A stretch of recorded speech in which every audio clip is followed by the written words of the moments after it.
A big welcome to regional round number 1 of the Extreme Festival, proudly presented now by Coca-Cola Beverages. And yes, it's time to wet that whistle and get the feeling, taste the feeling, you know what I'm saying?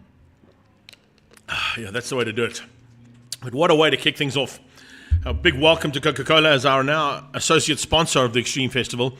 And we're here at Zwartkops, the home of the Extreme Festival, for first round of the regionals.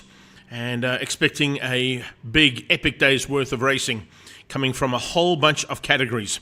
We kick things off with Super Hatch, who make a welcome return as a standalone class for the first time in a long time. And then they will be joining the Ferro Energia 111 GT Sports and Saloons for their second heat later on in the morning. It's Super Hatch that kicks off the day's racing. And of course, as we get into Super Hatch, the racing action comes from all little hot hatches that have come from various different formulas and have come back to be part and parcel of Zwartkops' arguably one of the most popular categories at one point in time. And it looks like it seems to be making another big inroad into making its way to the top end of what is Zwartkops' regional Extreme Festival opening round. DOE Formula V, partnered by CIM Lubricants, are also in the house. Our BMW M Performance Racing Series are here for their second round of their championship. ATE Volkswagen Challenge. ATE Volkswagen Challenge is now, of course, sponsored by ATE, but also supported by Paybar. Paybar, of course, still sticking around, but not the full deal sponsor anymore. That is now handed over to ATE. And then, of course, making a welcome debut to the V8 Supercars, a new sponsor in Dunlop Tires. They've joined them as our final category of the day. But as you can see, rolling to the line there, a couple of other cars that have joined in there. I see Mal Spur in the Origin Oil and Nathan's Motorsport car has joined into the pack of Super Hatch contenders, as has Keegan Nathan. So not all Super Hatches there, but there are hot hatches, so they are allowed to compete in this category of racing. And we now look forward to seeing what's going to happen in the battle. It's Francis Aldrich who's on pole position as we come under starters orders with Tyron Pillay alongside him. Leonard Archer and Miles Spur will make up the second row. Mark Tatoy and Suman Mudley. Then Keegan Nathan and Ishmael Beloy. Leon Breedenkamp, Josh Tatoy, and Keith and Mankies at the back end as they head towards turn 1. It looks like it's a good start there from Francis Aldrich. He looks like he's going to hold that whole shot into turn 1. We'll keep an eye on the rest of the field as they come through there. Leon Breedenkamp running with the rookie tape at the back. A whole bunch of rookies, of course, joining this category for the first time. But Archer gets the whole shot actually and hangs onto it. So Leonard Archer squeezing through there and finding a way past early on, bringing Malspur along for the ride up into second place. So not a bad start there from Malspur in that newly liveried machine, but of course the same preparation that's always done by Nathan's Motorsport there for second place in that car. Losing out slightly, as you can see, just a bit of chopping and changing there, and I think that was Francis Aldrich who just snuck through there onto the back straight. As we watch into turn 4, the rest of the pack heading down there for the first time. Josh Tatoy, he's got a little bit of pressure coming from behind as well. There's a three-way fight at the back end there. And if you look at the green car right at the back, slightly different mirrors on that car as well, as we pick up on the 08 car there, or the 06 car of Christopher Gerber.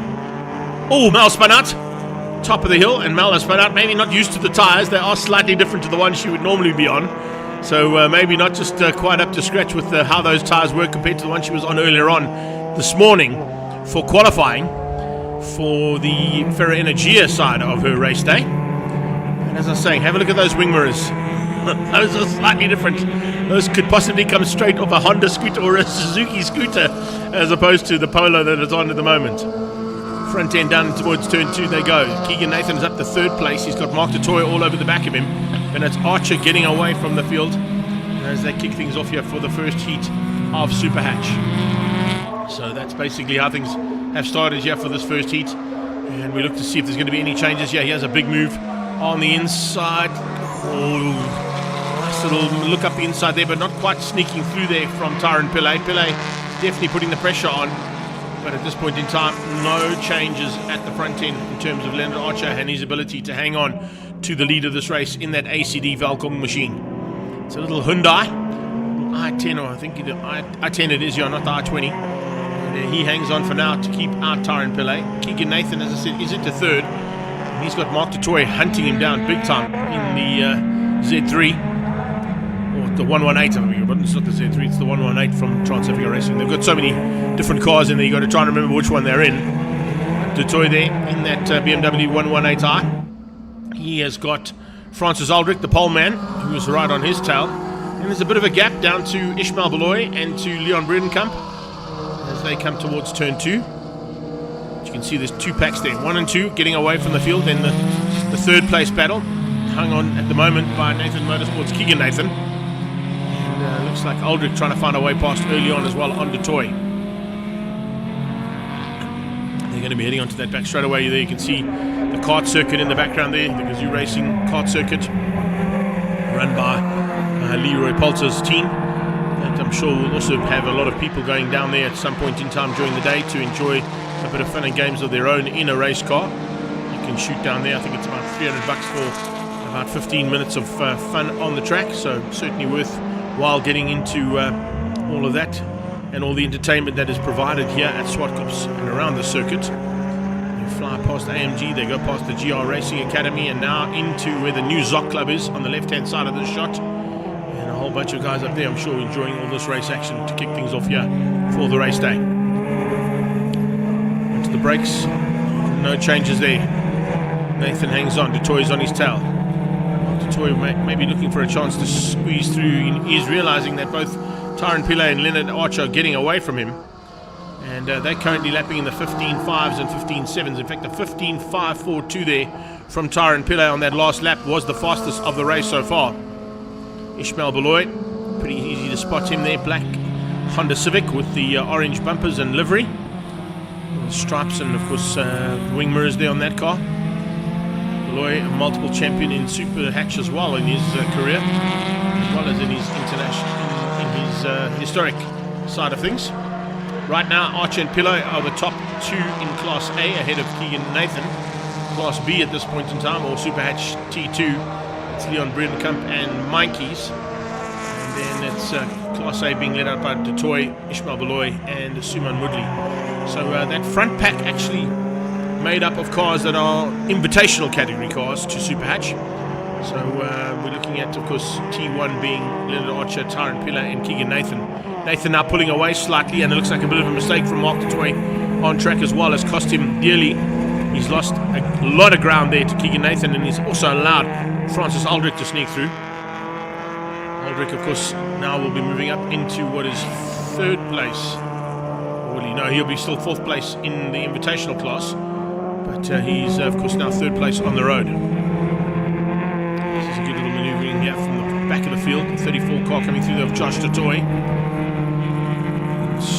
Looking at tape on the back, you can see the red and white bunting tape that gets put onto the windscreen wiper, just showing the rest of the field that is a rookie driver. And he will have that tape on his rear windscreen probably for about 2 or 3 races. And then they remove it once he's sort of into the thick of it and realizes what he's got himself into in terms of Super Hatches. They come out of Cashel Corner.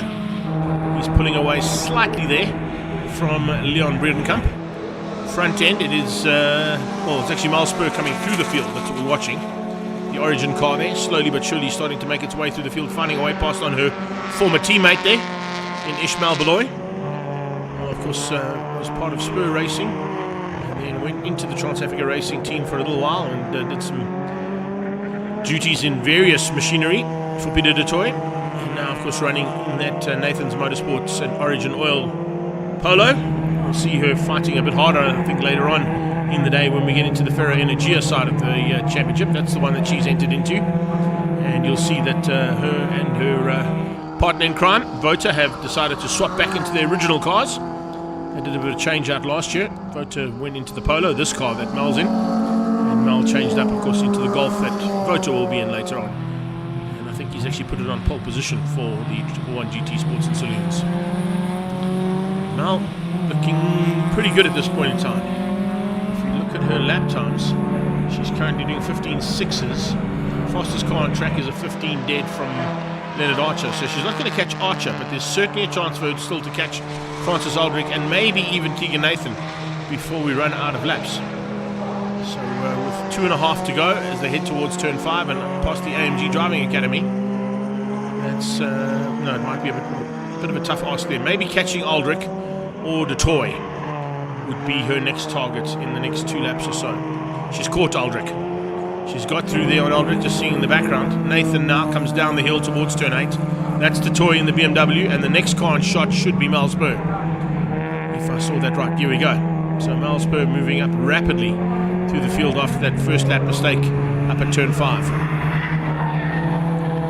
Hanging on for now, and will move herself up now up into the top 5 overall as they come across the line. Aldrich down to 6. In fact, Aldrich could be in a bit of trouble as well, because I think he is in trouble.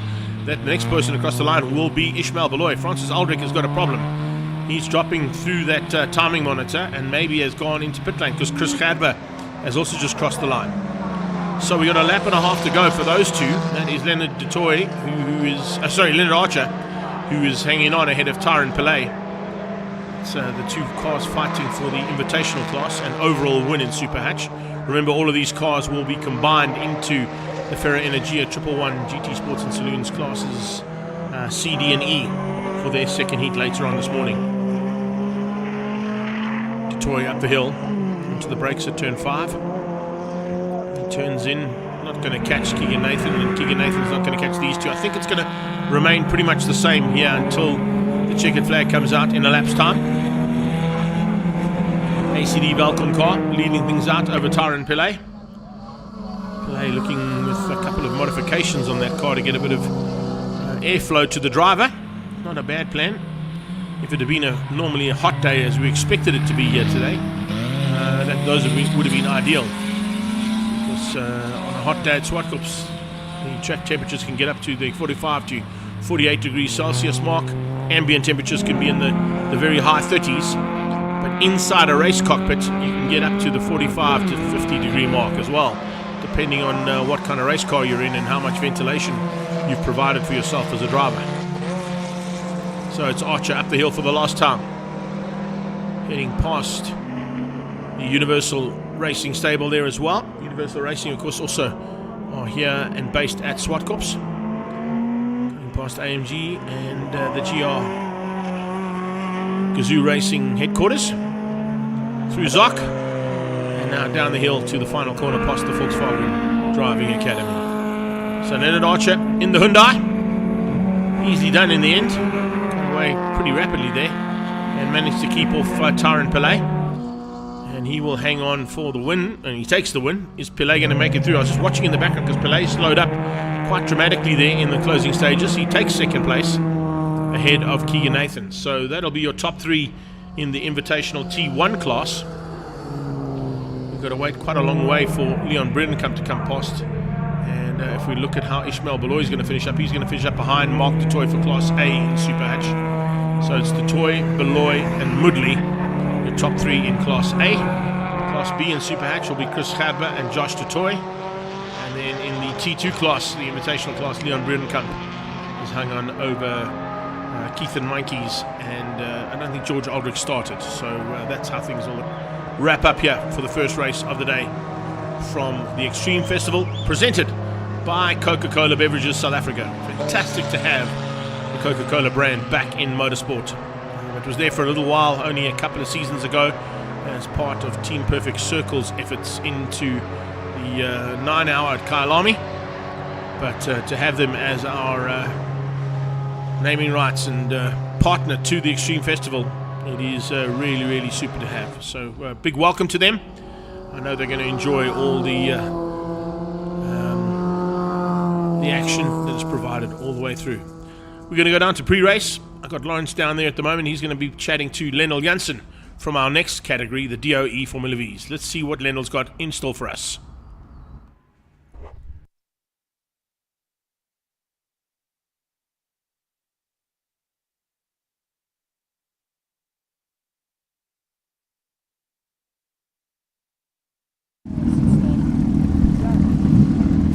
That was nicely done. I like it when we catch up with Lennell Janssen, and it's a big number 1 with the 2024 championship trophy on it as well.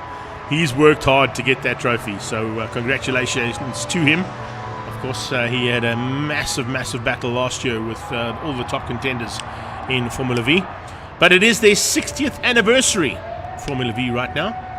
It looks like we're going to go I think the sound gave us a bit of a problem there. Let's go back down to Lendl and see if we can get his comments this time out. Heavy it sounds, but we'll see how it goes. Yeah, so luckily I got pole this morning in a bit of a tricky session. Yeah, I've got quite high hopes for the season. I've got the number 1 plate. Apparently it gets quite heavy at times, so we'll see how it goes.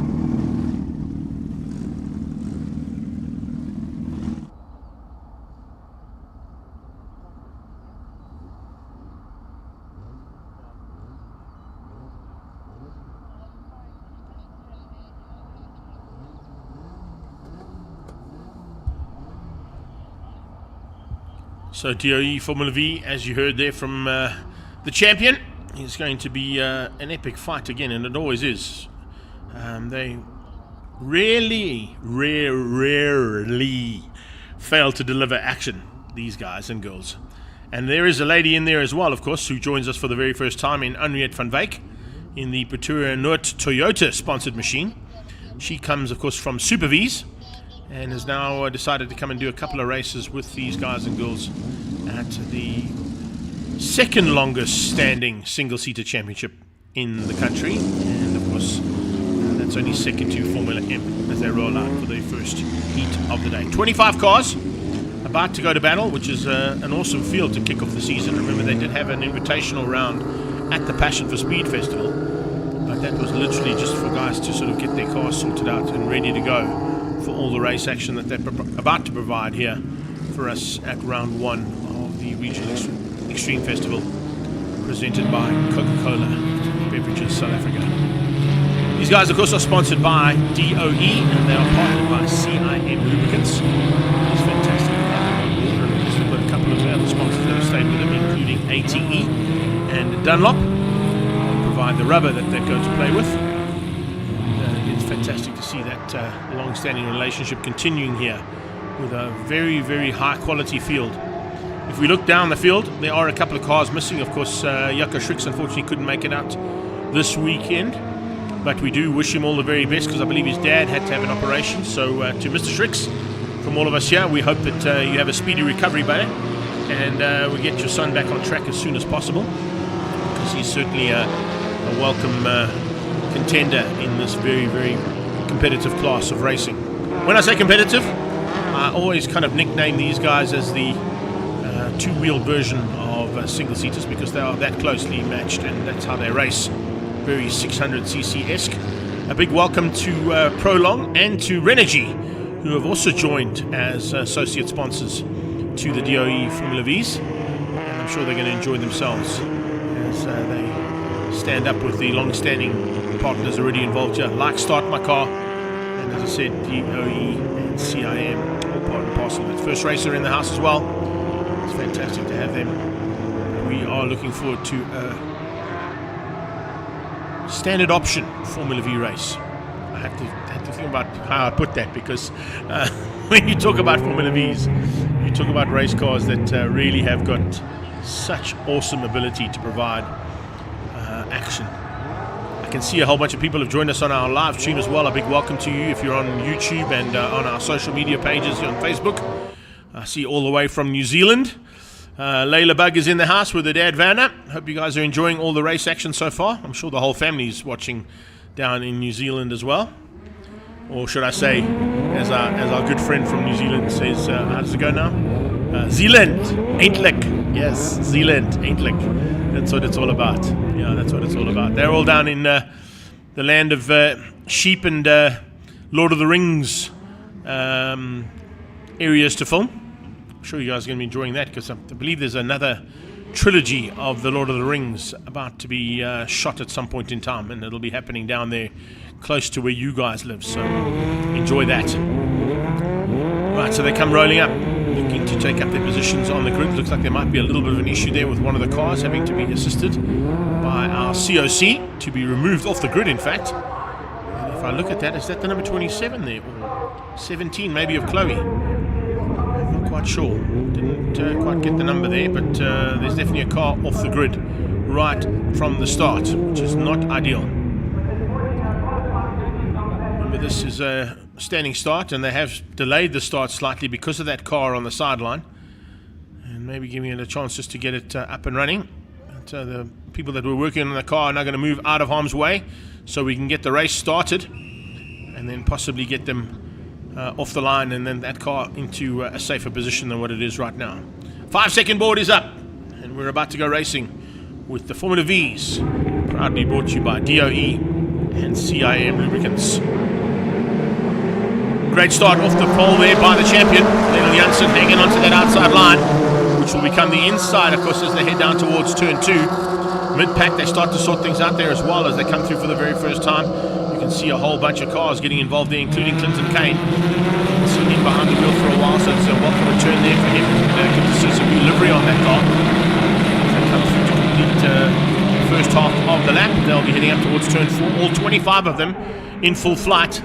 And it looks like MD Bester is putting the pressure onto the champion right from the word go. Peter Hill's behind that, looking for a chance to squeeze through. There is Vaughan Hills and Brandon. The Hills boys have come fighting again. 113 in the house, of course, is Jaco Smit. He'll be looking to try and move up a little higher up than what he is right now, try and catch that first pack if he can. Smit, of course, seasoned campaigner when it comes to this class and looking forward to a good season behind the wheel of one of these cars. And look at how they fan out coming out of turn 6. Into turn 6 they go, and it's left, right, centre, trying to find a way through there. Somebody will find a line eventually. Reynard van der Linde is trying to find a way through. There's a little dive on the inside coming from the 11 car there, Vaughan Hills. Vaughan Hills trying to find a way through on, was it Dan in front of him? I think it was. Peter in second place as they cross the line for the first time. Aldo Gavea trying to get into the mix too, just dropped back ever so slightly. Didn't quite have the start that he wanted, but there you can see Bester from Watt. Vaughan Hills from Gert van der Berg and Peter Hills is behind that. There you can see Pete trying to get that blue car in amongst the bright yellow Mangaza Racing team boys. And Gert van der Berg is up there as well, leading car from that team, the Start My Car and DOE quality parts team. Him and Theo Vermaak, of course, are the stable mates there. He's currently sitting in what are 5 and 9th on the road. But if we look at that first pack of cars, it is literally down to 9th place. That is split by a second. There's literally a second between those first 9 cars. Opening up slightly now is the champion, Lionel Janssen, in the Bull Securities machine, trying to find a way just to get ahead of this pack and maybe open up a little bit of a breathing room and some space for him to play, leaving MD Bester to keep off the intentions being shown by Carl Watt and Vaughan Hills. The two of them hounding the back of him. That's a kind of an in-house Mangaza Racing fight there for third. It's 2, 3 and 4 then. It's Gert van der Berg in 5. Peter Hills is the 4th car coming out of Mangaza Racing. Second of the DOE cars is up there as well in Theo Vermaak. He's gone, of course, into the number 6 plate this year, changing his number for maybe a bit of change in luck as well. Brandon Hills ahead of him on the 33. Brad Binder style numbers on that car, the 33 machine. And then Chloe Stewart, of course, just behind that. Good run there from Chloe. She's up into the top 10 overall and stays just ahead of Chard and Tromp, of course, who would be looking for honours between those two in not the rookie side of things, but of course in the Association Championship title.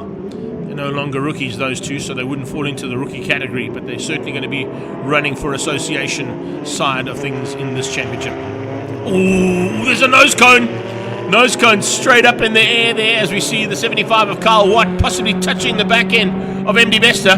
He continues to race with that nose cone straight up. He's trying to look around the outside of it to try and find a way through and look on the inside of the car, possibly to where the red and white lines are here at Zwartkops, to find a way to get through. He puts his hand up and realizes that it's going to be a bit of a dangerous car to drive. He's hoping that the nose cone flips off at one point, but he's definitely allowing the other drivers through, realizing that he may hinder their progress unless he can sort that nose cone out somehow. There's only one way he's going to do that. That's to come into pit lane, and he's shaking the car left and right, trying to flick it off himself. Not quite going to work out though. So he must have gone into the gearbox there of MD Bester and just touched the nose, and that nose flipped straight up in front of him. It's like when you sort of lose the windscreen, or possibly when your bonnet flips up on a normal car. It's definitely going to slow him down slightly. He's going to have to pull to the sideline and try and stay out of harm's way if the other cars do catch him.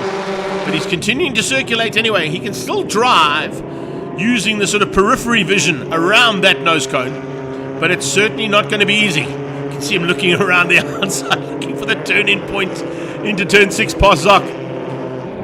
That's pretty awesome stuff. If he can finish the race, I think he's going to go in. I thought he might have to. He's going to have to go in, and hopefully somebody can just rip that nose cone off and let him go straight back out again, and then he might still be able to salvage some points. Not going to be an easy thing to do, that is for sure. Not the way that he wanted to start this championship. It's a 10-lap race, so he can still get back out and salvage some points, but a necessary pit stop was inevitable there for Kyle Watt. See if he gets back out on track without the nose cone and is able to at least resume into the mid-pack of this field and still be able to get maybe back into the top 10. Spinner at 2, Torino Toyota, that is our young lady. So Henriette, unfortunately, having a bit of a problem down at turn 2 and has put a wheel on the inside of the corner and then spun out and ended up on the outside of turn 2, Capsule Corner. So Henriette van Wyk, unfortunately, has dropped right to the back of the pack. Coming from Super V's, of course, is that young lady. As we watch the first 6 cars go through. A little bit of a gap now to Theo. He's in 7th. He's still got Brandon Hills on his tail looking for a way past. Hasn't found a way through just yet. Is that the patrol? Yeah, there we go. That looks like it's Henriette back on track. I don't know if that was down at turn 2. It might have been at 5, actually. It might have been at 5 and 6, and maybe I got the corner wrong there, so apologies there. But it was definitely Henriette in that Torino Toyota sponsored Formula V. And Henriette now going to have to make up some ground as the leaders have gone past her and lapped her. But this battle... No, there we go. It's definitely... Was that Henriette or was that Chardon? It's 50. It's Chardon. It's Chardon Trump. So Chardon Trump spun out at turn 2. Apologies. It was Pretoria Toyota sponsors on the car that threw me off there.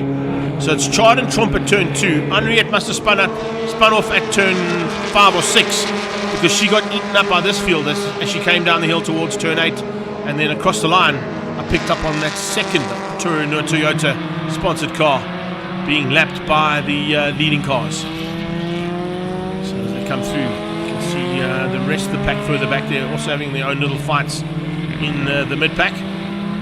17 is Chloe Stewart. Chloe Stewart now has dropped out of the top 10, so I think she also had some kind of an issue somewhere on track, which has cost her dearly.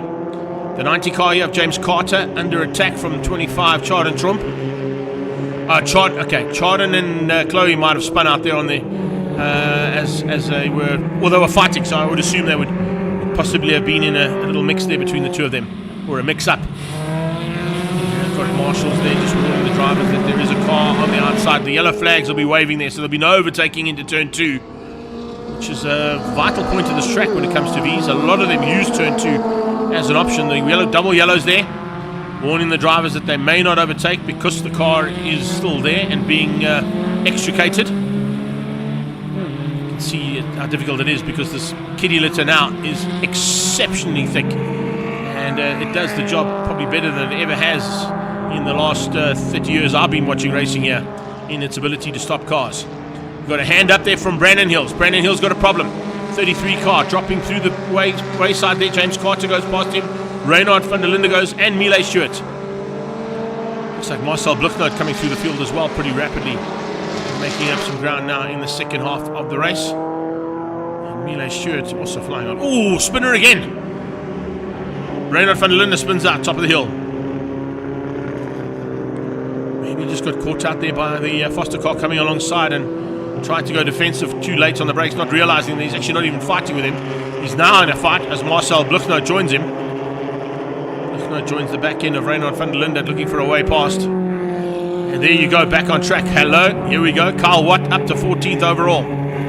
So Watt without the nose cone had to go in, get it ripped off and go straight back out again. And he's now made his way up into 12th. So nice recovery there from him. Peter Hills goes quickest on the last pass. A 1:10.2 from Peter Hills. Fastest car on track, currently down in about 5th place overall. So we'll keep an eye on his progress through this field. Here on the left-hand side as well. Is that Gert van den Berg? No, it's not. It's the other orange car. Could possibly be one of the back markers there that's fallen by the wayside, unfortunately. Possibly Johan Goos. No, it's Jacco. It's Jacco Smit. Jacco Smit, who's dropped and parked on the sideline. So Jaco Smit unfortunately out of this first one, as we see a move on the inside here from the return of the hard charger, Kyle Watt. Charged a bit too hard earlier on and broke the nose cone off. Flipped up right in front of his helmet. He couldn't see. He had to go in pit lane to have the nose cone ripped off, but he got back on track. And it's now going to put him up into 11th place, I think. So just outside that top 10 there for Kyle Watt. If he can get back into the top 10, at least he's coming away with a couple of decent... He's into the top 10, as I say that. As he crosses the line, he's got through there on the 555 of Reinhard van der Linde in 25, and of course Marcel Bluchnout, who've both dropped back now behind Kyle Watt, who came back out from pit lane. So out of Cashel corner they come now. To that back straight away. Here it is, parked on the side. As I said, Jaco Smit unfortunately out of this one. We're watching this mid-pack battle as they head up towards turn 4. Good move on the inside from the 7-3 machine of Clinton Kane. Get a big look at Marcel Bluchnout. Forced Bluchnout into having to go into a defensive run into turn 4. That's allowed Dane Stewart to come along for the ride. Dane Stewart looking for a chance to sneak through there. And he's got through. He has. He's got through there. Kind of running Braun F1 style colours on that car is Dane Stewart. Great livery on that car as he heads down towards turn 8. Now looking to attack the 555 of Marcel Bluchnout. I did say there would be lots of action. There certainly has been, as always in Formula V's. And right in the closing stages, MD Bester has closed in on Lennel Janssen. So we got half a lap to go, and Lennel Janssen, the champion, is under a massive threat here from MD Bester. Bester could spoil the day here for the champion. He wants to come into the season with that number 1 plate and secure at least the first win of the championship, to say that you guys are going to have to work hard to take this number 1 plate away from me, and that's exactly what they're doing. But Lendl places the car perfectly into that final corner. Checkered flag is out, and Janssen takes it from Bester and Hills. Vaughan Hills there in 3rd place, waiting to pick up the pieces if something had gone wrong between the top 2. Van der Berg finishes up in 4th ahead of Peter Hills and Van der Linde. And then Theo Vermaak will come through just behind that for 7th. James Carter coming down the hill. No, this is not James Carter. This is a bit further back. This is the 5-5 there. And 55 car there, unfortunately, of Henriette van Wyk. First time for her in Formula V. She'll be happy with that. As she comes across the line. Completes her first heat of rating. Looks like still a bit of a fight on here as return of Brandon Hills into the last corner. And whatever that issue was, he seems to have got it sorted out on the drive. And he will finish up in 14th place. Not where he wanted to be, but just ahead of the 555 of Marcel Bluchnout. So it's Lennel Janssen from MD Bester, Vaughan Hills, Gert van der Berg and Peter Hills. Van der Linde for Mark Carter, Miele Stewart and Kyle Watt back into the top 10 after that pit stop. And how we wrap things up here for DOE Formula V's first heat of the day. So not a bad way to start things out there, that is for sure. Loving all the action that we've been given so far at the Extreme Festival Round 1, presented by Coca-Cola Beverages South Africa. We are moving into the M Performance Racing Series, classes A, B and C. They will be up next. And Lawrence is down in pit lane. And he's going to have a quick chat there with Renier Smith. Let's go down to Lawrence. So tell us, what are you hoping to achieve in this season? So it was a little bit of a difficult quali. Well, managed to put it on 2nd, but it's going to be a tight race. All the cars in classes very close together. Good drivers. It's going to be a proper one. Don't forget to watch.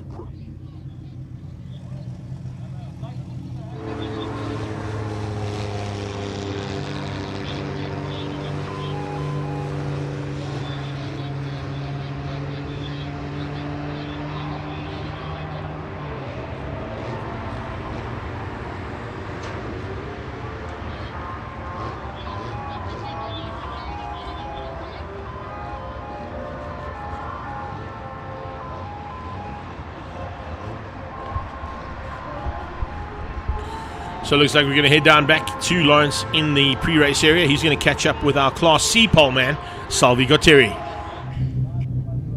Tell us, what are you hoping to achieve in this race? Well, I think from the word go, I think we all want to win. That's the main thing. But I think the most important thing is to bring it back in one piece and as high up as we possibly can. That's what's important.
We stay down in their pre-race. As you can see, one of the Formula V's still has to be extricated from turn 2 at Cashel Corner. So let's go and catch up with another man down in pit lane with Lawrence.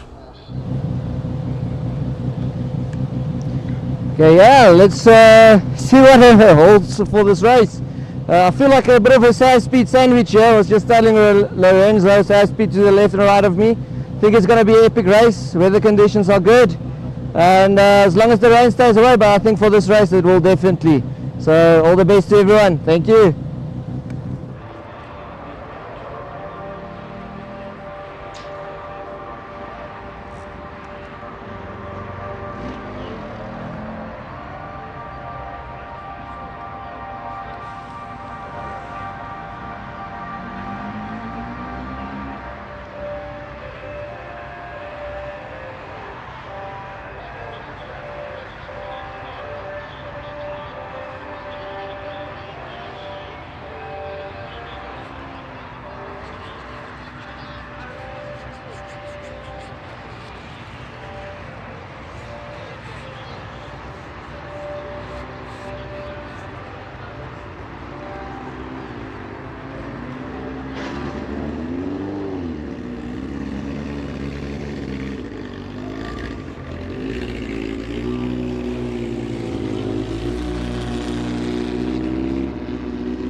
So we're going to head back down to the pre-race area and catch up with Benny Late. He looks forward to the first heat. He's down in 8th place in Class C. So let's go and find out what his plans are to get a little bit higher up. Obviously, I don't know if you can hear me with the motor idling. It's obviously quite a nice build-up before the race. I battled a bit in qualification. We had a problem. We couldn't select second and first gear. Freddie pulled out all the stops and it's apparently fixed now. So we're going to go out and do our best and yeah, be safe.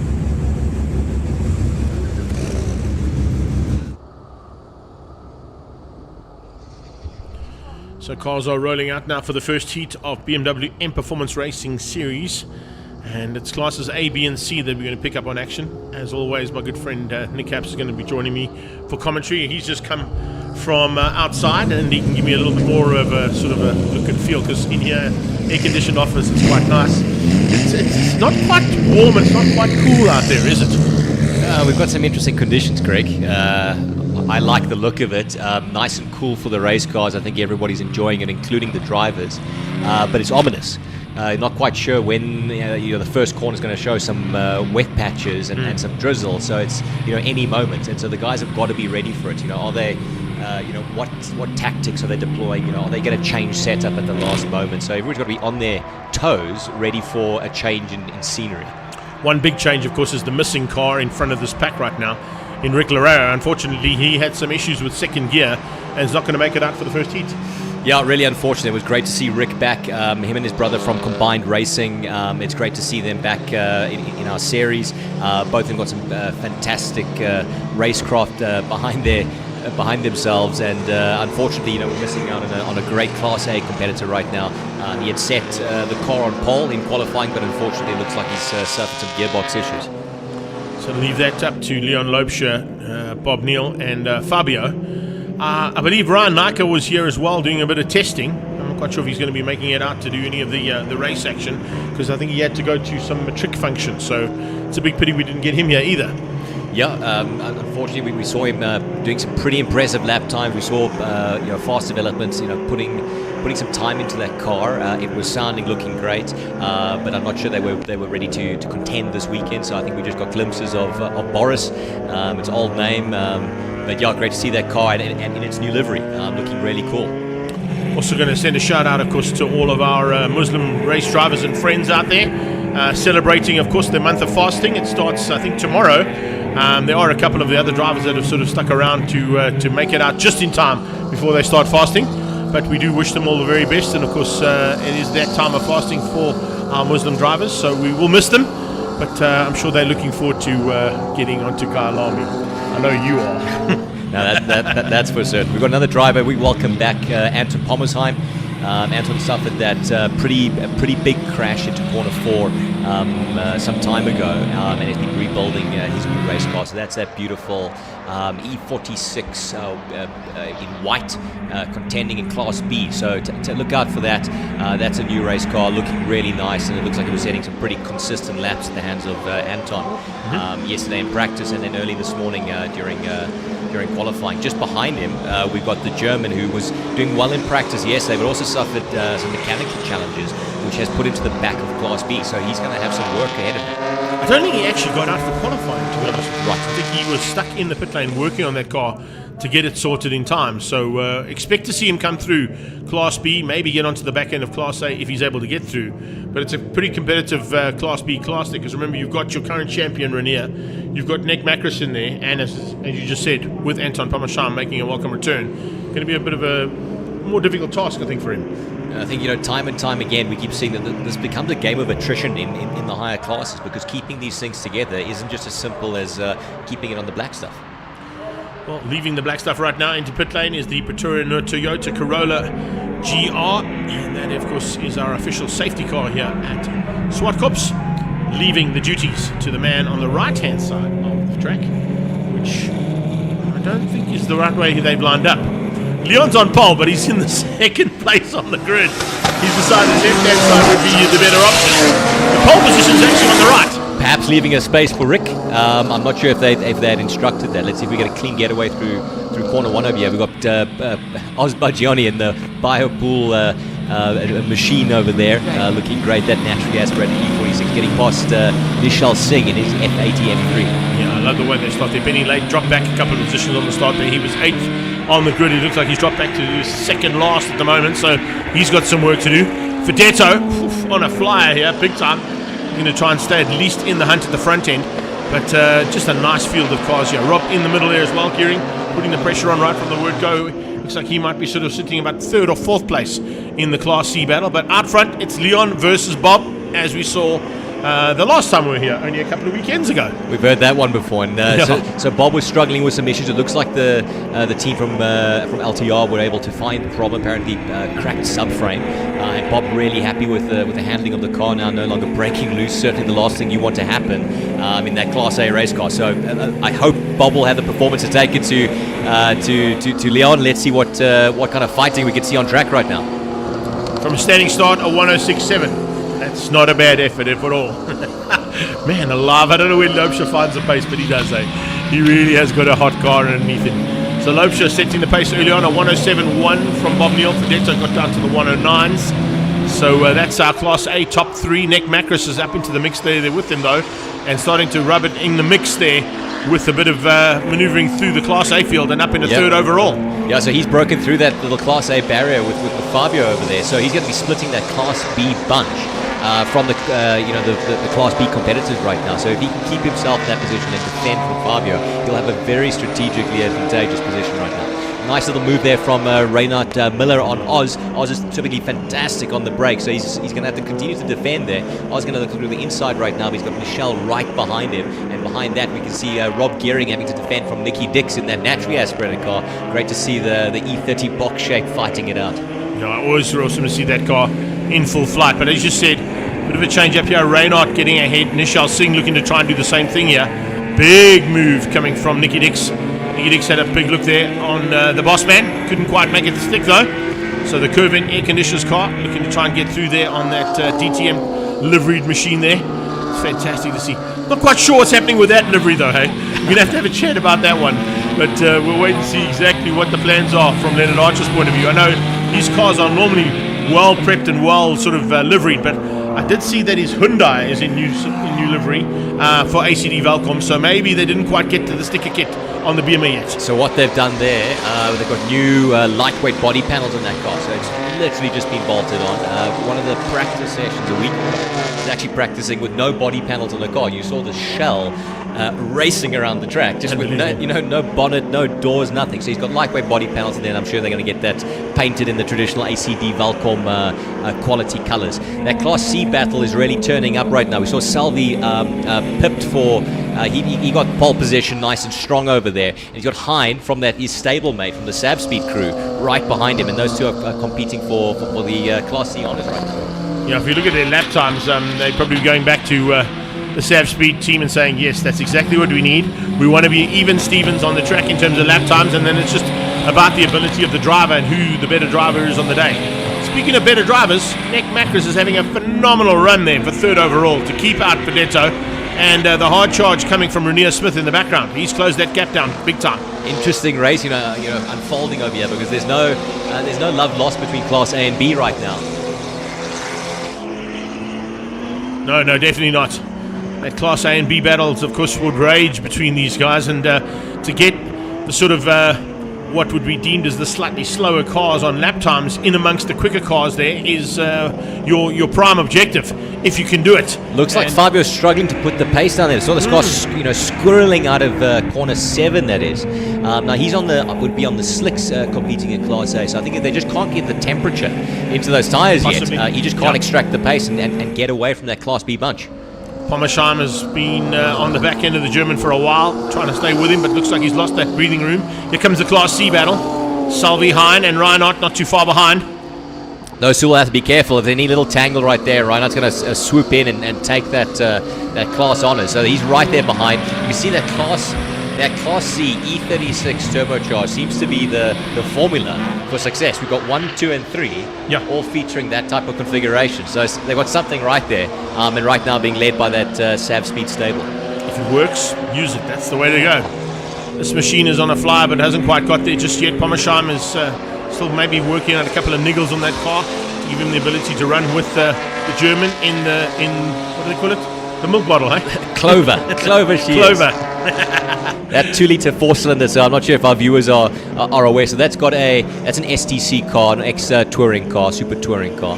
It used to have a fire-breathing, naturally aspirated 6-cylinder BMW S54 motor, and now changed to what Greg just told you, Clover, because it's a 2-litre 4-cylinder from an N20 motor. It's a really interesting configuration there. I wonder what's going through his head right now, Greg, because previous race really struggled with reliability, had ABS failures, other issues at stake.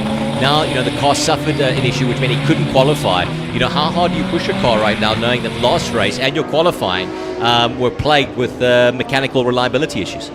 You want to try and get as many points and just make sure you finish the race. I think at this point in time, get a little bit more development and a bit more track time if you can between now and Kyalami, and then maybe at Kyalami we'll see him back in full flight. Right. Lopes at the stage, looking like he's got everything under control there.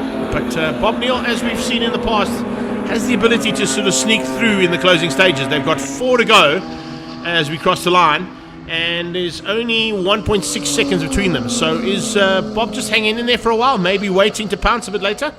You know, we've seen this story, you know, race by race. I wonder if the image of Bob Neal's car is being burned into Leon's side view mirrors to say, you've got to get these things changed, because right now it's just that big blue E92 race car in his rear view mirror and side view mirrors all the time. So just no air to breathe between those two. If I was developing that car and putting all the preparation to it, I'd have some stickers made and just have that little car there the whole time, so he knows that's what has to happen. If the car's in front of him, something's not right. Something not right. This car is certainly firing brilliantly. Nick Macris, the Greek, is in full flight here ahead of Fedetto.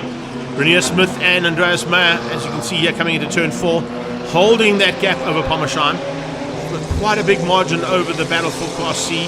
But they don't really have to worry about them too much. I think what, as Nick said earlier on, Andreas is trying to do is just get the car to the finish line, get the checkered flag, and get a race in the bag, completed without any issues. Yep, absolutely right. And I mean, doing nicely for Pommersheim over there. That'll be the first, you know, race for this new car development. You know, as you go up the classes, the ability just to feel the car, even after extensive testing, and have no issues in full race pace is just such a challenge. We see Renier looking at a little bit of a line over there. I know he's got some nice power under that car, but with the slicks and that M4 with Fabio, it's still going to be a challenge for him to try and do what Neck has done and get into that little breathing space between Class A and Class B. Class C out of turn 1 towards 2. The two SAF speed cars there. Formation flying between the two of them at the moment, so I don't think there's going to be any issues there, unless we see maybe a last ditch effort coming from Hein. Maybe he's setting things up, getting a little closer there, coming out of Castro Corner. Keep an eye on that one, because there's hardly anything in between those two cars as well. If I go down to the timing there, Hein is actually the quicker of the two. He's just gone quickest on that last pass, down to a 108.4. We had a 186 as the best lap so far out of Salvi. So he's found 0.2 heading into the last, lap and a half now. Interested to see what's happening with Hein's gone. Hein's gone missing. Hein's off. Sorry to jump in. Hein's gone missing there, so maybe a mistake out of turn 3 or possibly in 4. But as you can see here, Salvi's all on his own. So it's plain sailing here. We'll try and see if we can pick up on Hein's car coming through. No, he's definitely gone missing. And Oz has got ahead of Reinhardt. So in that corner, they were looking terribly close. Big action in that last little half bit of the lap. We've got Hein going missing and Oz getting ahead of Reinhardt to take now second in Class C. Class C, big changes here with a lap to go. 2. A lap or 2, we'll wait and see. Confirmations across there. 2 to go. 2 to go for them now. There he is, parked on the sideline out of turn 4. That's exactly where I thought. Something went bang.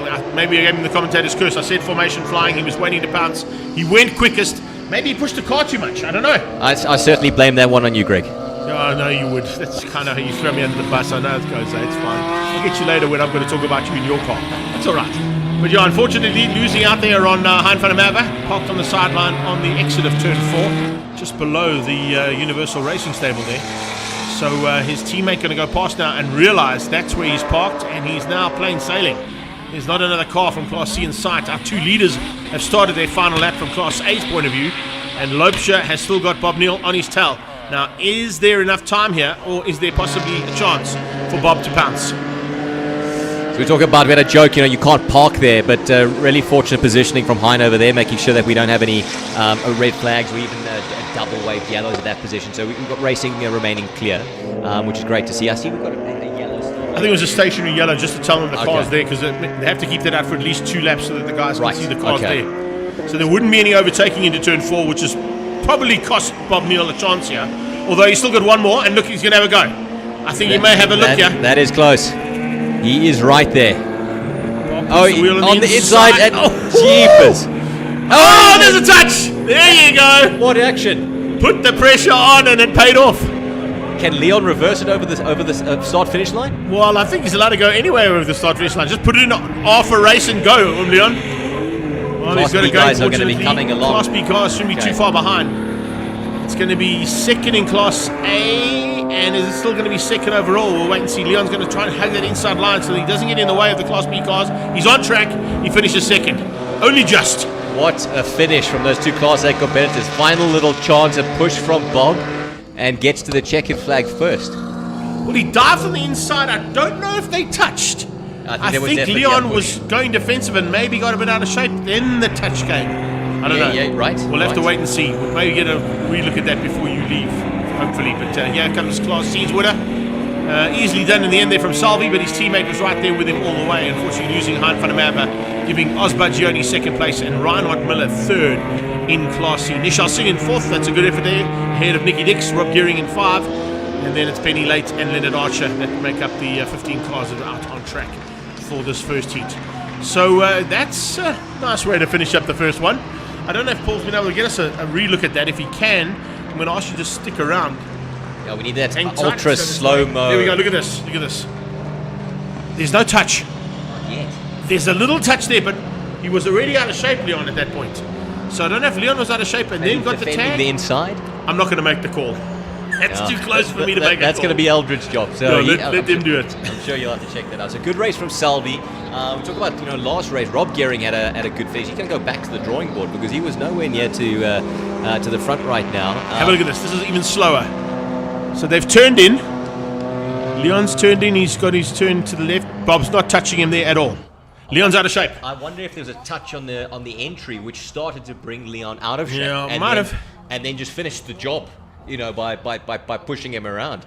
But by the time he was already committed to that inside line, I think Leon was already out of shape trying to go defensive. It's going to be interesting to see in-car footage from those cars. Eldred, good luck, bud. Nick, thanks so much for joining me. We'll catch you later on. Good luck for your first heat. He'll be out a little bit later on in the M Performance Racing Series classes D, E, and F now. 3 classes now. Nick, thanks so much, buddy. Catch you later on. And of course, what a way to finish up the first heat of BMW M Performance Racing Series. Up next, we're going to ATE Volkswagen Challenge, a brand new sponsor joining Volkswagen Challenge, and also joining up there, of course, with the likes of Paybar.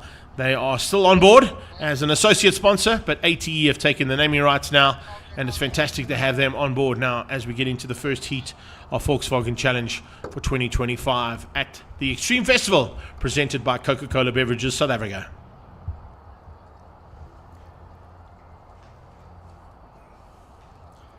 What happened to the front group? They said.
Well, we're going to head down to a good friend of mine down in pit lane. Had a couple of battles in the past with him in a couple of classes that he's raced in, but he, of course, is looking forward to getting to grips with his new car.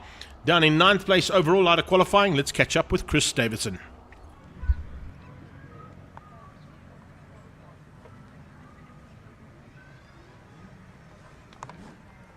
Oh, good. Okay. Okay, go for it. All right. Well, here we go for race 1, our first official race of the season. Hoping for the best, and yeah, got to cross the checker flag first. Thanks a lot, guys.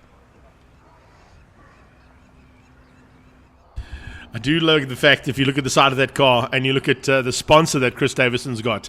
Remember, he's the man who pilots the Michael Briggs replica in the Opel Superboss GSI. And he's decided to find some way of putting a GSI onto the side of a Volkswagen Polo and bringing GSI for the sponsorship of his car. So, yeah, a little sneaky bugger there, Mr. Davidson. But I do love your work. You can see them all getting ready to rock now. And it looks like we're almost good to go here to roll out for the first heat of action for 2025's championship in ATE Volkswagen Challenge. Let's catch up quickly, though, with Francis Aldrich as he's preparing to make his way out onto the track as well. This is my second season in Challenge, so for this season my focus is just to unlock some more lap time. So I know there's still some time in this guy. I need to find my rhythm and obviously learn from our class champion here. Thanks.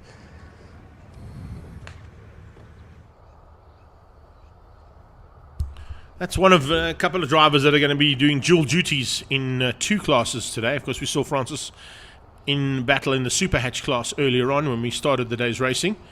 Now climbing into his Polo, looking forward to a big battle in a class that he hasn't really fought with in his racing career so far, but brings that Vaporworks Polo of his now into full effect as part of the ATE Volkswagen Challenge. There it is, the car we just spoken about, and the other one, the GSI sponsored car there, and of course also the Design Hut Car Care Clinic and Hermoinsa, of course, who are our assistants when we need lights for any night racing that happens on the Extreme Festival calendars or any calendar here at Zwartkops. If we need some floodlights, they of course are the team that provide that, and they are part and parcel of Chris Davidson's stable of sponsors. 117 is Cody Peterson. He'll be looking forward to a great battle amongst the Class C competitors at the back end of the pack. You'll see they're quite easier to spot now. The Class C guys running red number boards with yellow numbers on, so just a slight differentiation there as to how to pick up on those cars and what class they're in. But at the front end, as always, it's the usual contenders, and expect to see a big fight between Wayne Masters and Dean Ross, as we've seen on a couple of occasions. Joining them, though, will be Judd Berthold, who, of course, comes out of winning a couple of championships of his own in the past, in this class, as well as in the Volkswagen Rookie Cup. Elna Cruz is in there, seasoned campaigner, and, of course, running ATE colours on both her and her husband Phil's cars. And they, of course, are our new naming rights sponsor for this category. Fantastic to see Jaden Goosen in there as well. He's had dual duties. There's Adrian de Beer, looking for a chance to try and get to the front end of Class C if he's able to. And if we look at the way things went in terms of results for those classes, it was Wayne Masters, Dean Ross and Judd Berthold who were the top 3. Mac, Aldrich and Lessing the top 3 in Class B. And it's Mitch Kutsia, Adrian de Beer and Stuart Koenig who are the top 3 in Class C as they come to the line now for race 1 start.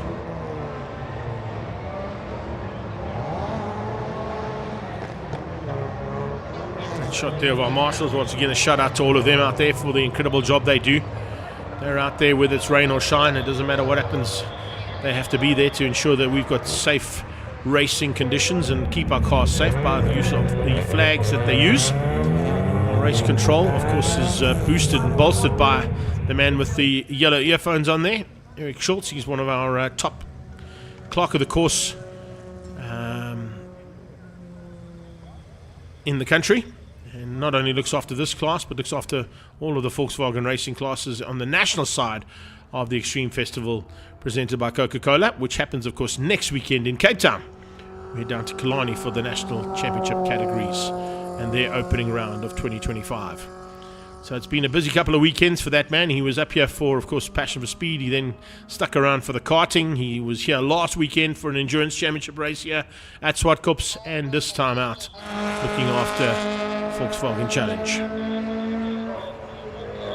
You'll see that there's staggering of the grid, and there's possibly staggering of the start as well. I think there's only 3 or 4, maybe only 3 cars that I can see on track there from Class A. Class B there's 4, and Class C there are maybe 5. No, that's one of the cars moving further up.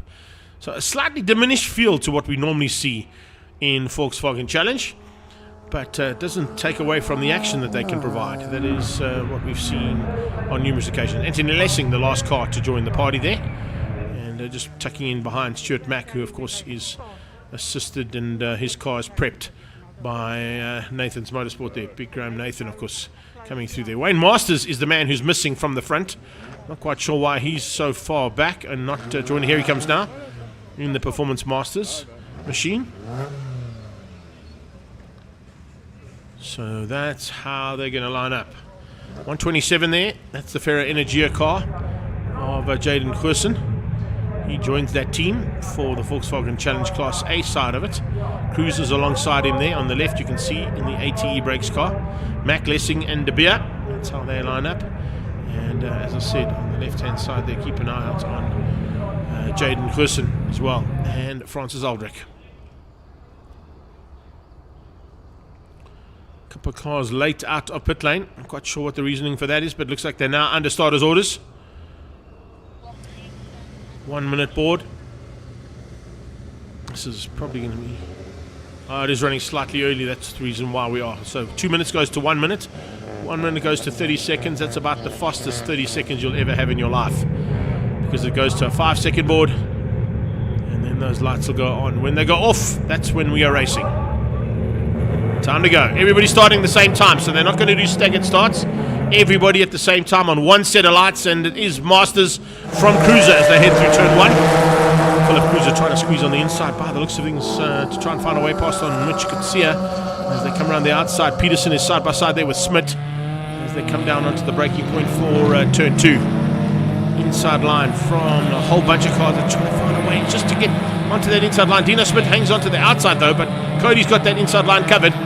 So the two Peterson boys now just finding a way through there as we watch them come through to complete the first half of the lap. Great late braking into turn 4 there, coming from Judd Berthold to keep out Elna Cruiser as they head to the top of the hill for the first time. Class B, it's Mac by the looks of things. Yeah, Stuart Mac leads out. He's just ahead of Lessing, who's up in the second place. So that's how they're going to be crossing the line if they stay as they are right now. That AutoZone car looking for a way through there. Stuart Mac behind the wheel. Coming through the rest of the pack there. A little bit of a gap down to Class C. Leader of Class C. Looks like that's De Beer. De Beer's at the front. He's ahead of Mitch Kutsia and Koenig. So that's how that's changed up in terms of those top 3 and how they qualified. Qualifying, of course, was Mitch Kutsia ahead of Adrian De Beer and Stuart Koenig. It's now De Beer ahead of Koenig and then Kutsia. So basically a reversal of the roles there as they come across the line to complete lap number 1. Masters is followed by Judd Berthold. Jaden Goosen has dropped down into 3rd place. Elna Cruiser in 4th. She's got Stuart Mac breathing down her neck looking for a way past. And then in Class C, it's De Beer from Kutsia as they come down into turn 2 Cashel corner. Koenig behind them.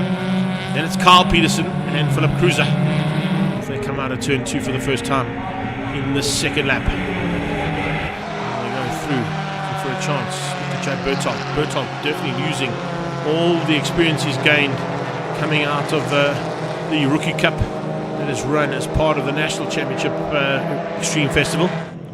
It's the feeder class, of course, for polos and for drivers wanting to go any further in their careers in saloon car racing. And as they come out of turn number 5 and into 6, they pass the other development driving academy that Toyota offers for young drivers to join the ranks of saloon car racing. This is Elna Cruiser. It's on the brakes into turn 8, just trying to hang on and keep out Stuart Mac's attack. Coming from the back end there, but getting away from the rest of the Class B field. Cruiser just hangs on to that little gap and gets a little bit of breathing room there. Lessing, not a lot of breathing room there between him and Francis Aldrich. Aldrich, a seasoned front wheel drive campaigner, coming out of Super Hatch and winning that championship on numerous occasions. So he knows exactly what to do in that little polo to try and stay with the likes of Anthony Lessing. Chris Davison is not too far behind them. We watch the top 2 heading into turn number 4. Now heading up the hill. It's Masters under a bit of pressure there from the youngster, Jaden Goosen. Goosen, of course, is a rookie to this championship, but not a rookie to racing. He's been involved in a whole bunch of different formats of racing, including the likes of the NX Legends. And he's also been through the ranks of the Volkswagen Rookie Cup, so definitely knows what to do in a front-wheel drive car as well. Martin De Beer finds a way through, just finding a little bit of a maneuver through. Dimitri Zafirio, that now up into the top 15 as well, watching for Jimmy on his move through the field, particularly in Class C. Coming up, that might be Dean Ross, who I think has joined the party very late or had to start at the back of the pack for whatever reason in the 47. That was Dean Ross, yeah, through the shot there. So Dean Ross just up ahead of all the Class C competitors now and a long way down from where he should be. So that's a bit of a tough start there for Dean Ross in terms of the classes. And if I look at the classes right now, he's in 5th place in Class A, but a long way back. Masters leads from Goosen. There is the no-brake car I've just been chatting about. Of course, at this point in time, 5th place overall, but just outside the top 10 overall on track as well for him.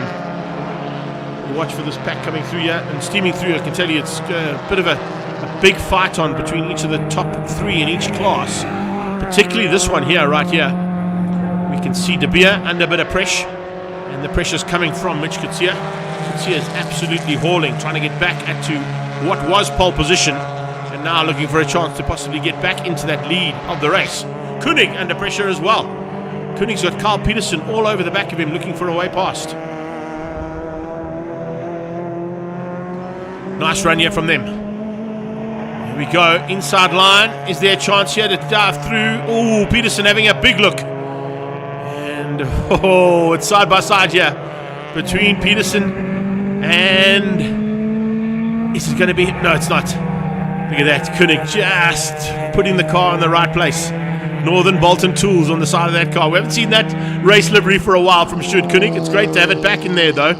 That is for sure. The Insure Risk car, though, is giving him a hounding and dives on the inside. There we go.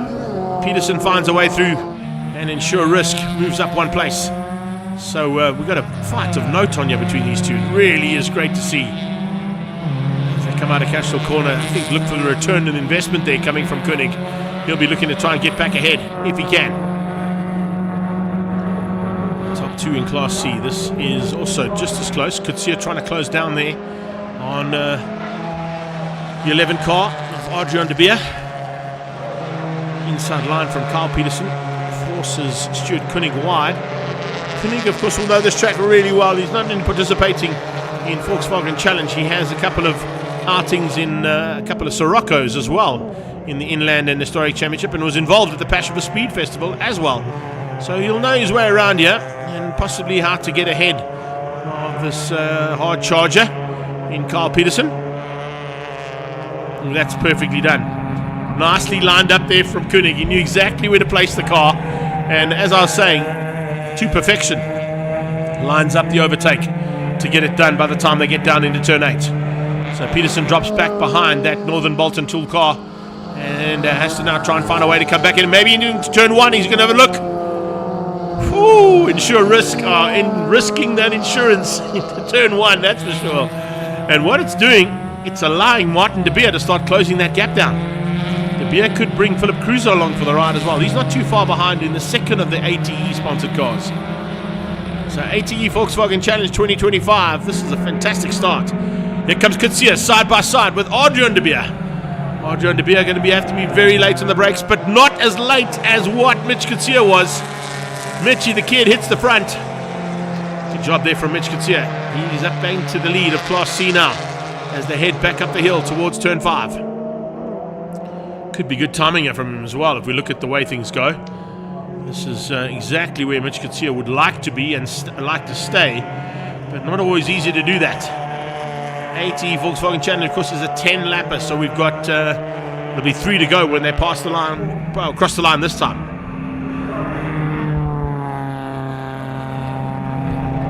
Make that 4 to go, sorry, because of course the leaders have gone through earlier on. So 4 to go for the lead of Class C as we go back to Class A's lead. And Goosen still hasn't found a way through there on Masters. What I can tell you that Jaden Goosen is learning right now is some hot lap lines around this track from the Performance Masters machine out in front of him of Wayne Masters. If you follow Wayne Masters around this track and just watch where he brakes, watch where he turns in, you're going to learn a huge amount of racecraft, because he's had oodles of time around this track. They're coming up on Cody Peterson, so Cody Peterson could be exactly what that Ferro Energia car needs to allow him to try and find a way past on Masters. He's going to have a look into turn 1. He shows a wheel, but he's not quite close enough, and I think he's waiting for that car of Cody Peterson's to come into play. It's the second of the Insure Risk cars as they come out of Cashel Corner. Here's a good line. Oh, that's a great line from Jaden. Jaden's going to use that inside line. Is Peterson going to get in his way, though? It might just get spoilt there by Cody if he's in the way as they come out. No, he's not. They go around the outside of him, and they're now side by side towards turn 4. It is Goosen on the inside. He's good enough on the brakes, and the Ferro Energia car hits the front. So it's Goosen now from Masters, but he runs wide slightly, giving Masters a chance to come back at him. Wayne Masters having a look, but decides maybe hang tight. Let's wait for a little bit longer. And no, I'm not waiting. I'm going now. He looked like he was going to wait, and then he went late on the brakes. Is he going to be able to get through and get back to the front? Masters side by side with Goosen. This is phenomenal action between these two. The Master and what we say is the rookie, but of course he's just the rookie to this class, not to motorsport in general. Definitely knows what to do in a front-wheel drive car, as you can see, as he keeps out Wayne Masters. That is not an easy thing to do. But he crosses the line in the lead of the race, and with the fastest lap of the race so far, a 13.1 coming out of Jaden Goosen. 13.118 to be exact, as opposed to the 1.28 we got out of his closest rival there, Wayne Masters behind him. So it's a 100th of a second in terms of lap times between those two cars. It's 0.2 of a second between them on track in terms of the gap between Goosen and Masters. Masters now has all the work to do. He's going to have to find something wily here. He's going to have to bring in some experience maybe that Goosen hasn't got, and that he's had, having raced for nearly 3 decades now in similar kind of cars to what they're driving right now. He goes high and wide into turn number 5. Can he hold that outside line? There's a bit of grip because he knows the rumble strip comes into play, but just can't get around the outside of Goosen, who saw him coming. He just placed his car a little bit further to the right-hand side. Kutsia still continues to lead things out over De Beer for Class C as they come out of Cashel Corner. So the Class C battle raging. Stuart Mack has got Class B wrapped up. He's a long way up the road from Dean Ross. So I don't think we're going to see any changes in that one. But certainly some changes possibly on the card still for, Stuart Mack closing on Dean Ross, or Dean Ross closing on Stuart Mack and getting ahead of him. So Dean Ross has now moved himself back up into the top 5, and that of course is into the standings for Class A. As we watch Carl Peterson still fighting hard here with Martin De Beer. Martin De Beer now has closed up onto the back end of Carl Peterson, and Arjan De Beer has pulled away. There is Martin moving up ahead of Carl Peterson. Looks like Peterson might just have some late race fade here. He's going to try and come back at him. We watch Masters on Goosen's tail as they head to the top of the hill now for the last time.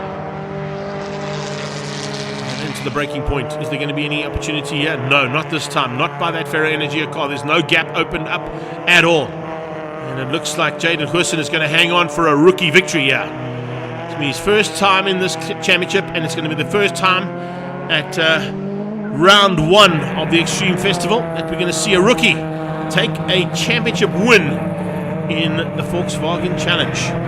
Proudly now sponsored by ATE. It's a Ferro Energia car who gets the win over the Performance Masters machine. It's Goosen from Masters. Just in the background, Judd Berthold, also another rookie to the championship, but of course a man who also has come out of Rookie Cup with Jaden Goosen and moves up to 3rd place overall. Cody Peterson coming to the line now, possibly for the win in Class C.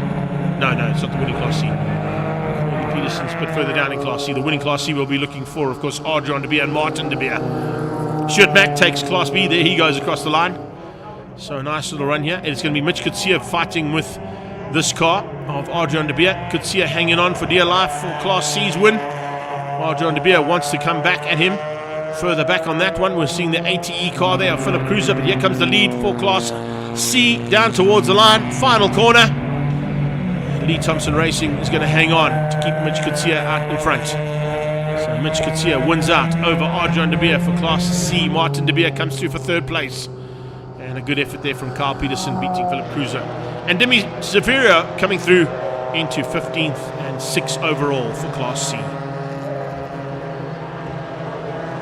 So win for Goosen, win for Mack, and win for Kutsia in the first heat of ATE Volkswagen Challenge. We're supposed to have a small break in proceedings now, just to give us a bit of a chance to clean the circuit up. And then we'll be back in action pretty shortly with Ferro Energia 111 GT Sports and Saloons classes C, D, and E. And they will be combined with the second race of Super Hatch. And then we'll do Ferro Energia GT Sports and Saloons and 111 classes GT and A and B. Dunlop V8 Supercars, and then the first heat of the BMW M Performance Racing Series, classes D, E and F. Circuit break again, and then we go into the second heats of all of the other categories that have already been out on track for the rest of the afternoon. That's how things are looking for Saturday's program here at the Extreme Festival Regional Round 1, presented by Coca-Cola Beverages South Africa.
As we've seen from the footage and between Nick and ourselves, we've kind of intimated that it wasn't really your fault, but a big moment at the end of the race that could have been very costly.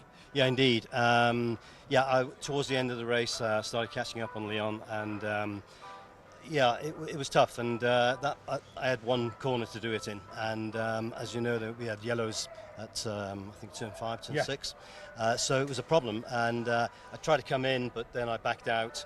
Leon came over, and I believe he lost it a little bit, started spinning, and then I took the gap and went for it.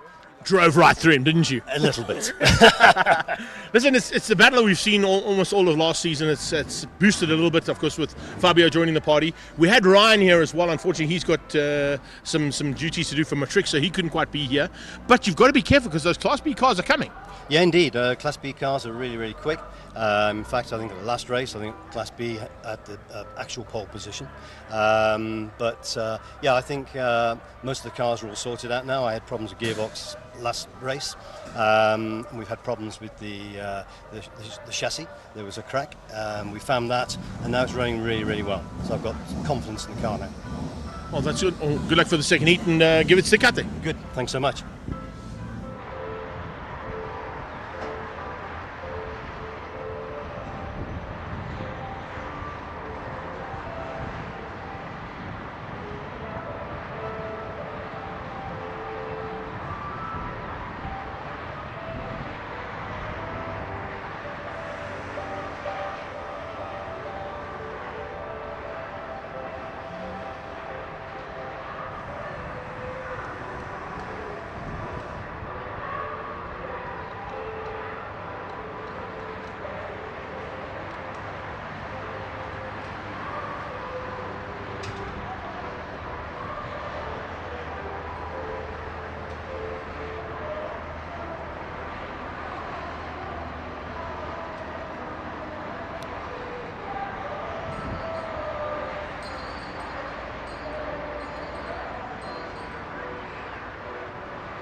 As you can see, the start of the season is always action-packed and always packed with people coming to see exactly what's happening here, particularly with the return of Coca-Cola as our big sponsor behind the scenes now and presenting the Extreme Festival of Motorsport on a regional side as well as the national side.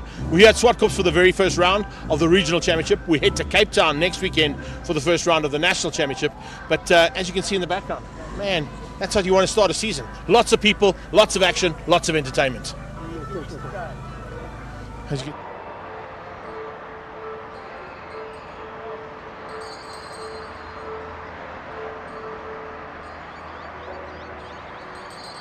Favorite class? C. Class C. Okay. Why? Yeah, because we race Class C. No, I know that. That was an easy one to do. Yeah. But in terms of that first Class C battle, it looks like it was a bit of a fight out there, wasn't it? Yeah, no, definitely. But we finished third, so it's not too bad. We got third pole position. So. Okay, and now for the second one, it gets inverted, so that puts you probably onto pole. So what are you going to do? Yeah, we're going to win this race. That's what I like to hear. Keep up the good work. Keep up the good work. All right, so there you have it. As you can see there, let's go and find out. Dave, there's a guy here with a pink hat on, eh? Takes a brave man to wear a pink hat, eh? It's a very brave man to wear a pink hat. Take us through the pink hat. Yeah, it's just our team, eh? We're colourful, we love it, we enjoy it. It's racing. And how awesome is it to be part of this festival with Coca-Cola coming back on board and boosting South African motorsport? Yeah, it's like I mean, we've got 2 cars here today. I mean, third one's on the way, and we've got like 7 on our side, just across the board. So it's enjoyable. We love it. That's what we like to hear. So keep up the good work, and keep them coming. We'll do. Awesome job. So there we go, little man waiting to rock and roll out here as well. Sneaking in here. Let me see if I can get around the door there for you quickly and catch up with Tiffy Tate here. Chris, tough time out there for today. What's the plans for race 1? Like my famous interview last year, to win, but it's quite a bit different than VW Challenge last year. Now it's quite the mixture of cars, nothing the same. So it's going to be a very tough race out there. Well, good luck for the first one, and we'll hopefully catch you a bit later on. There we go. Looking forward to the action there, of course, with Chris and a couple of other guys that are involved in this one. Of course, there's going to be some fun and games. The Fair Energy Championship has turned into something pretty unique. You can see LaRue's gone with some options here as well with couple of changes to the normal setup. Let's see if we can dive in here quickly. Mr. L, how are you feeling? Like in yourself? You looking forward to this first one? Very, very much so. That is the dry one. We're going to give it our best and see what's happening. And just have fun, eh? Hopefully race control can keep us out of the wet and we get through the whole day without any wetness, eh? I would be very grateful for that, thank you, yes. Good luck for the first one, buddy. There we go. Let's sneak around on this side here, David. There's another driver out here too. Don't know if we're going to be able to get in there quickly. Yeah, there we go. Let's sneak in here. This is a man who comes from a racing stable of note here. Listen, Keelan Mikey's, I'm going to say to you, this helmet is a famous helmet, but it's not yours. No, it's not actually. No, I think Des is pretty happy that you're in the car. How was that first heat out there for the first time on the track in full-time action? It's quite difficult, I'm not going to lie. But hopefully it calms down a bit, getting used to the track now. But we'll see how it goes. Hard? Still there? Very hard. Oh, that's good. If you don't have nerves, you're not trying hard enough. So exactly. Stick out there for the next one, okay? Thank you. Good luck, buddy. There we go. Awesome job. And of course, coming from a stable that has had lots of experience in racing, it's great to have him involved. And of course, with Ferro Energy behind this category. And Dan, I think he's probably done the spray job on this car because it definitely looks like it's a Des Bloom kind of special there for sure. Eh? Straight out of Lower Alberton. There's the man we've just been speaking about. Check that out. There we go. Mocha Rodeo's in the house. I can see him over there. Let's have a quick chat there, Mo. Jump into the studio, buddy. Mr. Kurodia. So, chilling on the sidelines today? Yeah, I am. I know it's that time of the year. You guys are going to do some fasting, so it's not time to go racing, but I think you're looking forward to possibly next weekend. Yes, I am. Nationals next weekend in Cape Town. Looking forward to it. Looking for my first win next weekend. So, yeah. You've spent a bit of time sort of in between as well at Fast 5 doing some crowd entertainment in the Green Hornet and doing some drag racing as well. Has it kept you on the edge and ready to go for next weekend? Yes, it has. It's been keeping me in the edge of racing and all that, so I've still been into it. And what's your plans for Polo Cup, Astron Polo Cup for 2025? Hopefully take a win this year. I'm looking forward to it this year. Car's got a lot of upgrades, looking good. Times are looking good. So hopefully this year is my season. There we go. So that's how it's going to be, hey? He's put out the challenge there right from the word go to all other Astron Energy Polo Cup drivers to go and have a go. Let's head back to studio now as we get back into the second part of the day's racing.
Right, so we're heading down into the pre-race paddock.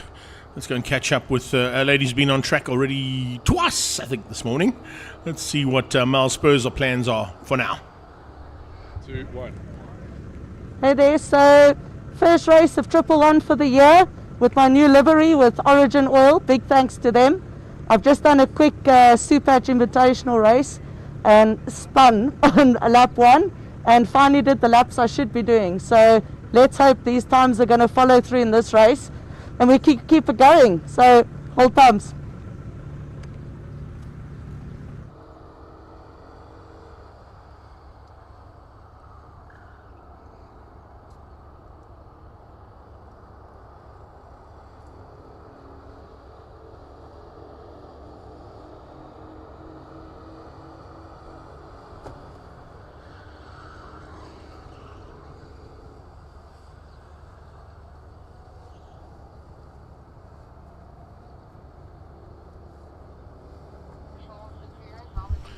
Before we head onto track, let's go and find out what the plans are for Leonard Archer inside that ACD Hyundai i10.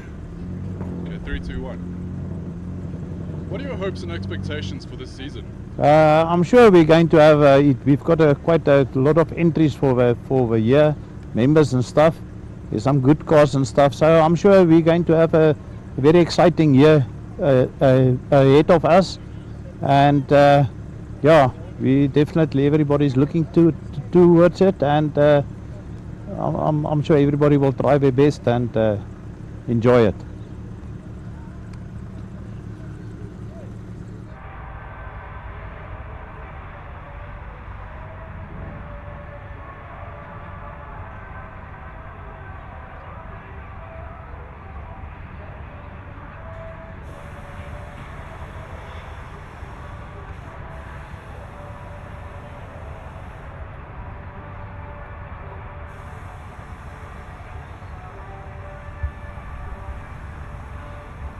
Looks like we're heading down to pit lane and to pick up on some comments from Mike O'Sullivan before he makes his way out onto track for the Ferro Energia 111 GD Sports and Saloons.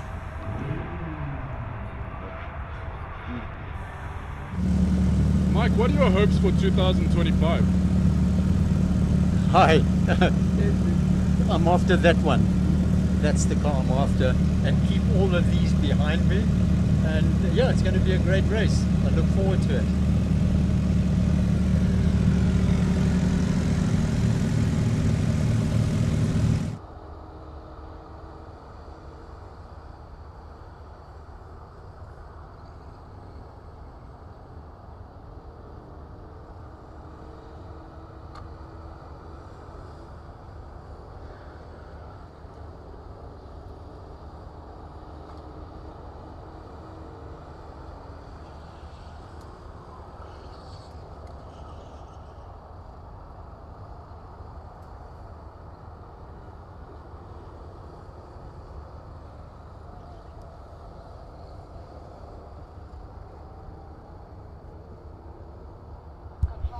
We chatted to him only a couple of minutes ago in the break, but Moritz Leroux is now down in pre-race and getting ready to go for his first heat of action. Okay, how are you feeling about the race? Very, very excited. Thank you. They gotta go.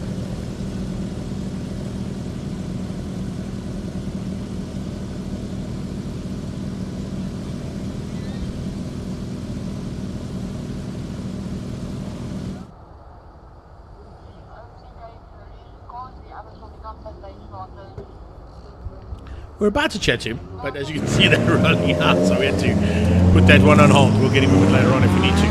Watch out for the Bat Lady. She joins Mal Spurs, one of two ladies in this category. As they all roll out now. Looking forward to a big battle between our 111 GD Sports and Saloons and Super Hatch combined. Remember, Super Hatch's second race is combined in here with classes C, D, and E of the 111 GD Sports and Saloons. Ferro Energia, of course, are our main sponsors of this class, but great to have them on board again. And to Luigi and his team for backing not only the series, but a couple of cars involved in various series this year. You saw Jaden Goosen in one of their cars, this little Renault of Monkeys, of course, also a man to watch out for in his progress through the field. Little Renault Sandero. I think if I'm not mistaken, that's an ex-Big Boss car that Des Bloom might have got hold of. I think in fact at one point in time yours truly might have been behind the wheel of that car. I did recognize it when I did the interview with him heading into the break. So watch out for him coming through the field as quickly as he can. But of course it's a big field that is now going to battle. 70 is Chris Smith in the standard option 924. And Martini Racing stripes down the middle of that car. Chris Smith has had some epic battles in his time with that 924 Porsche. And then of course it's Polos, Golf 1s, Hondas. Particularly Polos make up the majority of this field. But we've got a couple of Honda Ballards out there as well. We just chatted to Mike O'Sullivan. He'll be looking forward to moving through the field rapidly there in his Honda. And we've got, of course, the Hyundai involved in there as well. So some big fights expected here in amongst our Ferra Energia 111 Sports and Saloons. The GT Saloons will come a bit later on. Of course, they are up just after this, if I'm not mistaken. So we've still got a lot of race action to come your way. Dunlop V8 Supercars in Performance Racing Series classes D, E and F. And then, of course, all the second heats of the day after another short break later on this afternoon. We are running slightly ahead of schedule, so if you did get a schedule in your hands at any point in time, you'll see that we are slightly ahead of schedule. Reason for that is that there is a big storm on the radar, and we are trying to avoid that storm as much as possible and give us at least all the heats in the dry or semi-dry and not torrential downpour that's kind of expected for later on this afternoon. That's if, of course, the weather apps and weather gods play according to what we're hoping they're going to. It is round one, and it's the Regional Extreme Festival here at Zwartkops, presented by Coca-Cola Beverages South Africa. Into the first heat of Ferra Energia 111 Sports and Saloons, and second heat of Super Hatch. They are combined here for the second heat.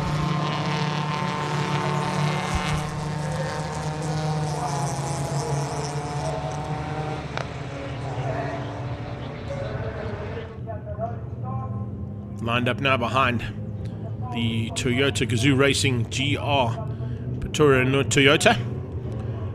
And our official safety car. Lights are out, which means it'll roll into pit lane, handing the duties there to Maritz Leroux and Mike O'Sullivan on the front row to take us down towards turn number 1. Tyron Pillay and Leonard Archer the second row. Then you've got Smith and Spur, Clark and Du Toit, Elke van Vletter and Bram Miller make up the top 5 rows. Then it's Sebastian Bouliart and Christopher Tate, Suman Mudley onto the 7th row of the grid as they come round now to take up the rolling start. Lights out and we're racing. Leonard Archer already getting ahead there of Smith. Mal Spur squeezing through as well, just putting a little bit of a gap there between herself and fellow lady competitor, the Bat Lady, Elke van Vletter. She was having some drastic work done to her car just before this race started. We actually saw the Batman running across to try and find some spare parts. Looks like they've got it sorted, and hopefully there'll be enough time there for her to ensure that that car can at least run with Mel and stay with that front pack. Keegan Nathan looks like he leads the second pack of cars as they come up onto that back straightaway. Pillay diving on the inside. Slightly modified version of some version of Golf that's out there that Pillay is piloting. So we'll watch out for his progress as he comes through the field. It's certainly a car that has got some modifications done to it to get some airflow into the cockpit for the driver. Or you can just leave your window open like Leonard Archer does. Don't leave the door open though, because Chris Smith, Mal Spur will definitely make you pay for that, and does so going into turn 5. So a good move there from Mal, just diving through on Chris Smith and putting the Porsche between herself and fellow lady driver. Now goes on the attack for Leonard Archer, hoping that he can bring the Origin Oil and Nathan's Motorsport car a little higher up and closer to the back of that pack. Mal goes on the defensive. She knows that the Porsche is probably going to have a little bit extra squirt on the straight, but just tucks in and follows Mal through turn 1. Bat Lady coming under pressure now from Keegan Nathan as he starts to close that gap down. Mal holds the middle line through turn 2 Cashel corner, giving no one a chance to go either side of her. Particularly inside is where you want to go there if you want to make a move stick. And some great manoeuvring through the field so far. Out front though, Maritz Leroux set the pace right from the word go. 15.5 from him as he gets away now from Mike O'Sullivan, who's fighting with Pillay. Little inside line opportunity there. Nearly taken by Chris Smith. He shuts the door and keeps himself behind Mel. But had to shut the door because he had to go defensive on the Bat Lady, who was right on his tail. So it's, I think that's a Golf 4, if I'm not mistaken, that Pile is driving. And he's now trying to find a way through on Mike O'Sullivan, who hangs on to second place for now. O'Sullivan, of course, in the Mosport Honda. It's Golf 4, Hyundai i10, Polo, Porsche, Golf 1, Polo. That's how they come through to complete the second lap of Anger, or in Anger, I should say. The fights here will continue all the way through this 8-lapper. It's 8 laps of classes C, D, and E, and Super Hatch combined. And then it's another 8 laps after this of classes GT and A and B. As I said, a slightly different derivative of wing mirrors on that car. Coming straight off a little Suzuki scooter, I think, on Gerber's car there. Chris Gerber looking to change things up in terms of how he looks at the back of the car from his cockpit side of things. But having a nice little fight there, nonetheless. This car looks pretty good as well. The number 12 car of Sebastian Bouliart, running very much a similar livery to what you would have found on the side of a Spitfire or a little Mustang in the old Air Force days. Fire-breathing mouth on the side of the car. Really nicely done. Aldrich having a great baptism into this category. Sitting in 12th place at the moment, but certainly enjoying life out front there and having some fun and games of his own. If we just sneak across to the timing monitor and I just go by class, O'Sullivan currently leads out Class C. Rob Clark is the only one on Class D. Tyron Pillay is leading T1. And he's got Leonard Archer behind him, so that's the battle for T1 with him and Mal Spur. Breedenkamp is leading T2 ahead of Monkeys and Aldrich. And Mark Dutoy and Sumon Woodley are 1 and 2 in Class A for Super Hatch. Francis Aldrich, of course, is leading Class B in Super Hatch ahead of Josh Dutoy. And out front, Class X, it's Maritz Leroux ahead of Chris Tate and Bram Miller. That's how the classes stand for now. A bit of smoke coming out of the Honda. 32 Honda there, just with a bit of smoke coming out of the back of it, so we'll keep an eye on that. Definitely not what we want to be seeing coming out of the back of a Honda.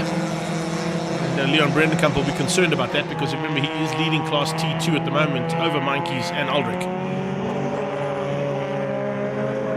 Oh, Nathan out of shape for the second time today. The first time in qualifying he did that, he ended up in the kitty litter, so you can see how hard he's pushing this Keegan Nathan to keep the Bat Lady at bay, and Christopher Tate's about to join the party with them.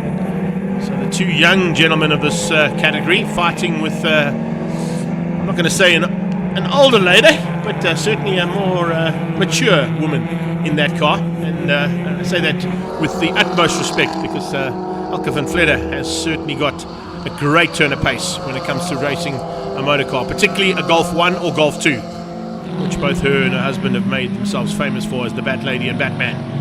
Hence the livery on the side of that car. So Van Vledder, Nathan and Tate. This little three-way battle there for 7, 8 and 9th place on track. Other lady driver under a bit of pressure here is Mal Spur from Chris Smith. Has Archer got a little bit of a gap over Mal? It looks like he has. He's opened up a little bit of breathing room there as he starts to try and close down on Mike O'Sullivan and Tyron Pillay up the hill. Smith pushing Mal.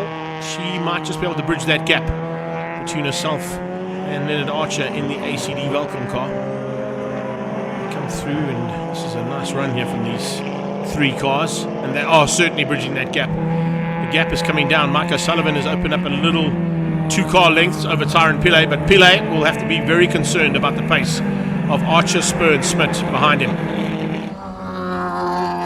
Mel was fastest of that pack in the last lap. She goes slightly slower on this one. 15.4. In fact, it is her fastest. It wasn't fastest of the pack though. Nice run there from her. 15.1 out of Tyron Pillay is keeping him in the pound seats in terms of lap times. So Archer. Oh, that's Ishmael Beloy on the inside. That black and orange Honda Civic parked on the inside of turn 2. Out of the Super Hatch fight. probably Mark Couture on his own then, and Suman Woodley. Well, they didn't start this, so I'm not quite sure if the Super Hatch class is going to have a full field of contenders. It's probably only going to be the Class B contenders at this stage in Super Hatch, in both Francis Aldrich and Josh Totoy. And we had at one stage the Ishmael Beloy, but he looks like he's retired that car. Smith slowly but surely closing down on the back end of that Origin car of Mel Spur. The three cars, just if I go to overall results as opposed to by class, I can just see what the gap is there. Archer at this stage is about a second off, and remains about a second off as they come across the line there behind Tyron Pillay. But it's 0.6 to Mel, and it's 0.2, in fact it's 0.2 to Mel and 0.5 to Chris Smith. So less than half a second splitting these three cars as they try and hunt things down and close in on Tyron Pillay, just up the road from them. I think Maritz Relou's got this one sorted out. He's down into the 14.6s for classes C, D and E. So not a bad run there, but of course he's running in Class X. Here's Maritz Leroux.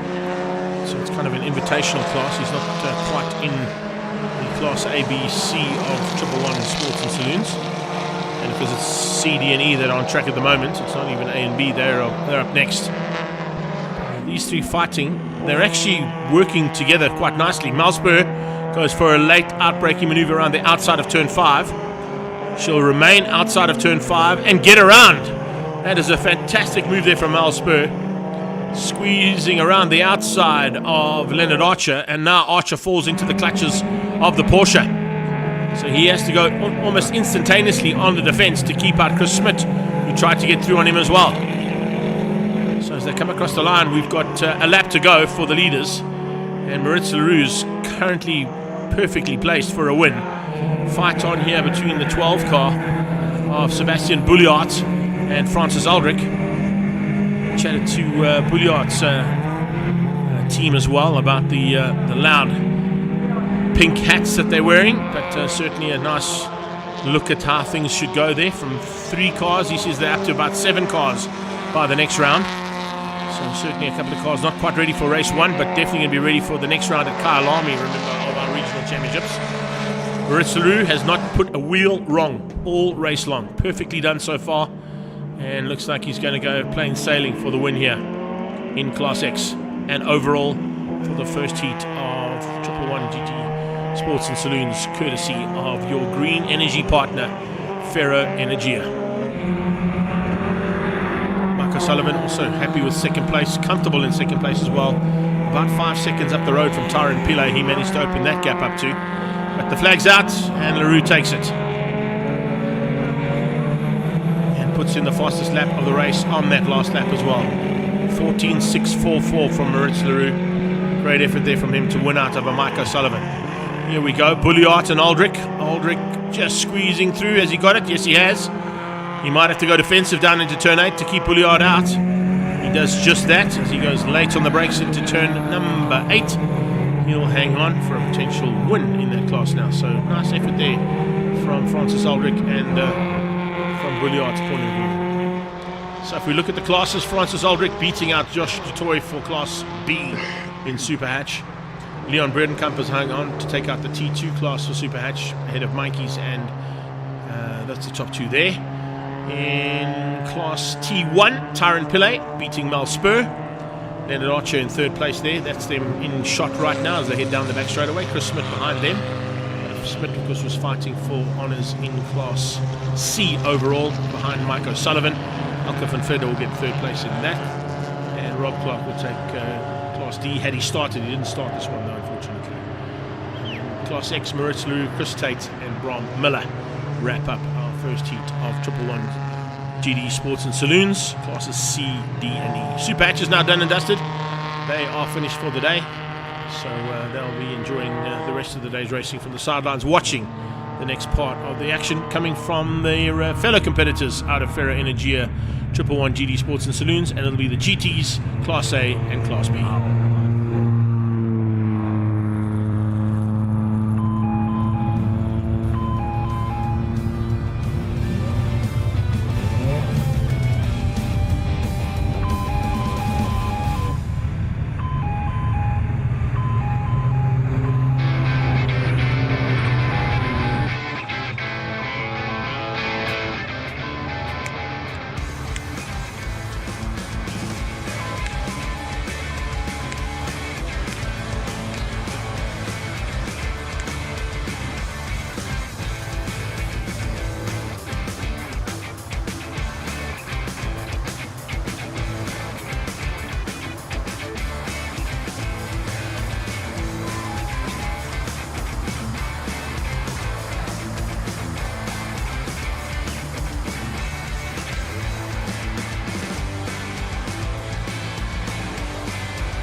Incredible privilege to be here.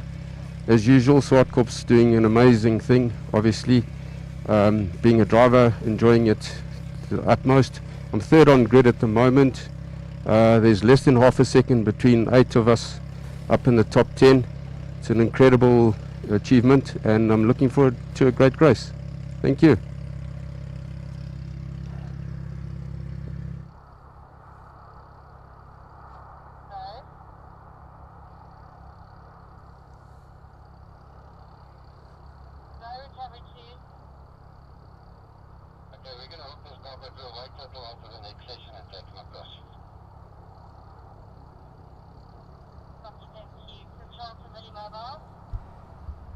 Looks like we're back down in pit lane there, picking up on a couple of the drivers. Just saw a quick interview there with Wayne Robb in the Ford ST Focus, and now heading to the Nissan Primera. And if I'm not mistaken, that's Manus du Plessis.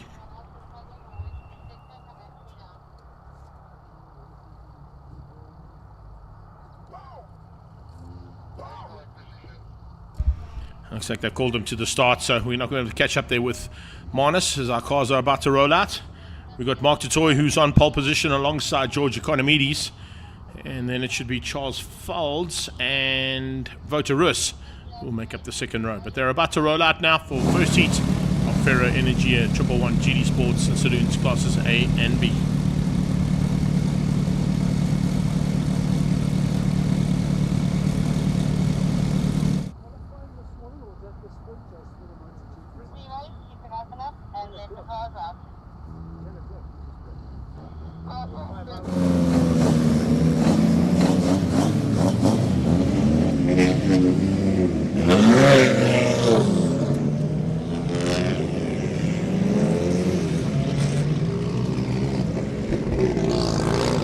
So as you can see, a nice field of cars rolling out here for the first heat of the GT Class A and Class B field of Ferro Energia 111 GD Sports and Saloons. And also picking up on a couple of the cars that have been out there and done quite a bit of mileage in their history on a racetrack. It's great to have them back in the field and ready to go again. Watch out for Lucas Besaidnout, one of our friends here from Zwartkops International World of Motoring. The big boss man from Pretoria Noord Toyota is in the house, and of course he's piloting his favorite Lexus that he has absolute joy in getting onto a racetrack. So fantastic to have him here, and a massive thanks once again to him for his support for a long time in the pace car and safety car, and our doctor's cars are all provided by Pretoria Noord Toyota. We've got Manus du Plessis, Wayne Robb, we chatted to him, Lindsay Kleur out there from Nathan's Motorsport. Watch out for Lucas Besaidnout, as I said, Piet Porgita and Jonathan Visser, Charles Weyers and Josh Weyers, Wayne Labochki in the Shield Golf. Stoutgat Vermaak is there as well in the BMW. Nice to see him into this field of cars in the first time of asking in that BMW at the back of the pack. Sean Vermaak, of course, comes from a two-wheeled background, multiple Thunderbike champion in his day, but now deciding to go from the two-wheeled route to the four-wheeled route. So we'll keep an eye on his progress through this pack. And then, of course, you got Johan van Heerden also in this pack of cars about to go to battle for the first time. Mark Tutoy has set the pace in qualifying, so he'll be the man to try and catch in that Z4. George Economides always quick in that turbocharged Martini Racing coloured Wealth Avenue Golf of his. The Origin Golf is piloted by Wouter Rus, and he's got the number 1 plate on that car, of course, being the overall champion for 2024. I think it was only about 1 or 2 points that it came down to there between himself and his partner in crime, Mel Spur, at the end of 2024's championship. Manus du Plessis, we're just chatting here with Andre de Kock from the Citizen Motoring, saying that car's done some mileage.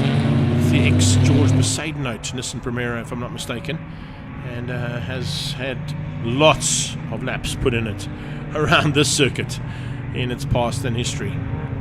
There's a lot of caliber behind that car as well, and multiple championships as well. So in the hands of Manus du Plessis, let's see what it can do today.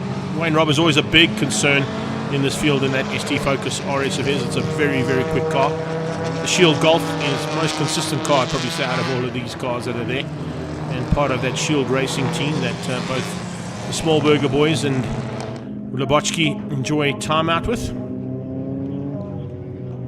they now come under starters orders. Up to the top of the hill and past the AMG driving experience, past Gazoo Racing's headquarters. Just can't see it, it's on the right hand side of the shot there, but that's where Toyota Gazoo Racing have made their home. So we've got Z4, Golfs, Polos, ST Focus, Primeras, Golf 1s.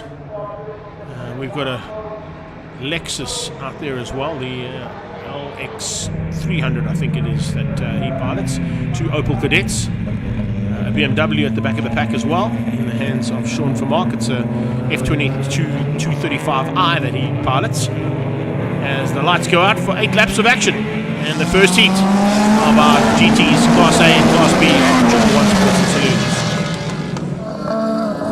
You've just joined us from all around the world, I believe all the way down in Australia. It's Narissa that's watching us there. Mark Friedman's watching from work, I think. So there's the picture that he just sent us now of Narissa watching from down under. Hope you're enjoying all the action. We had a couple of guys and friends from the past who've come from New Zealand as well. They're still up late watching this racing, but probably also watching a couple of other things that are happening around the world of sports. Not only the Extreme Festival, but great to have you here. And fantastic to have you watching all the way from down under. Big welcome to you.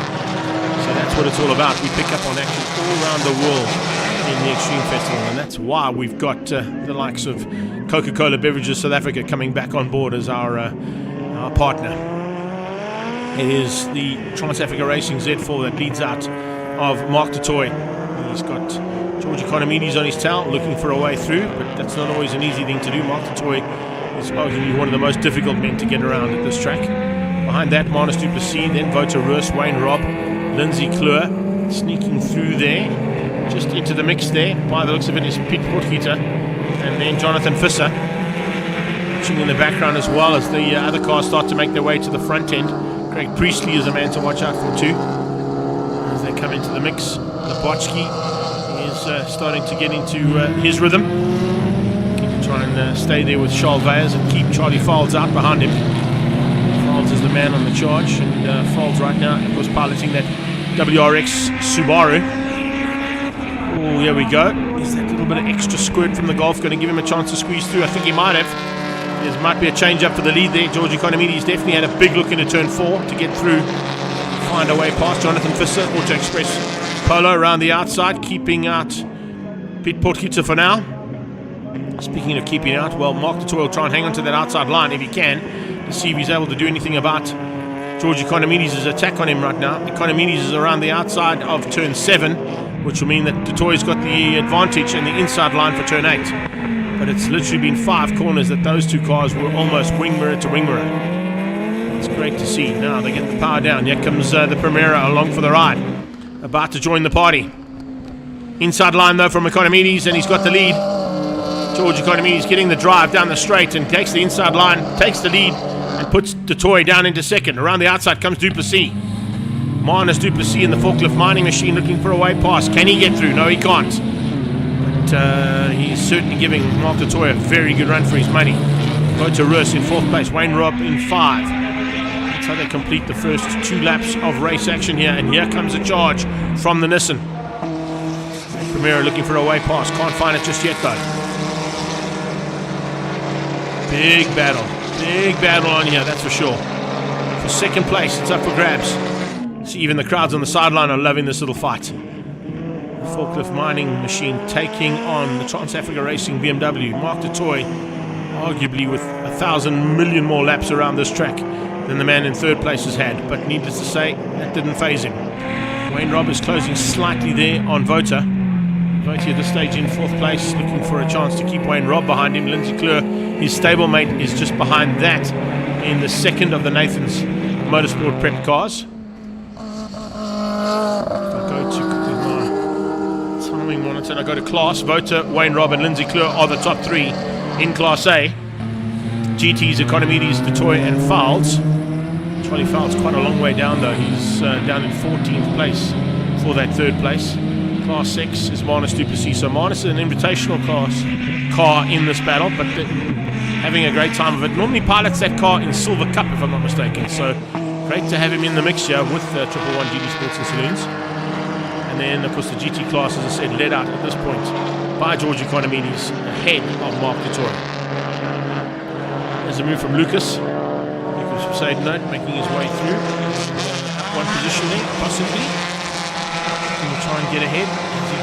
He's gone side by side with Visser, and he's eventually got through. So Visser dropping down one place.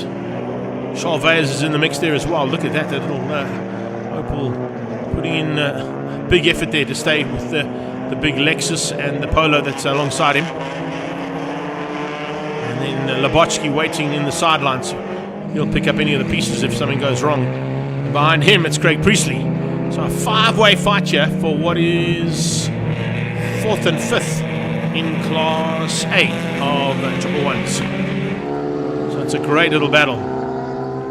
Sadenote pulling away slightly. Veyers now also with a bit of an advantage. Visser dropping back into the hands of Priestley. Priestley trying a slightly different line. You'll see him cut back on the inside and try and get that tactical auto car of his to squeeze through on the Auto Express Polo. Can't quite make it stick there. He's got the wing on the car. So running that additional wing on the back end.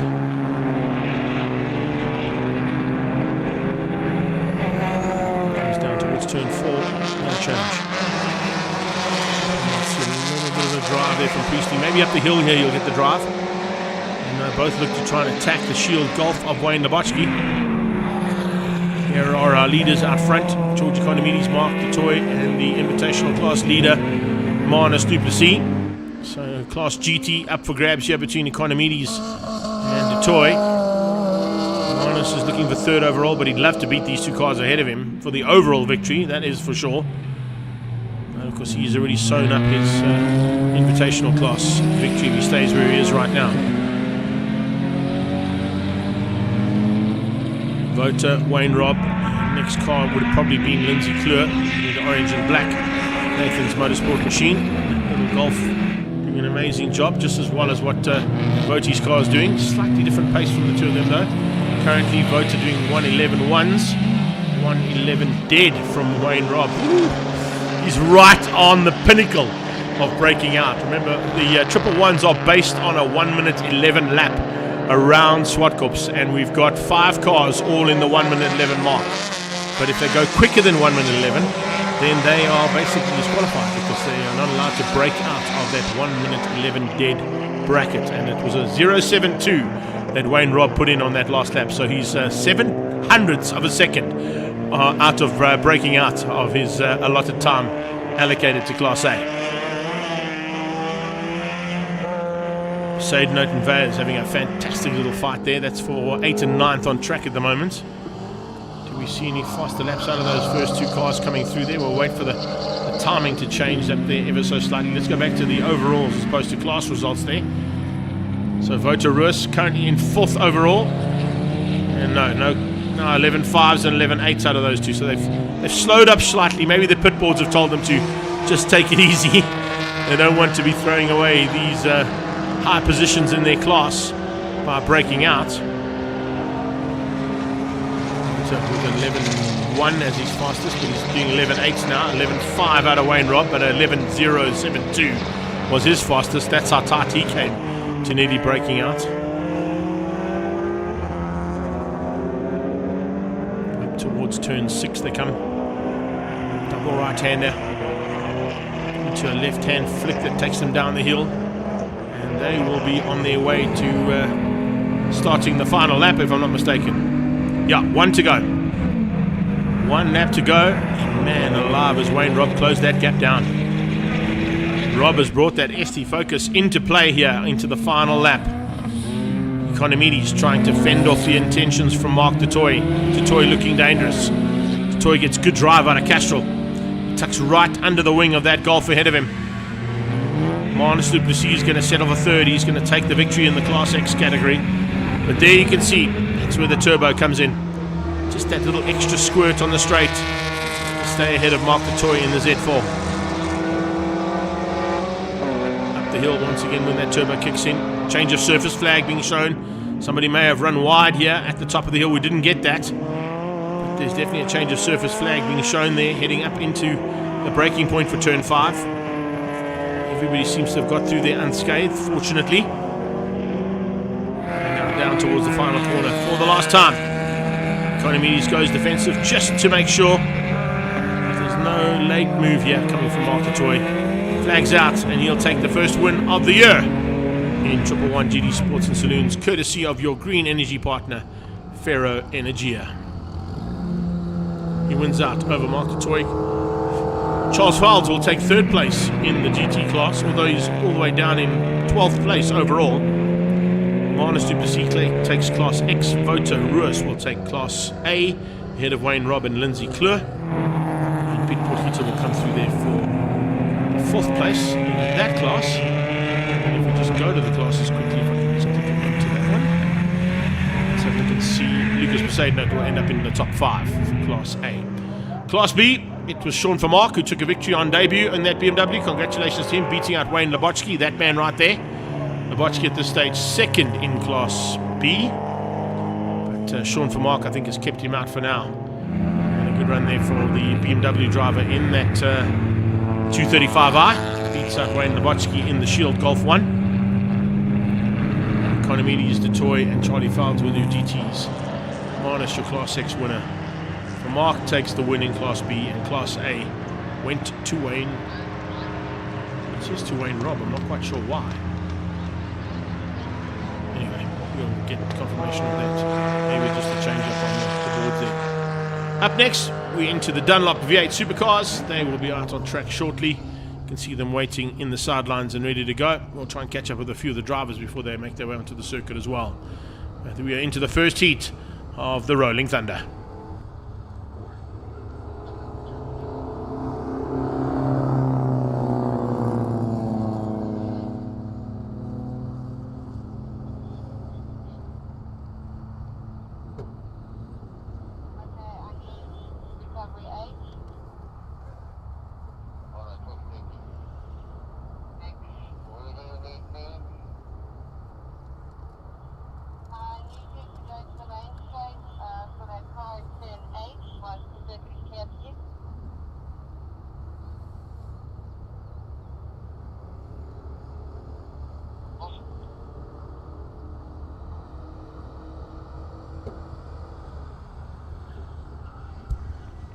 Down in pre-race, let's catch up now with Terry Wilford.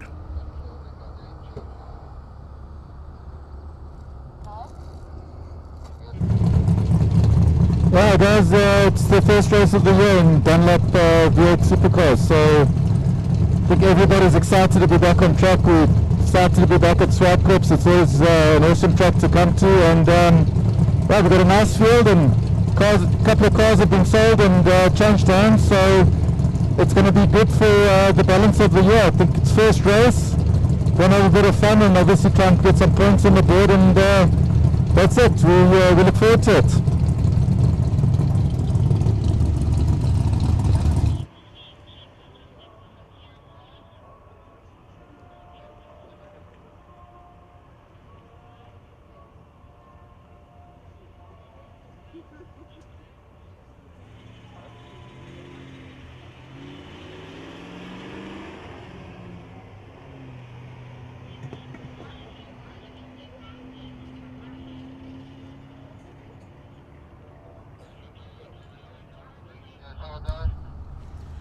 In that previous shot, actually, you could see the front that we're trying to avoid. That's why we're trying to run a little bit ahead of schedule. Let's go down to catch up with Thomas Reeb and see what his plans are for race 1. 3, 2, 1. Welcome in the number 9 Mobile One Cafe 9 sponsored car. This is the first race of the new 2025 V8 season, and we're proudly running on the new Dunlop tires, so this is going to be a killer race. We're in third, but we hope to have a much better race. Thank you.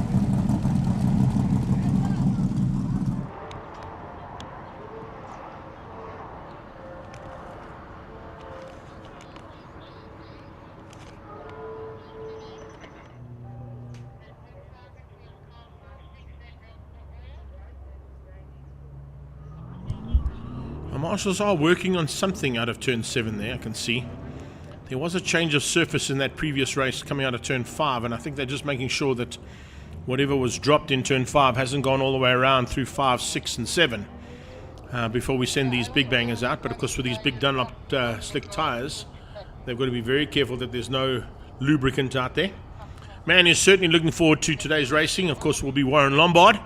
He'll be starting from the front row. Let's see what his plans are from that part of the track. Okay, go. So we're looking to start the season off how we finished last season. Pole, first win and a good finish in the second heat, and hopefully we can continue the season going forward, keeping strong, keeping the car, bringing the car home, and being in the front. Hopefully we can lead for the rest of the season. It's a big ask, but we want to win and we want to be fast. It's the first time we get to say to everybody that Warren Lombard is now also a big daddy. His beautiful little baby was born only a couple of weeks ago, so congratulations to the Lombard family for the birth of his first little one. And I'm sure he'll be looking to be the big daddy of this field as well and take on Thomas Reeb, Terry Wilford and Sam Dahl in the GT1 side of the V8 Supercars, now sponsored by Dunlop. You can see our friends up on the back wall there are in full effect as always. It's a great spot to watch from. It gives you about 70-odd% of the circuit that you can see from that vantage point, particularly if you're closest to turn 4, where I can see Colin Wendell down there, one of our photographers. But from the shots that we see here on track, let's go back down to pre-race and catch up with the oldest standing member of the Samcar Association, Ben Morgenroot.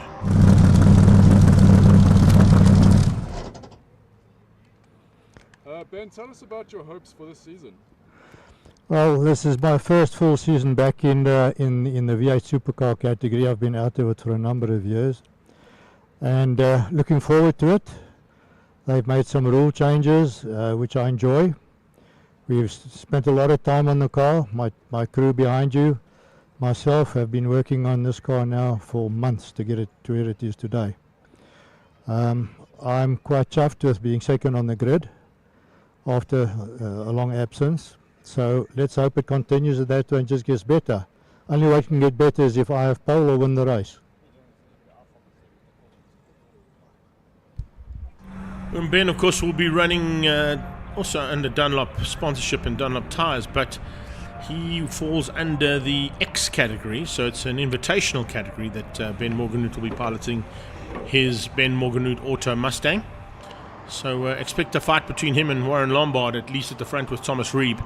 I think that's where we're going to see the most excitement out of this particular class. Terry Wilford will definitely be looking to get in there and have a bit of a fight of his own. Sam Dahl will be joining them. And then it's Anthony Marks, Aki Kampon, Stevie Herbst and Alan Ryan who will be piloting the GT2 cars. The 4 of them in GT2, a bit further back in the pack. That's the reason for our slight delay. There was some fluid dropped from one of the cars, and it's basically been taken all the way around the track from turn 5. So a lot of work being expected to be done here by our incredible marshals team, but they do a superb job. Speaking of GT2 drivers and Tony Marks, there he is down in pre-race. Let's find out what his plans are. Okay, go. Yeah, well, for the race, I think keep the nose clean and just try and finish. I mean, there's 2 races today, so we obviously want to do well, but we want to finish. Luckily, it's not too hot out there, which will help in this scenario. And for the rest of the season, we'll see if we can do all the races, but yeah, definitely looking forward to a competitive season. Always great to catch up with him. And as we do, I can see some entertainment being provided on the sidelines, some caps being bought there, some fan material, and I know that the team from Extreme Festival are working on some merchandise that's going to be available to friends and fans at all the race circuits around the country in the very near future. Up on the Volkswagen Gallery, a whole bunch of people watching from there as well, but I believe that the Cobra Kai from East London have joined us as well, in Jody Ihlenfeld and his team. They joined Mark Friedman and his friend all the way from Australia. We've got people from Austria joining us as well, and we've also had a couple of guys from the US of A who are already in the house as well. So a big welcome to all of you. Hope you've enjoyed all the race action so far on all of our platforms. Remember, we're on Facebook and on YouTube. Sam Dahl has come a long way to race, as he always does, but he's back in the pack for Dunlop V8 Supercars. Hi guys, yeah, I'm from Finland, and this is, testing. We have new tires, obviously. We are really not happy with the performance yet, but we are learning all the time. The settings on the Dunlop is a bit different than to the Pirellis we ran earlier on, but we are getting there and improving from session to session, so I'm happy.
Do you love the fact that if you think about the history behind this class and where it all started? Initially in 1984, a discussion was had between what was then the Samcar Association chairman and his party, and they went off to Westbank to have a chat to a couple of guys there to see if they could get a sponsorship for what was then known as the Modified Saloon Car Association. And yes, Westbank signed up for 50,000 Rand in 1984, so it's a 41-year history that this class has had. Yes, it's had some changes through those 41 years. They went from a category of racing that had 5 classes initially, then dropped down to 2 classes, then became just a V8 class. It became the Supercars, of course, under Westbank's banner initially, then was taken over by Mobile One, and has now continued the history of this category with Dunlop joining the party as their new sponsors for 2025. Ben Morgenhout has been there since 1984, and of the current crop of drivers that are out there, he's the only one who has been through the entire 41-year process. In and out, of course, over the last couple of seasons, hasn't been a full contender for the last couple of seasons, concentrating his racing efforts elsewhere. But his youngest son, of course, joined him at one point in that car, in Benjamin Morgenhout, getting a chance to have a drive in a V8 supercar. And the other man who's been around since those days, of course, is the dad to Terry Wilford, in Larry Wilford. He's, of course, also one of the long-standing relationships. Man on the sidelines, who, of course, has put in a huge effort. He's probably going to join us on the live stream at some point, is yours truly's dad. He was the man, of course, who put the deal together for Westbank to join on to this party and set the wheels in motion that are now in the hands of Dunlop as the official sponsors of the V8 Supercars. But that's kind of the history behind this class and where it's come from in the last 41 years of racing. Unbelievable to think that it's been such a long-standing relationship, and a couple of guys that have been around since those days are still around and still enjoying the fruits of their labor. And of course, a very, very popular class amongst the fans here and all around the world and all around the country. There's nothing more awesome than about 15 V8 supercars rolling down towards the start line. Hence the nickname that Roger McCleary gave them in the sort of early 90s, the Rolling Thunder. And hopefully that Rolling Thunder in the sky stays away as these cars are out on track and we can finish up today's racing without any wetness on the Zwartkops surface.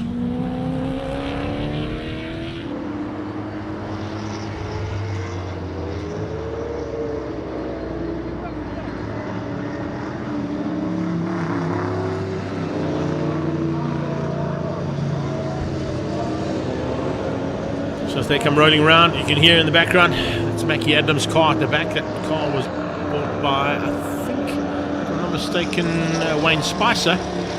He's bought Mackie Adams' 6-time championship-winning XKR Jaguar. Alan Ryan is just ahead of him. Stevie Herbst, the chairman of the board, is there in in 8th place, Aki Kampan, Sam Dahl, and then of course the front end is all our GT1 competitors with Warren Lombard and Ben Morganhout in the Invitational class car alongside Lombard. And then it's Thomas Reeb and Terry Wolford. I'm looking forward to it.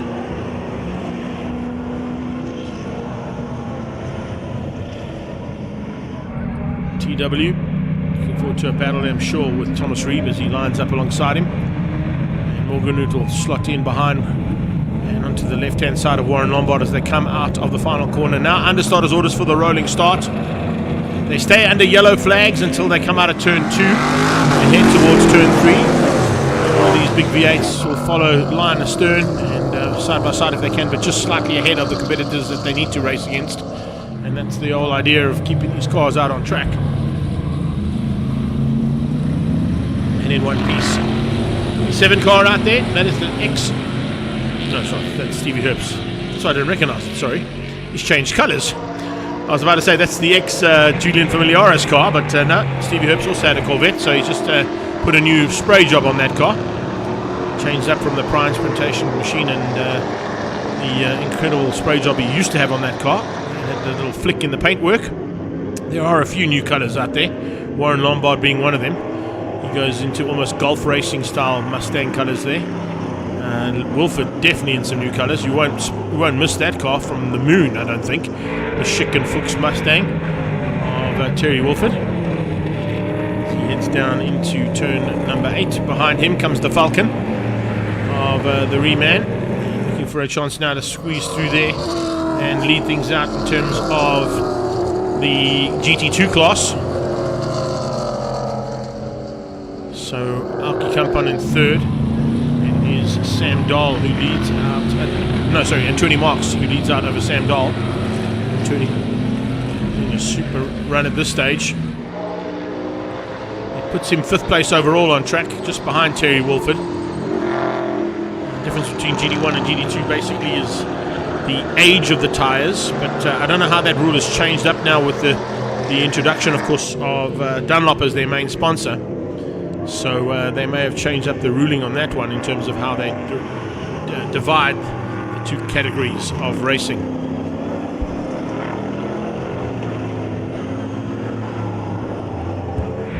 Head downhill now for the first time in anger, and Ben Morganhout under a bit of pressure there from Thomas Reeb. Reeb in one of the, I think, 3 Chevys that are on track.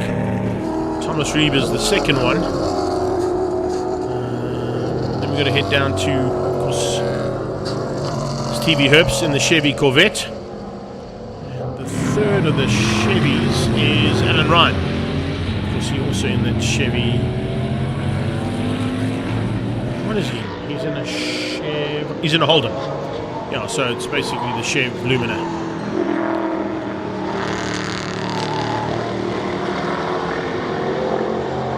Top 4. Controlling things from the front is Warren Lombard. Ben Morganhout 2nd place. That's a car that was a championship contender at one point as well.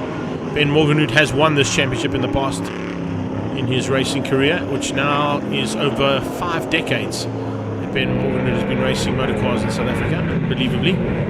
Thomas Reeb right on his tail though, showing no respect to the elderly statesman ahead of him, the King of Randfontein.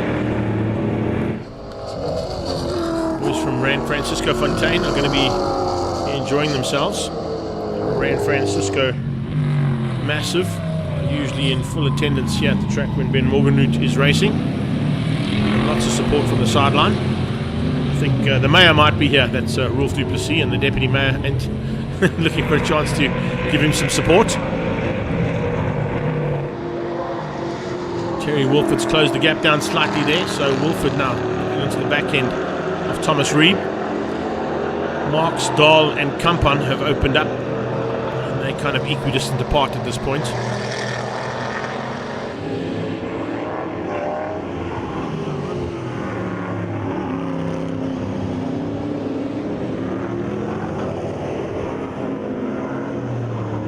Tony Marks in that Holden. Chevy powered car leads out the GT2 battle. It's a Ford powered car that leads out the GT1s.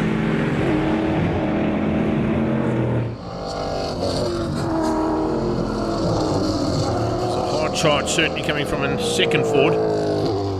It's the third Ford on track, but arguably the most aggressive Ford on track at the moment is Terry Wolford, trying to find a way through there on that Cafe 9 Automotive and Mobile One sponsored Chevy of Thomas Reeb.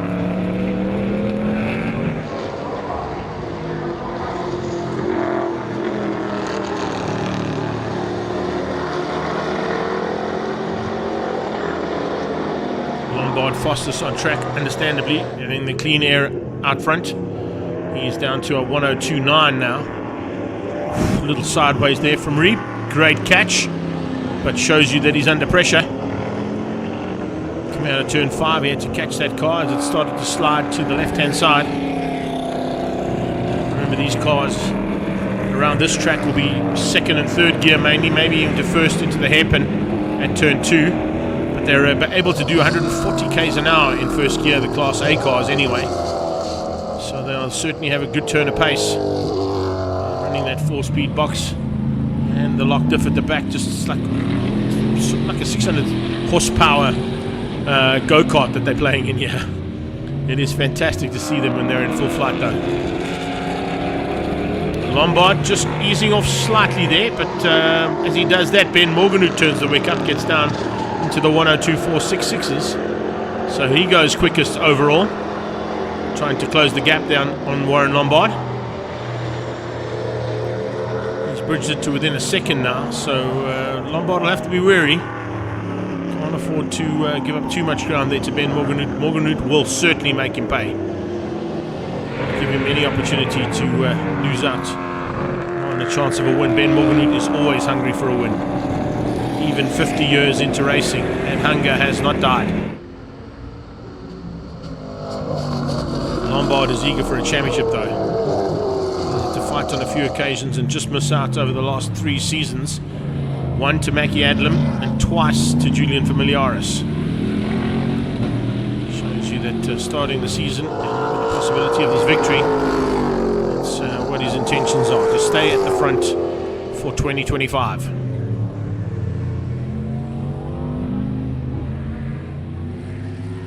Aki Kampan down in 7th place, also starting to up the wick slightly. 105.199 coming out of Kampan in GD2.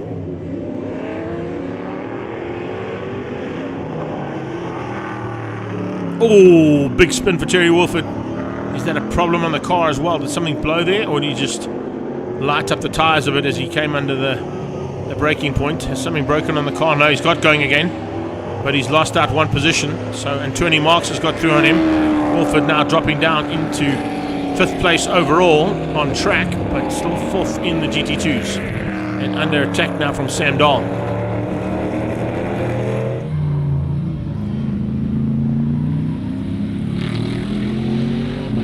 Two and a half laps to go still for Warren Lombard.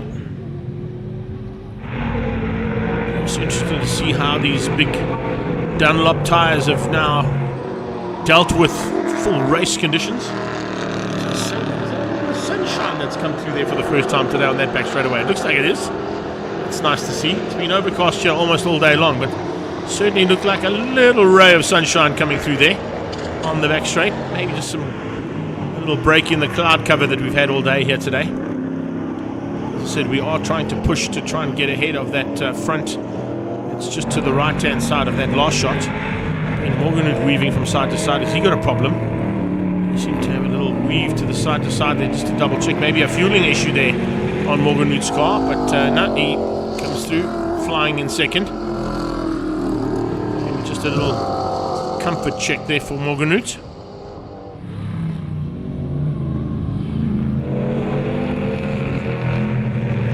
Wolford's problems are going to continue because he heads into pit lane. So that's not what Terry Wolford wanted for his first outing. TW into the pit lane.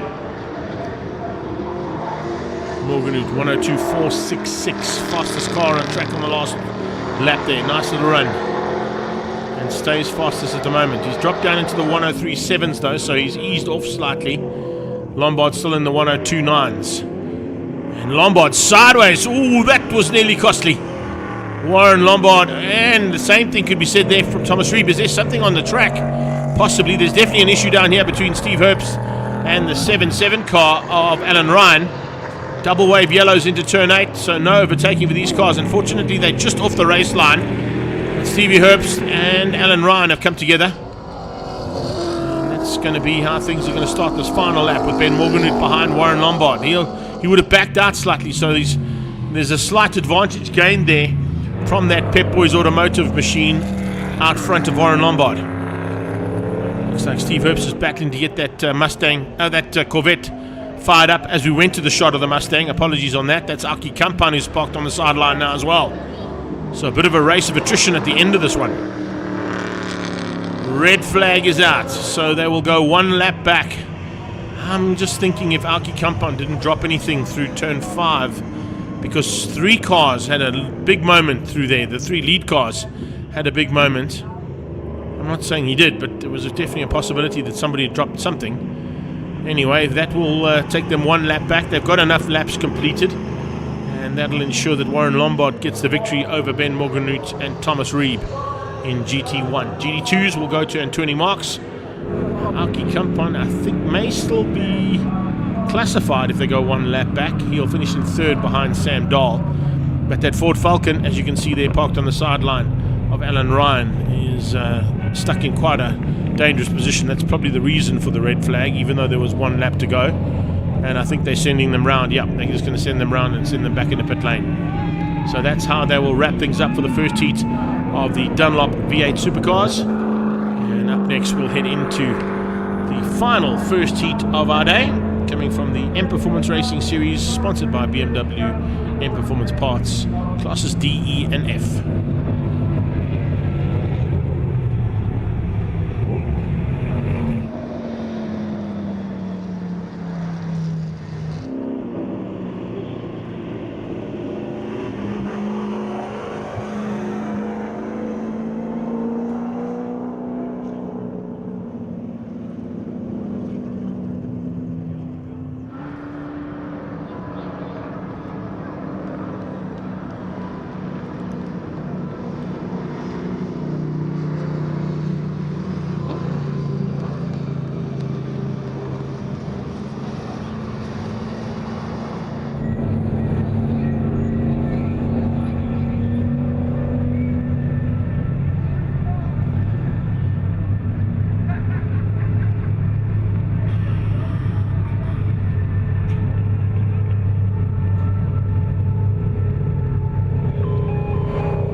As you can see there, a little bit more work being needed to be done on that Ford Falcon. Looks like about a quarter light, and that's the reason for the red flag. But while we are sorting that car out, let's go and catch up with Karabo Malamela down in pit lane, waiting to go out for BMW M Performance Racing Series.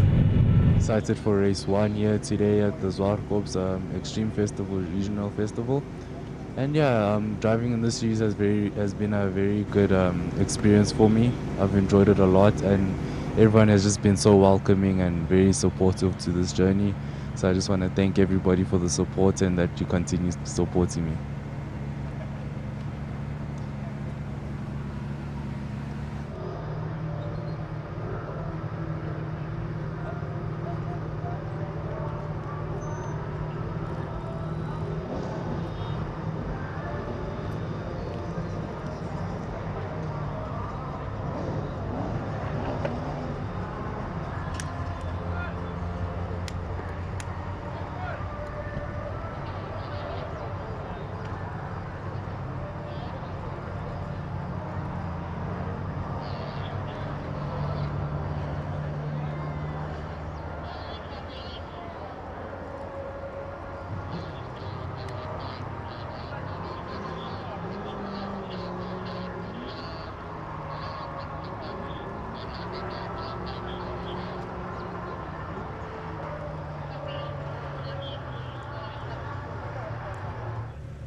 Yeah, so starting on pole today in Class E. Yesterday I had a bit of an up and down day.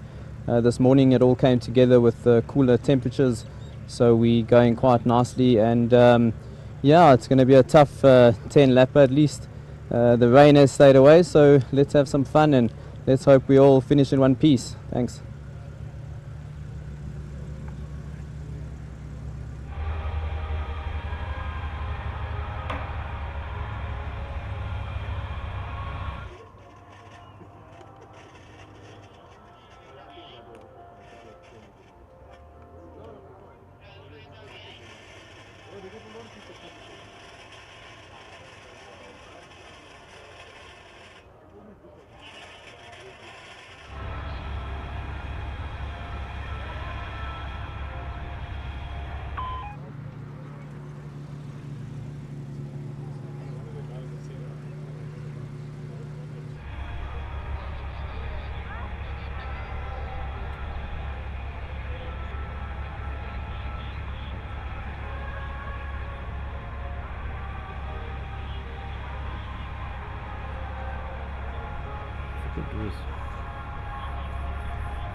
Eugene, we just heard that there's oil out on track. How does that affect your preparations for the racing? 5, 6, 7, 8 oil. I've qualified very bad. We had a problem, and I think we've solved the problem. But I'm going to do my best. I'm starting at the back of my class, but I think I'm positive. I'm sure we found the problem, so it should be all right. Just the oil could be a problem, so we'll do our best.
One. Oh yeah, I believe the lady just walked past here showing that there's oil on the track. So yeah, definitely first few laps, very cautious, especially lap 1, knowing exactly where it is. So yeah, obviously we'll use lots of caution. Hopefully our competitors that's racing with us will do the same. And yeah, try not to also avoid overtaking in that area. And then just get the feel of the car as we go along, and I'm sure the track will get better. Yeah, so to my fellow competitors, let's go have some fun and enjoy this race. Thanks, then.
Yeah, so the conditions have just changed. They say it's well on 5, 6, 7 and 8.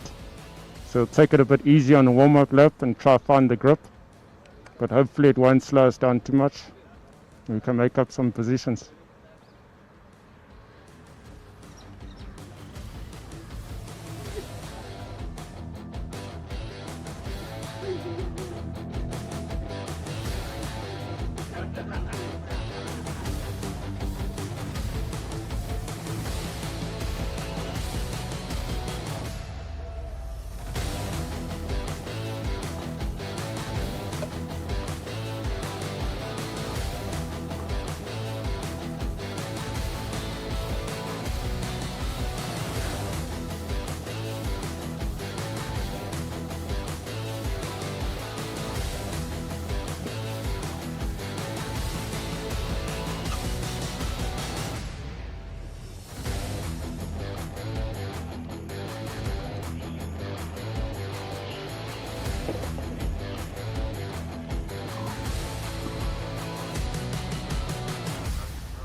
Qualifying was a bit of a weird one.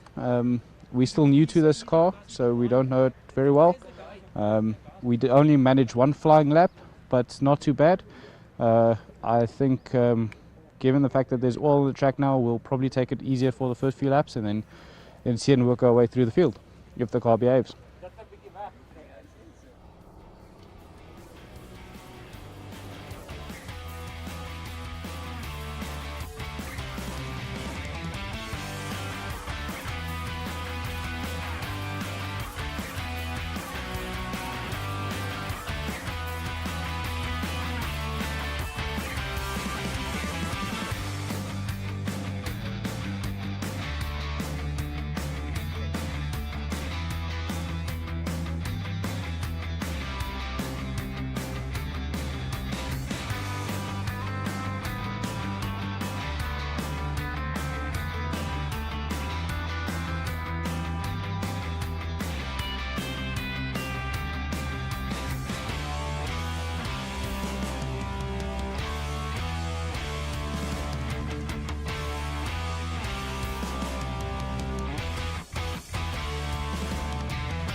There we go for our next half of the day's racing. Saturday's program, of course, will kick off with the first heat of BMW M Performance Racing Series classes D, E and F.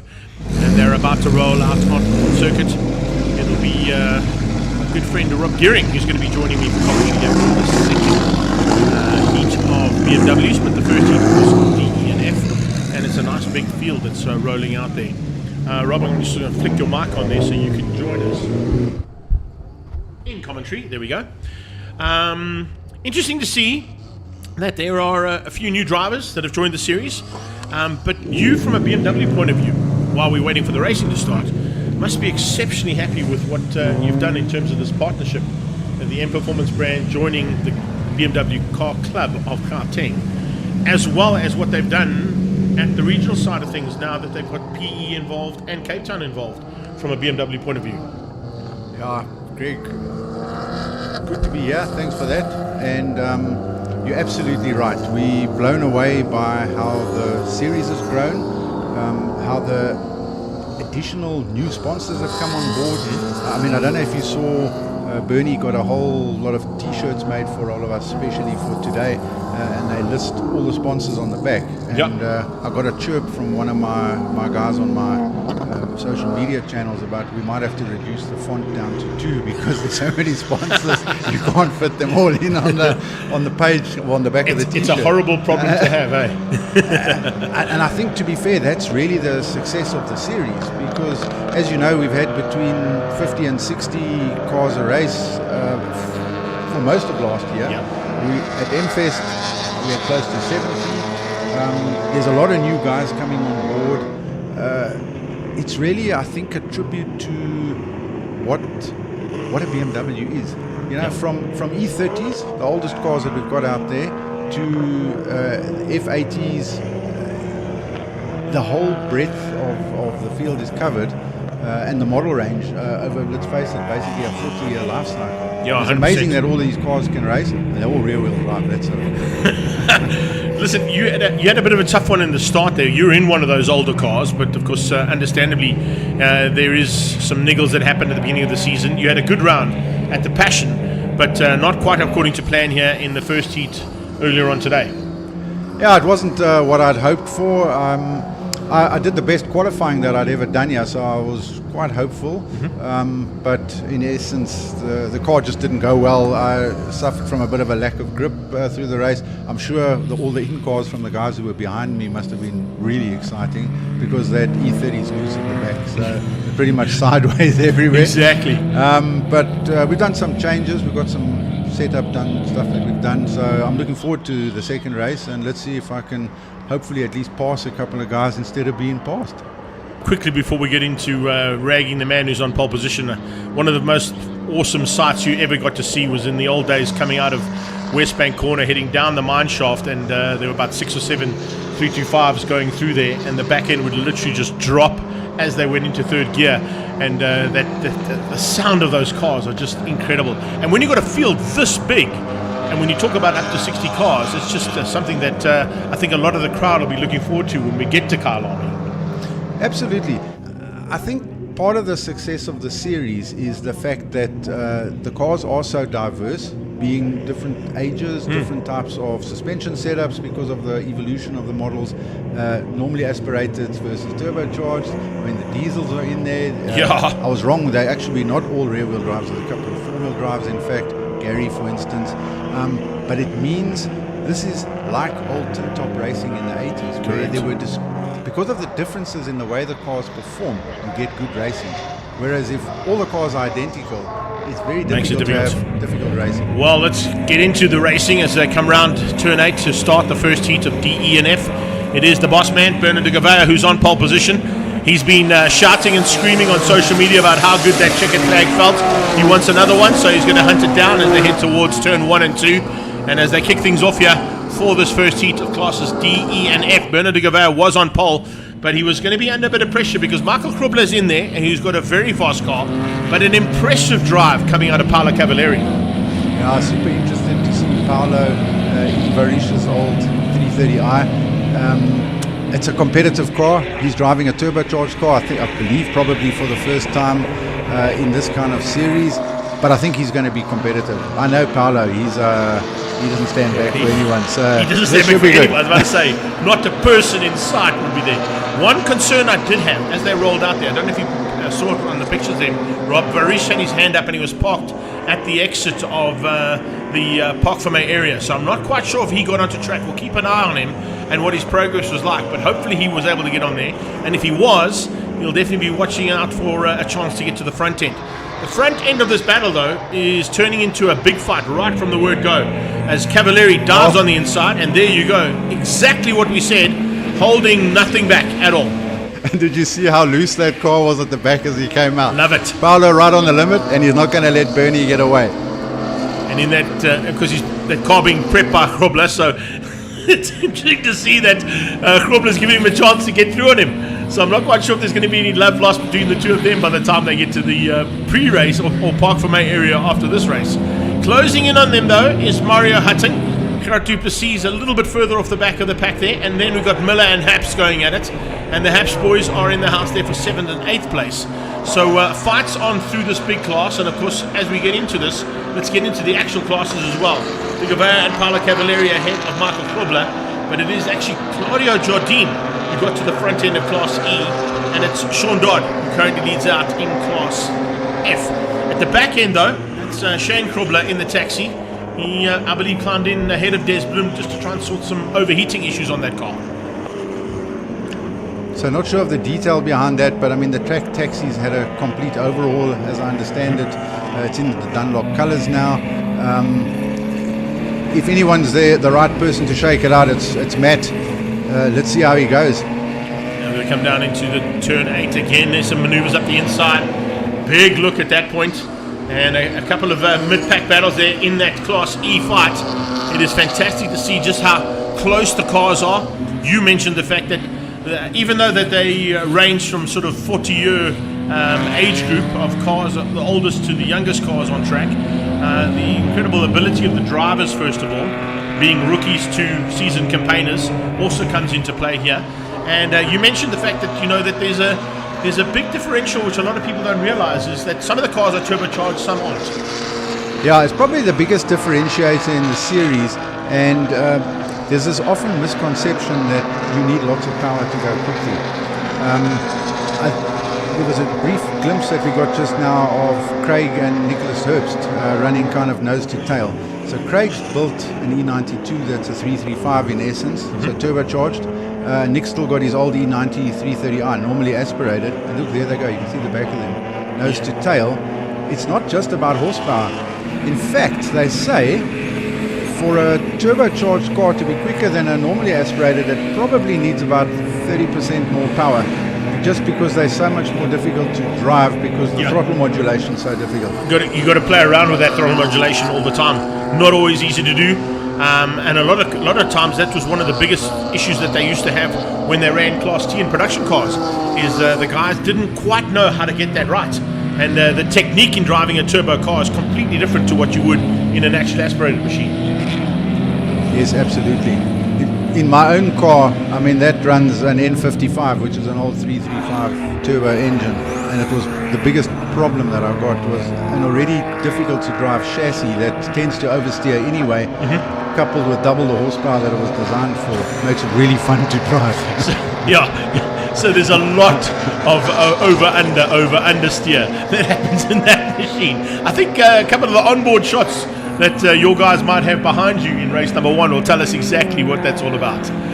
As we come down the hill, look at this though, fanning out in this mid-pack. This is brilliant stuff, absolutely amazing. There's a big spinner.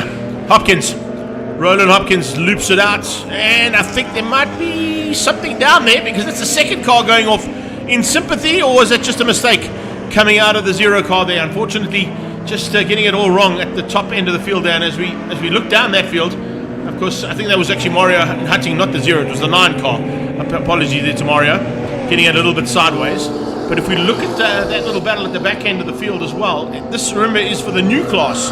And the new class being brought in because you've got drivers who felt that they might not be quite up to scratch with the Class E competitors and needed a little stepping stone before they can climb into the big categories up ahead of them. I think the new class breakdown structure that they've got, particularly D, E, and F, is really working. Yeah. I mean, this is where we've seen the majority of the cars. And I mean, look at these dices that we're seeing out here. It's absolutely incredible.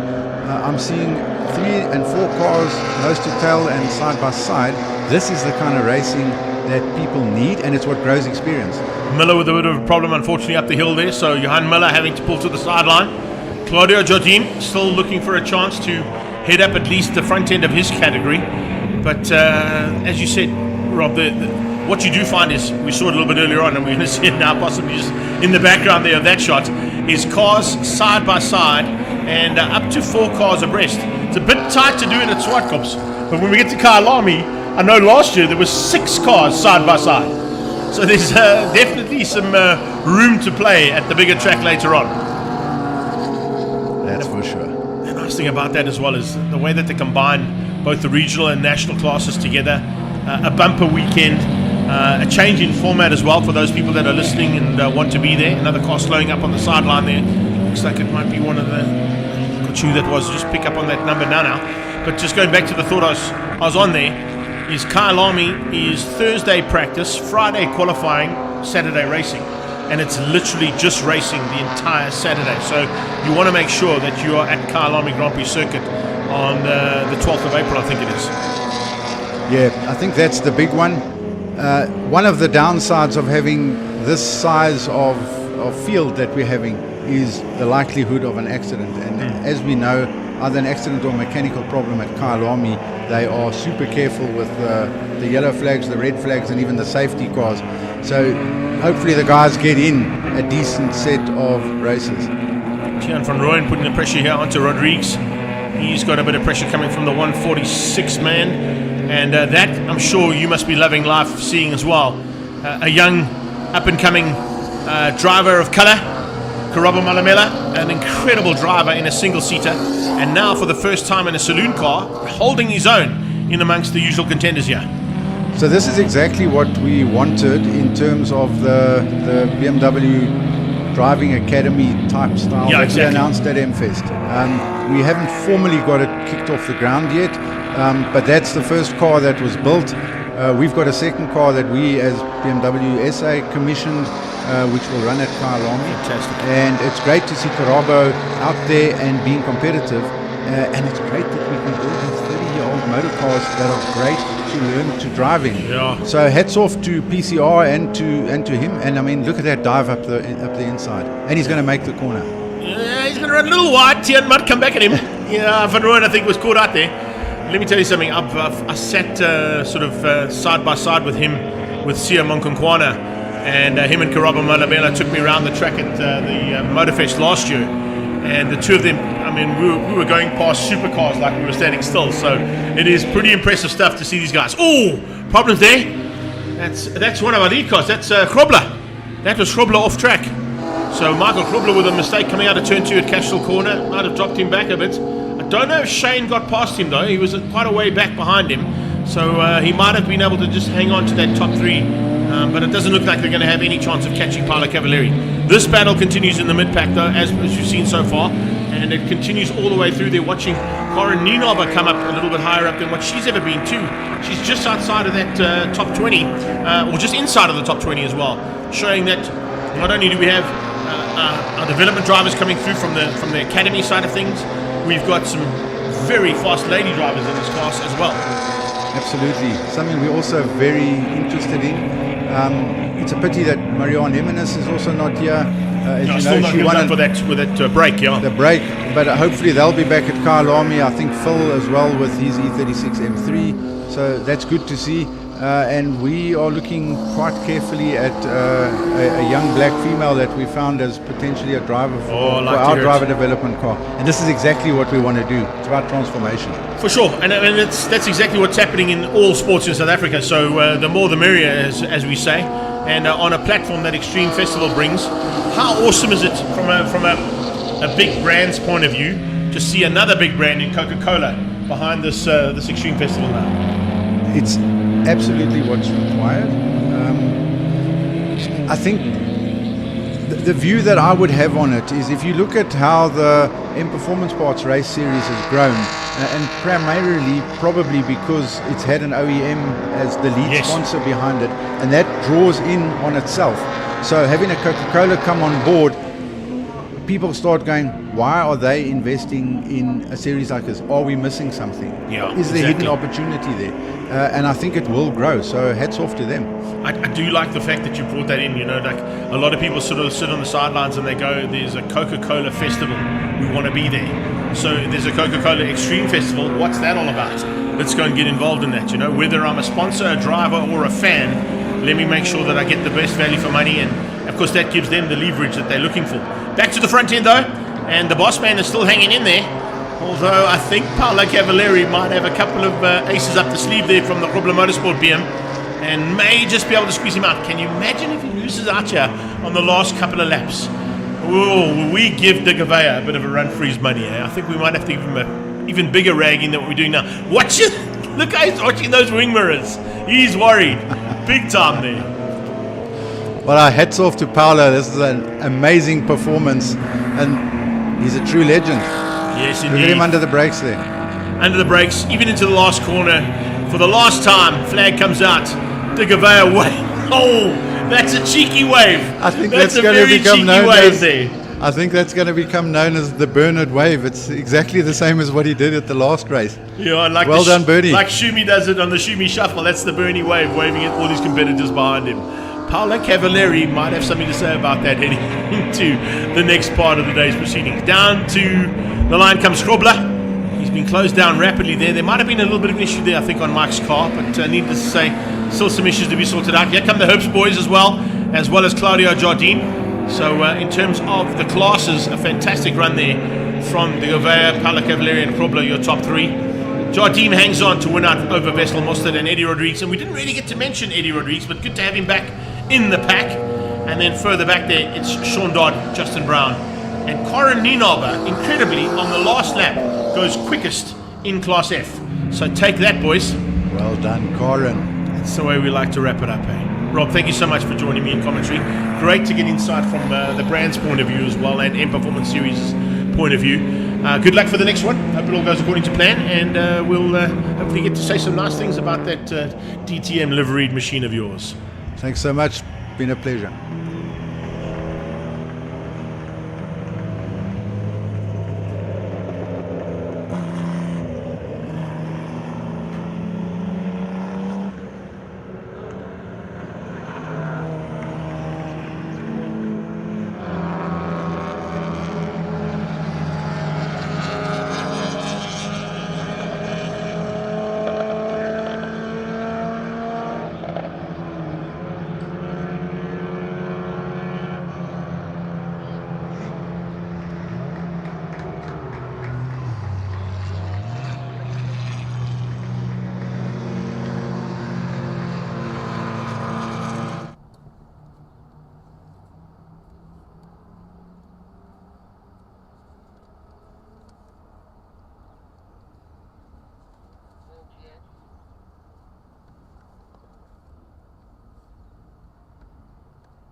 Hi Chloe, they've cleaned the track up quite nicely. There was some oil spilled before, so what do you think your race is going to be like? I think I'm about to have an awesome race. I think it's going to go super well. So are you new to this series? No, this is my second year in the series. Okay, so you have some experience. What is it like riding one of these cars? It's very different, very physical. Driving a single seater is nothing like an actual car, but it's such an amazing experience and I love it so much. So it's a new season, a new year. What are your hopes and expectations for this year? I'm hoping to win the association championship and make it into the national championship for this. And in terms of competition out there, who would you say is your toughest competitor at the moment? Most of the front guys, mostly Lendl. Lendl is very quick. He's won the championship last year and many years before, so he's definitely the biggest competitor. Great, thanks. Is there anyone you'd like to thank out there? I'd like to thank my dad for getting me into racing and helping me get through this year, and my mechanics, Dean and Matthew now. Love them so much.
Theo for Mark, you've improved from last year being part of the mid-pack to being one of the front runners. Tell us a bit about that process.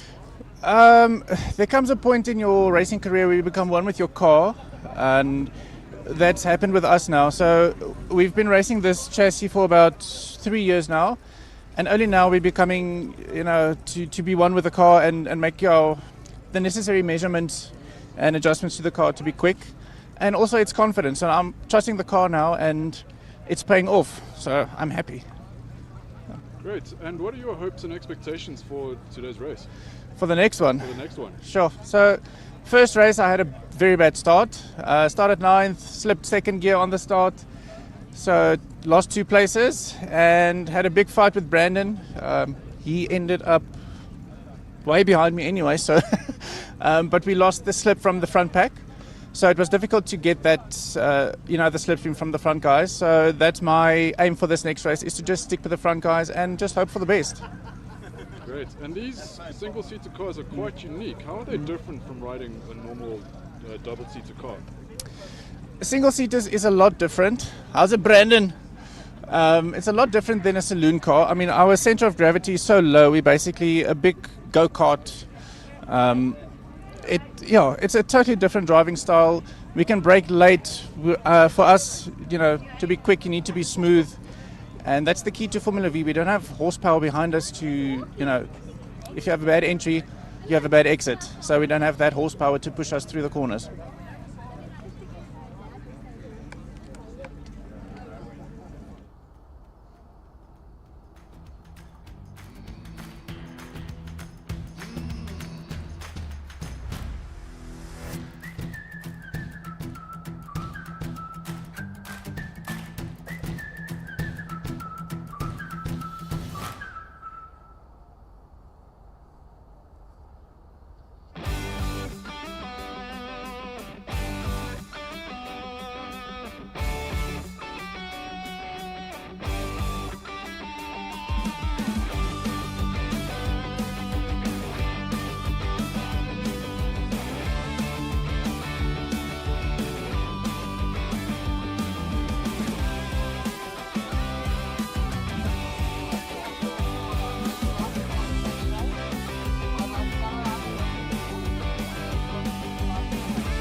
Jaden, tell us a bit about your first race and what are you hoping to gain in the second race?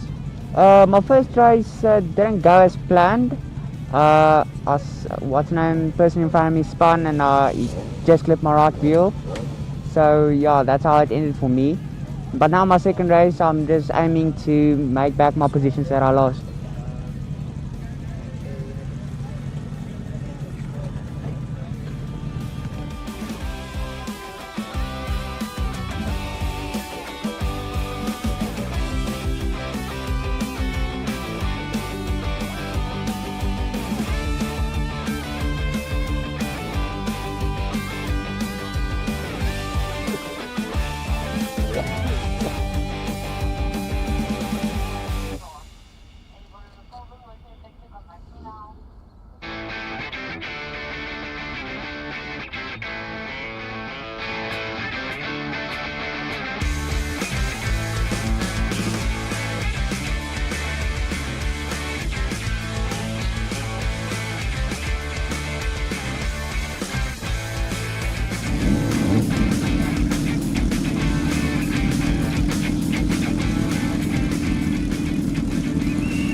Now for Formula V's second heat of the day. DOE Formula V partnered with CIM Lubrifuel.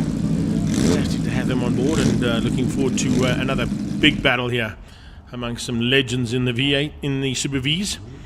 These Formula V cars, of course, have been piloted around South Africa for the last 60 years. They are celebrating their 60th anniversary, and with that have brought on board 3 brand new sponsors in Prolong Super Lubricants, Renergy Energy Solutions, and basically branding. Those are our new sponsors joining DOE, Start My Car, CIM, ATS and Dunlop First Race, and of course all of the associate sponsors that are involved with each of the drivers of their own cars as well.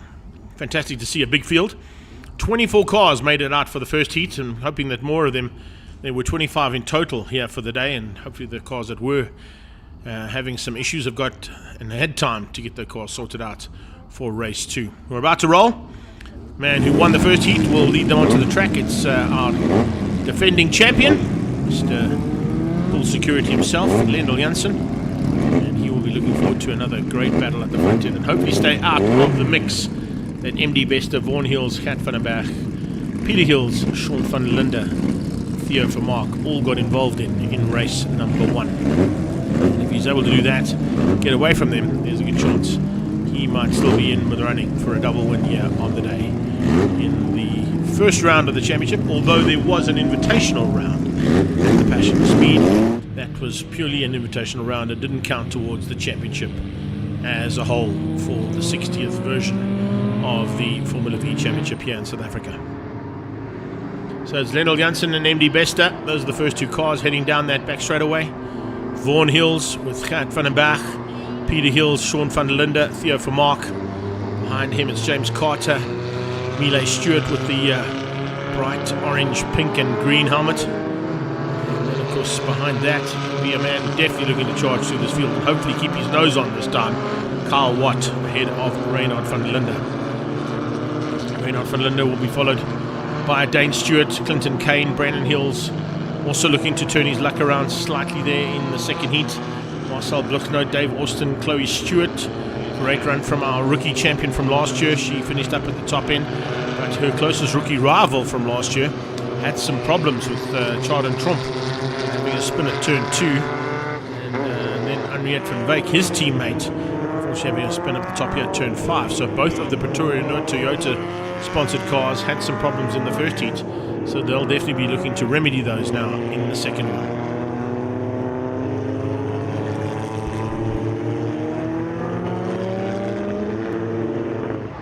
It's also a big welcome to our 2 rookies. I mentioned one already, Henriette, but Anton van der Merwe joins this category for the first time this year, making this a 25 car strong grid for the first round of the championship. One man notably missing, of course, is Jaco Schricks, but hopefully he'll be back in time for Kyalami. But we do send our best wishes, because I believe his dad had to have an operation, and that's the reason why he had to bow out of today's racing. So from our side, out to everybody there in the Schricks family for a speedy recovery there for the big man.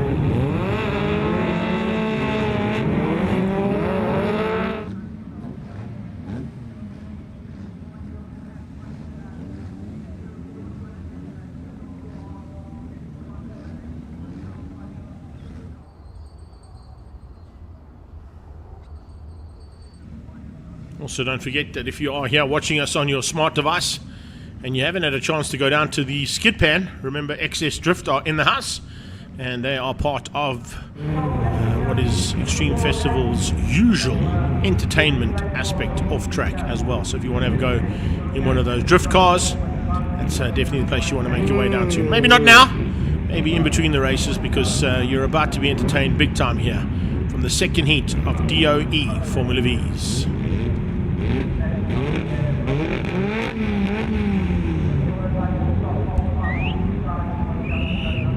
Just waiting for one car to get sorted at the back. I don't think there's a green flag at the back of the pack just yet. It's nearly there. I think it might be Chardon Trump who's got a problem on the car. Possibly stalled it as he came and took up his position at the back. And he's got it started up now. Let's see if we can clear the circuit quickly and then get a green flag to go racing.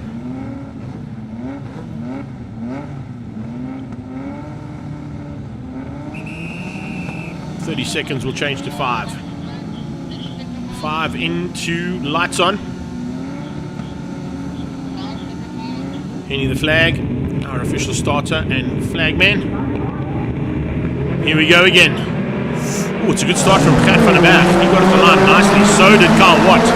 Carl Watt coming through rapidly, trying to make up as much ground as possible as they go down into turn 1. Everybody else fanning out. Chardon Trump on the inside line also got a great start, made up about 4 positions through towards turn 2 at Cashel Corner. Watching that mid-pack as well for Reynard van der Linde, Carl Watt and Miele Stewart. They're all into the mix there too. And then not too far behind them, you can see that there's some pushing coming from the back as well, coming from the likes of Clinton Kane and Dane Stewart. Out front though, nose cone issues again. This time for the lead Mangaza car. And that one would be MD Bester. Now, is MD Bester going to be able to drive around with that nose cone sticking up in the air like we saw in the first race from his teammate? And that cost, of course, Carl Watt a big chunk of ground. The cone's gone. It's gone off at turn 5, so he'll be okay. Fortunately, it came off on its own. He didn't have to go into pit lane, and it is definitely something cars are racing possibly have to look at. Let's get some additional strengthening on those nose cones, please, boys. Because this is not how things are supposed to happen. We need a nose cone. It helps out with the aerodynamics of the car. Carter on the inside, looking for a way through. Has found it, I think, by the looks of things. Trying to just squeeze through, get up a couple of positions or so. He makes up those few positions and gets around the outside of Reynard van der Linde. Miele Stewart's about to join him. So there's a bit of fun and games between those 5 cars, all fighting for the second pack on track. It's kind of association championship battle there, a bit further in this field as they come out of turn number 3. The leader though, Lennel Janssen, is making hay while there's no sunshine at all. Well, there was a little bit about 2 seconds ago, but it disappeared very quickly. So they've given us the class results here. There is an association category and there is a championship category that are all fighting on track at the moment for DOE Formula V's second race of the day. We go 2x2, we go 3x3 a bit further back. We could possibly even go 4x4, but that's not what you want to do because it can be very costly. Chloe Stewart losing out there as Tromp gets through. So Chardon has found a way through there on Chloe, so the 2 rookies from last year's rookie battle are now up close and personal again.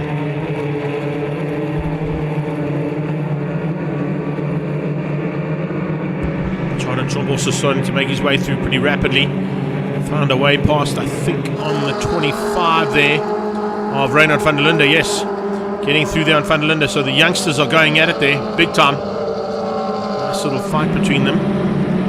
As we watch James Carter making his way down towards turn 2 Cashel corner. And we pick up on that fight.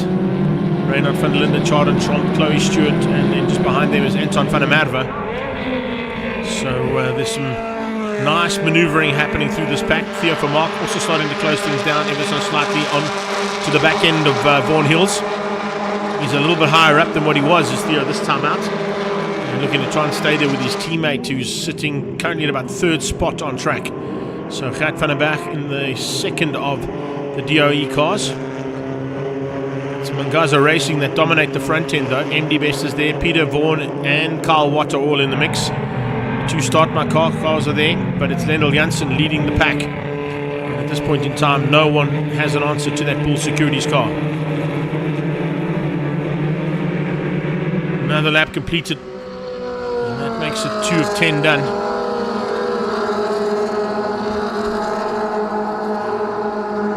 And as per usual, they are going to give it everything they can. In fact, this is a 12 lapper, remember, for the second heat, I beg your pardon. So first heat was 10, second heat is 12. It's a slightly different format that they run now in Formula V, so apologies on that one. 12 lap race here for the second heat. So it gives the drivers a little bit of extra time to plan their moves and get their race strategy sorted out. Better run here from Brandon. He's up into the top 10, into single digits now for 9th, but still with some room to catch Van der Linde just up the road from him, and then possibly put himself into the mix there with Watt, Vermaak and Vaughan Hills. Theo goes under attack from Carl Watt. Watt might have squeezed through, and I think he did.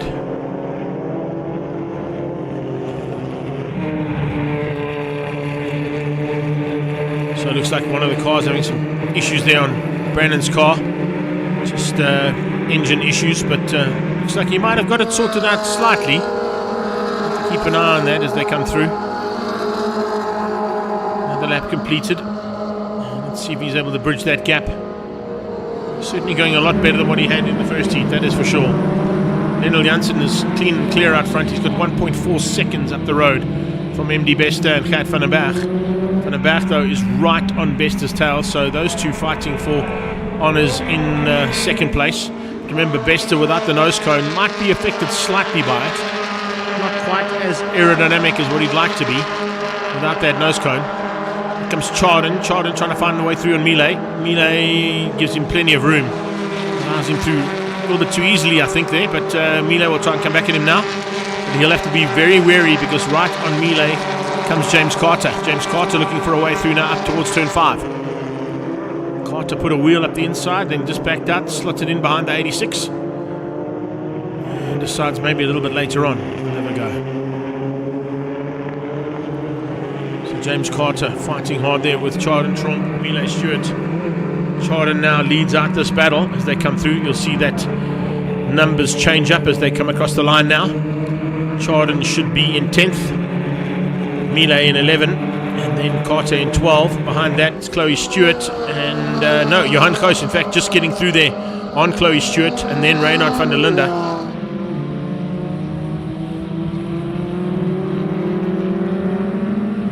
Great little battle there, the 27 car of Johan Goos. Always good to see that man in full flight. Loves having some fun and games out there in his slightly modified version of the race cars available. Of course, it's known as the J-Force chassis, that one.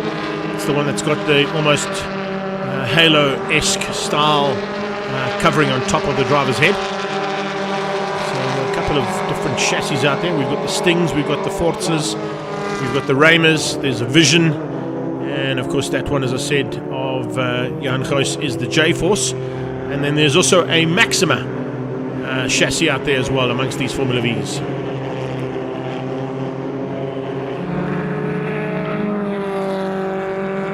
Inside, that's a great move coming from James Carter. Carter stealing through there on Millet Stewart, going up one place and now securing 11th place from Millet. Not too far away, or tries to.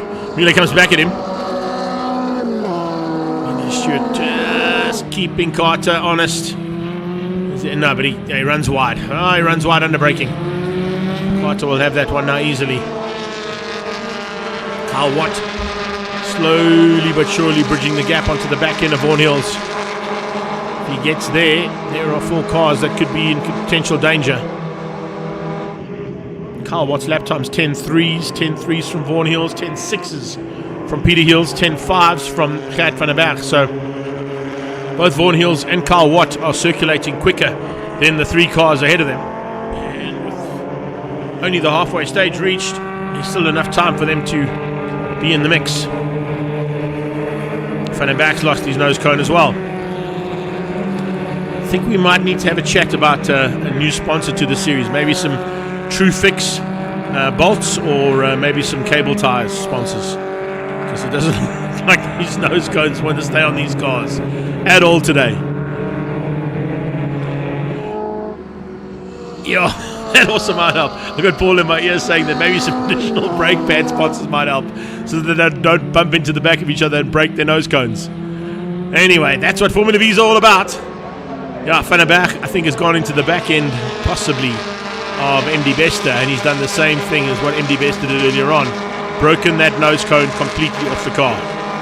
It doesn't affect the drive of the car that badly, as you can see, but it certainly will affect the aerodynamics, which may give the advantage to Peter Hills and to Vaughan Hills there in 4 and 5. Carl Watt is nearly there, and with Carl Watt being nearly there, it means that there's another Mangaza racing car about to join this party. And Lennell Janssen has not gotten away as far as what he'd hoped to have been by this stage. Remember, at this stage of the race, last time out, there would have only been 3 laps to go. Now there's 5. And with 5 laps to go, and MD Bester breathing down your neck like he is right now, I think Lennell Janssen might be concerned. Let's see what happens now. We come out of Cashel corner.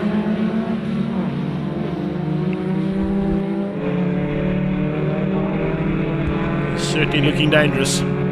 Gets into the slipstream. Can't use it quite right there, but he might be able to use it up the hill if he stays close enough. Of course, without that nose cone, you can get even closer to the car in front of him to use the slipstream effect. Lendel's very wary about where to place the car, though, to not allow MD a chance to get through. But with that, here comes Van den Berg along for the ride as well, and Peter Hill's right on his tail. Five-way fight could potentially become six-way in about a lap or so if Carl Watt continues to circulate at least about 0.2 seconds quicker than the cars ahead of him. He'll bridge that gap and join the party.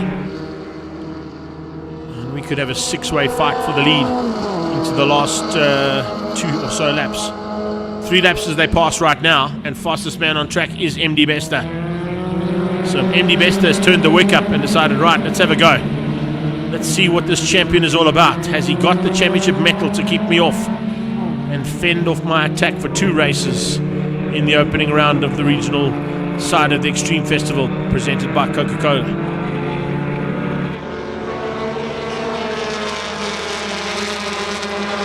Peter Hill's waiting in the sidelines, waiting to pick up the pieces, as is Vaughan. You know, they just swing across, all of them trying to stay within grasp of each other, but to try and avoid the slipstream effect. Can't really use the slipstream effect that much here at Zwartkops, but certainly at Kyalami. And in the old days when we went to Pakisa, Peter Hills was a maestro at using the slipstream down the back straight to get some passes made in the closing stages and to take wins in this category. We got 2 to go, and it's literally just waiting for the timing monitor to refresh there, but it's about 0.8 of a second between those 5 cars. That's how tight it is heading into the last 2 laps of the second heat of DOE Formula V's, powered by CIM lubricants. And MD Bester once again quickest on a 109.911. Somebody call 911, because MD Bester is about to cause some trouble. Here he comes. Inside line for 4. Has he got the inside? Yes, he has. He has a big look. Now, Lennel Janssen will be wary of that, because in the past he's had big issues there through turn 4. Remember the big incident they had there in the first couple of races last year, side by side with Kat van den Berg as they get to the top of the hill as well. Van den Berg is late on the brakes, but Lennel Janssen loses out as MD Bester goes latest on the brakes and takes the lead. MD hits the front. Lennel Janssen to second place. Van den Berg under pressure now from Hills. Hills and Hills fighting hard and about to be joined by Carl Watt. What a way to finish this up. Pun intended there, because Carl Watt is the Watt I was talking about. As they come to start the final lap, it is 6 cars in it, and any one of these 6 can take the victory. They come through turn 1, headed to Castle Corner at turn 2. Peter Hills now trying to dive on the inside of Kat van den Berg. Van den Berg sees him coming, goes defensive. In fact, no, he goes wide, trying to get the outside line to cut back and get the drive into turn 2 and out of it. As they get out of turn 2, he's got through. No, he hasn't. Just didn't quite squeeze through there, but definitely had a big look there. Watch out, Vaughan Hills on Peter Hills for what is 4th place. Look out for the return on the investment here from Lennel Janssen. He comes out the inside of the slipstream and gets it. That's how you do it. The aerodynamics on that car has certainly helped him out, but watch out, he's going to come back at him. Here comes MD Bester on the inside, up the hill. Kat van den Berg on the outside. 3 by 3 into turn 5 they go.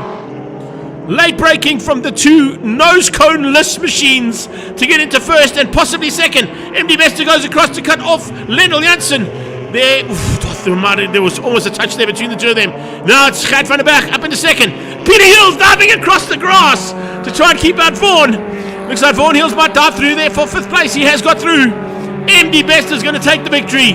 Kat van den Berg is going to take second. And Lennel Janssen robbed by the 2 noseless machines in the closing stages. What a finish to that one. Brilliant race action again from our DOE Formula V's. They never failed to deliver. And right in the closing stages, some more action at the top of the hill. The 25 car has gone spinning. Reynard van der Linde and has possibly come together. Is that with one of the Stewart cars? No, it's... Oh, I can't try and pick him who it is. Didn't see the number there. I think it might have been Helder.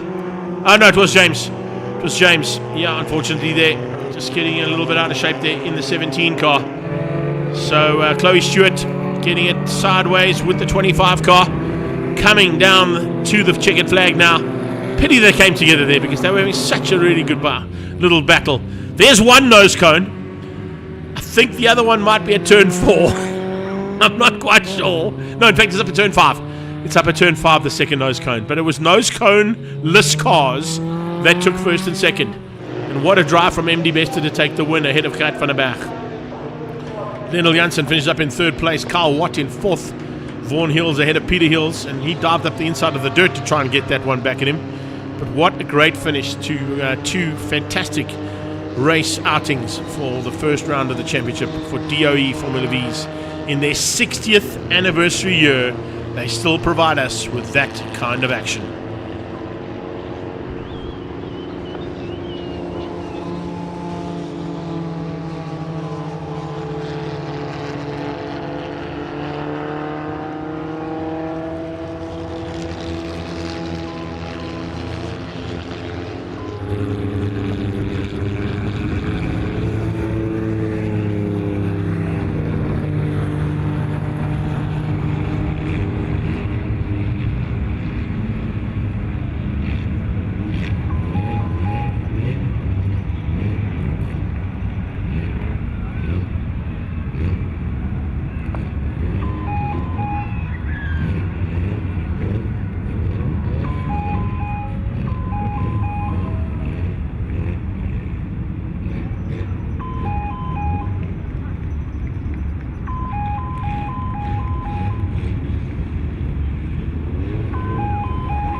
Picking up the win there, tell us about it. Yeah, thanks. Second one ever, so really chuffed about that. Started in second position, had a really tough fight with Lendl, lost the nose cone, accidentally caused Gert to lose the nose cone. It was just absolute mayhem, but yeah, super race, loved it, thanks.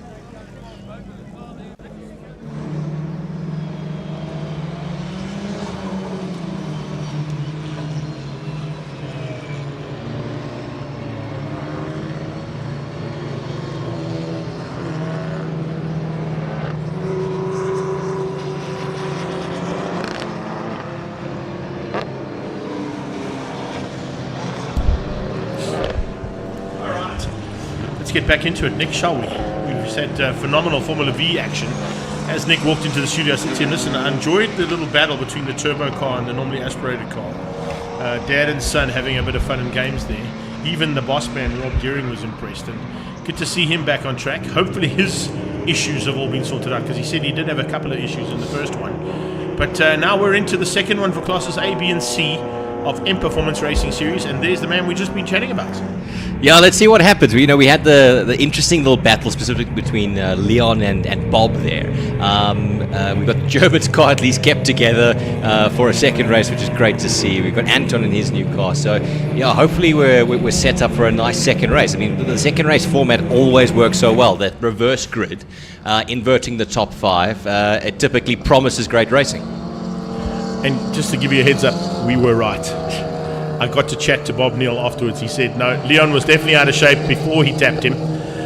He did help him out to go 180 degrees, but he was already committed, so they had a chat afterwards, and Leon said, no, he definitely lost it going into turn 8 and was just helped out with that little love tap into turn 8. So we were spot on, mate. Wish we can do our job right in the studio. Nice to see that, that they sorted that out, and it would be horrible to see if that that kind of competition didn't happen. What's That's going on there? To see. Is that not Oz? White E46. I think that's Pommersheim in his new car.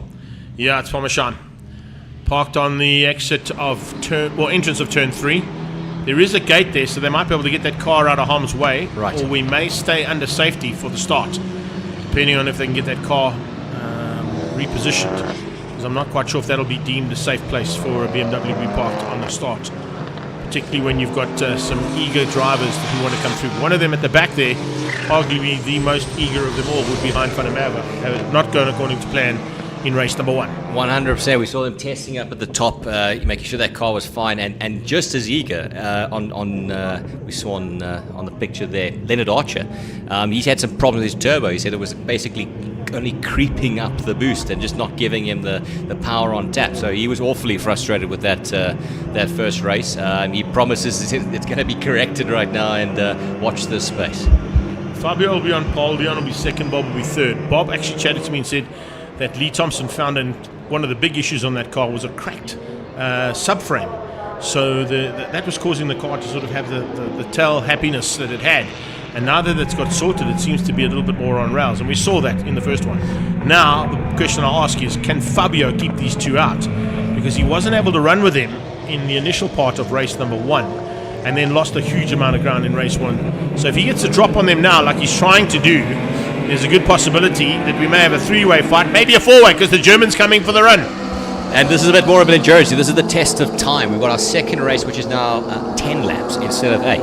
And so you've really got to 12 instead of 10. 12 instead of 10, yeah. I'm thinking of Kailami. And so guys have really got to make sure you manage your temps, you manage your tires, brake, coolant, all that kind of stuff. Because an extra 2 laps, it puts its weighting on the vehicles. 100%. Make sure that you put enough fuel in the car too is an important factor. That's quite helpful. 9 times out of 10, it's something that these guys tend to forget, is that they go, oh yeah, 20 litres of fuel is enough at Zwartkops.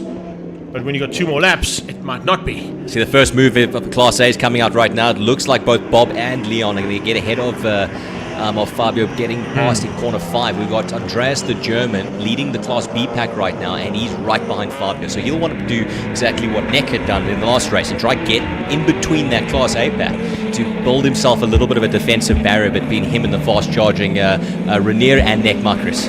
Yeah, Nick Makris is charging hard on the back end of Renier, as you can see in the background. And they've pulled a bit of a margin over the rest of that field, which includes Nishal Singh. Chatted to the Singh boys in between as well. They were saying to us, that they've made it just in time before the moon change for the fasting season, so they were able to climb into their race cars quickly. They've left that car out there, so I'm surprised they haven't kept a yellow flag out there for at least 1 or 2 laps. But I think everybody got to see the car. That's probably why they've deemed it that it would be in a safe position. Right. So here they come. Bringing out that Class C pack over there. Nice to see Nicky Dixon, the naturally aspirated car over there, talking about that turbo versus NA battle. He's got the 2 turbo cars behind him in the form of, is that Nishal and Reynard Miller? Yeah. So Nishal Singh side by side. Reynard going to try on the inside there in the Amtech car. Try and find a way through to close down here on Nicky Dixon, the curve in air conditioners machine. And then behind that... That big red car, that is Salvi. Oh, it's Salvi, of course it is. And that's going to be big in their side view mirrors. So big. Sideways more than side view. Sideways Salvi. That's it. Oh, good dive. Big dive there, but didn't quite work out. And Nishal had to really get out of that. Didn't quite work out for him. I think it was too late, and it's actually going to cost him, because I think Salvi might get him into turn 1. He got slightly better drive coming along the straightaway. Comes up alongside, and he's on the outside line, so it might not work here. But watch for the drive on that back straightaway coming from the Sav Speed boys. Yeah, some good defensive driving there from Michelle. I think, to recover that, he had to back out of that very, very quickly. It hurt the exit. Now he's got Salvi all over his tail. Let's see if he can defend, and it's going to mean that Salvi's now got his rear view mirror full of Zwartkops. He's broken away slightly there from Oz. Yep. Got a little bit of breathing room, but I think that was because Oz also backed out when he saw the tail end step out and thought, hang on, I don't want to get involved in this. So the pool man hangs on for now, ahead of Hein van der Merwe. Look at that. Hein van der Merwe from the back of the pack is already up into what is now 12th place on the road. Doing nicely. This is quite the battle between Michelle and Salvi, so they're really putting it together in this first section. This is going to hurt for the second part of the race. We're still quite a few laps away from any kind of checkered flag, so all this wearing into the tyres right now, it's not going to do them any favours once they get to lap 12. Only a quarter of the race done. Still 3 quarters to go. Don't want to be eating up that Dunlop rubber too much. One man that might have had a bit more rubber available to him would have been Hein, having done a lot less laps last time out. But you can see his ability to get through the field was pretty rapid. So whatever the problem on the car was, they seem to have got it sorted, and he's putting it to very good use right now. We're seeing, like in race 1 over there, that Sav Speed stable doing nicely. So Salvi having got himself into the higher part right now. He's got Nicky Dixon, Reynard to look after. Reynard has just taken that first position in Class C. So that means Nicky Dixon has to defend against Salvi, and then Reynard will have that job to do to make sure he can do the same. So Reynard, I think, is going to try and get away here and use Nicky Dixon as a bit of a buffer, on a similar vein to what the German was trying to do there for Nick and the other Class B competitors. Pagioni goes defensive big time, slams the door shut, puts the creepy crawly right in front of him as well, I think. That's how hard he's having to fight off Hein van der Merwe. Van der Merwe up the inside into turn 8. See a bit of smoke from the brakes, heavy on the ABS, if he's got. If he's running it.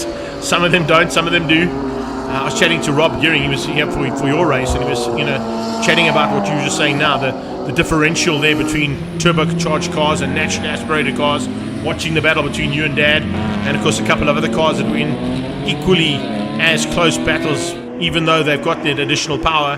The additional power doesn't necessarily mean that you can put it all together unless you know how to use it correctly. Yeah, different kind of power delivery and all these kind of characteristics. Is not just an on-off button. You could use it like that.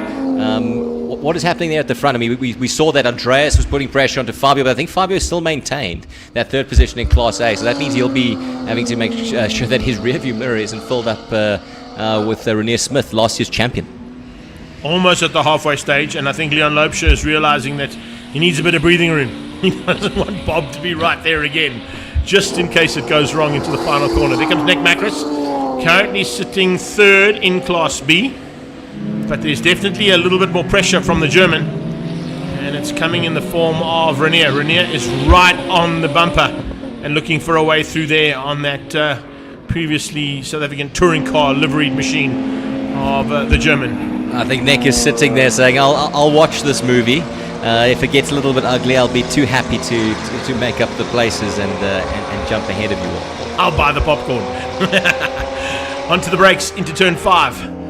Past that arch rival brand's driving academy as they come through there. Can't really mention them right now. Clint, apologies on that one, but I think Rob Gearing will probably have my, that's what that works. We can't say those things, but here we go. It is a superb battle. I'm loving the fact that when I was chatting to both you and Rob earlier on, and particularly with Rob, he's just blown away with how well the brand association and the OEM involvement has done for this class, and it's brought on a whole big look and feel to the Extreme Festival as well. No, when we get entries of 50 and Bob Neal dropping down. Sorry to jump in, yeah. Just in my ear, I got Paul saying Bob Neal's gone missing. But on our picture over there, is that not Bob just right behind Leon? It might not just be a timing thing. Yeah, it's a timing thing. Okay. Sorry, we're watching the timing monitor, and we were watching him drop down. He dropped down to 11th on the timing monitor. but he's clearly there still in second place. So we were just getting confirmation on that. We don't want to lose Bob Neal, not with a couple of laps to go, particularly down here. He was quite good here last time. I think Leon, if he was listening into the commentary right now, he would have been celebrating, said fantastic, but then take a look in the side view mirror again to know that. Yeah, but remember what they did? They put that sticker on, so it looks like he's there all the time. So it doesn't matter. Never forget. Bob Neal is in your rearview mirror, whether you like it or not.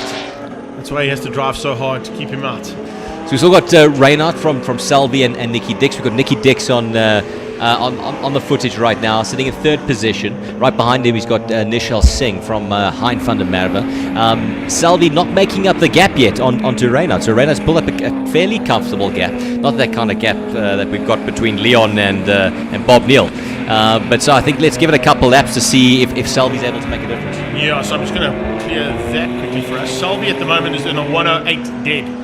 108.3 is coming from Reinhard Miller, but they're both on 108.8s and 108 dead. So it's 0.8 of a second that Selby's found over the last couple of laps, starting to close that gap down. So I think you're spot on. Selby's got, what's it going to be, 4.5 laps to try and close things down there.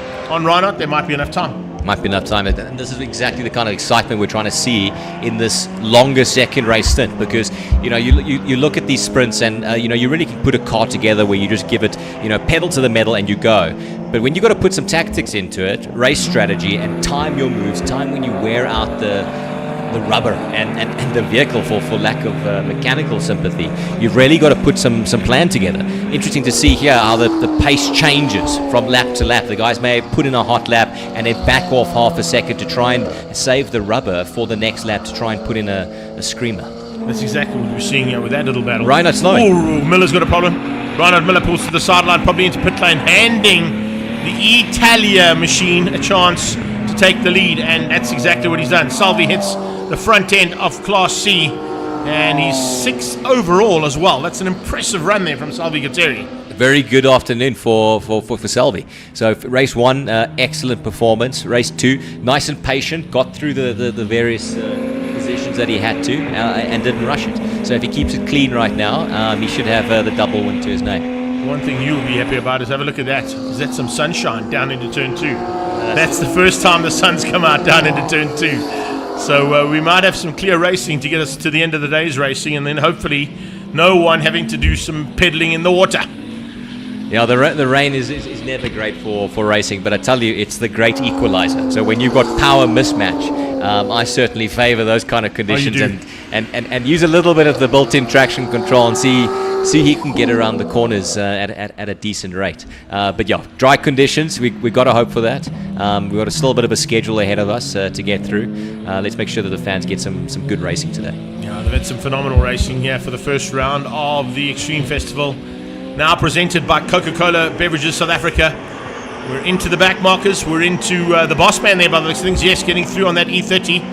And looks like Rob Gearing being eaten up by both Leon Lopscher and Bob Neal. Vedetto will be along for the ride shortly, along with the German, who continues to lead things out for Class B as they head to the top of the hill. One more time. They've got, they'll have to do it 2 more times, in fact, after this, because this is their third last lap as they come through into turn 6. How far ahead is he of Renier? He's still got quite a decent margin to keep Renier out for now. I don't think there's going to be an answer there. Maybe he's just contemplating that there's still a long way to go in the championship. That's also another big factor that comes into play when you throw in an additional 2 laps. If you're sitting in 2nd or 3rd place with 2 laps to go, would you rather take those points and secure them than push hard and break a car and not get any? Yep, losing out on all those points, and you're 2nd or 3rd, there's a big points haul. You certainly don't want to be throwing that away.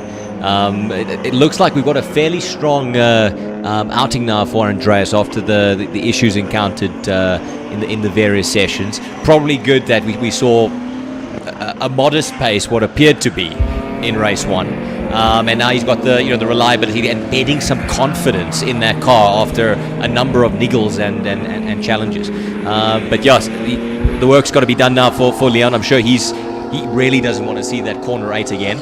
So I'm wondering if he's going to be able to build at least a little bit of a breathing zone before getting to that final corner. He's already going defensive into corner 2. With a lap to go, the boss man joins us after his race victory. He's coming in here to rub it in our faces, but we got a lap to go of race action here. No, he's on pole for the next one. No, we're going to get to that. But Hein van der Merwe looking for a way through here as well in the closing stages. Leon Loubser is about to catch that battle between Hein van der Merwe and Nishal Singh. And pulling to the sideline is seeing the Autonish car just losing out there to Van der Merwe. Blue flags waving for the quicker cars. This is going to help out the lead car of Loubser. Some traffic in between himself and Bob Neal will just give him a bit of breathing room. Pulled super wide by Bob Neal. Just missing that Autonish BMW. And who goes wide there? That's Nicky Dix. Dix is spun out. Off the track, corner 7. Yeah, corner 7. Down the hill they come. Enough room there now. No one's going to lose it and have some tapping to do. A little touching that went out there, of course, on our Extreme Festival page. Have a look at it. There's quite a nice little shot of that final antics there between the two of them coming across the line. Loubser takes the win. Bob Neal in second. Fedetto will hang on for third place. By the looks of it, I'd say. I don't think Andreas is going to come through on him. He's going to be happy to take the win. And that's a big turnaround there for the German after the first outing did not go according to plan at all. Yeah, changing it from back of the pack and some really reliability issues back to winning ways. Definitely a great result in that Class B. Super competitive class. We had Renier who was putting a lot of pressure on him from the get-go. And then they had Nick Muckris. But from our timing sheet, where is Nick? Did he fall away? He dropped down quite a long way, actually. Yeah, so unfortunately there, as they come across the line, looking out for Salvi as well. Salvi Galtieri will be taking Class C honours after a great battle. And it'll be 1-2 for the SAV team by the looks of things, because Heinz got himself up into 7th overall. Great job. 1-2 there for Class C. So getting ahead of both Michelle and Nicky Dix to get that back into second. I think that's a pretty great result. So, good job to Hein bringing that back from what was a really tough start, back of the pack, and then getting it all the way through. I'm quite sure he must have had a fun race to go through. Yeah, can you just imagine the onboard footage that's going to come out of that car, passing a couple of the back markers and a couple of the usual contenders. Anyway, that wraps it up for our classes A, B, and C for BMW M Performance Racing Series. That is your Class B winner, and he's a happy man again, is the German. He could finish up in 4th place overall. Top 3 were all out of Class A. It was Loubser, Neal, and Fedetto. And congratulations to the SAV team there for a 1-2 in Class C, with Salvi taking it ahead of Hein van der Merwe. We're moving up into the next part of the proceedings in the day, and of course some race action still to come your way. Lots of race action still coming your way in the form of our ATE Volkswagen Challenge, Ferro Energia, 111 Sports and Saloons, Dunlop V8 Supercars, and then we might get to see the boss again looking for a victory later on. And he's going to start from 5th place though, so I'm not quite sure if Bernard Gavert can do it from there. We'll wait and see. Don't go anywhere.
So race 1 I came 5th, and then race 2 hopefully coming 4th place ahead of the guy next to me, and just having fun.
Time to go racing again now with ATE from Volkswagen Challenge. Let me get my tongue in correctly there.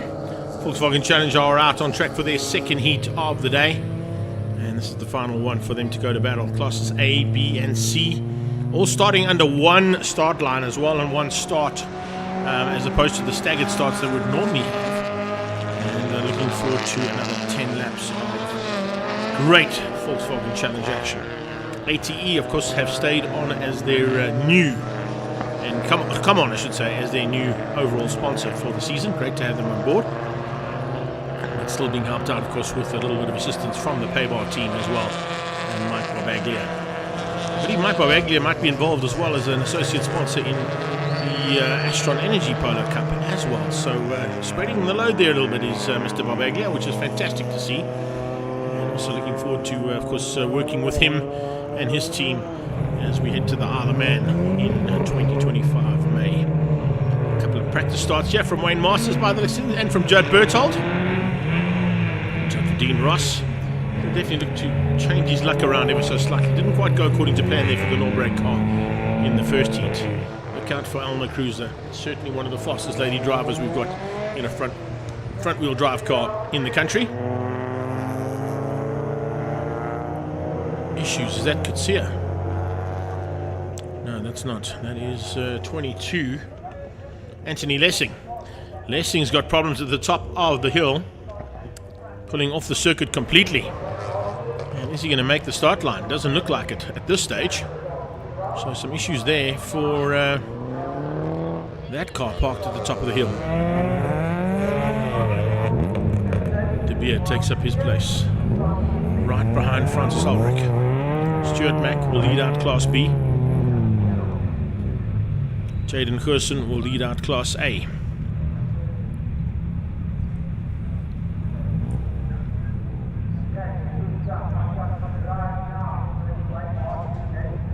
Time to clear the grid, and then we can go racing.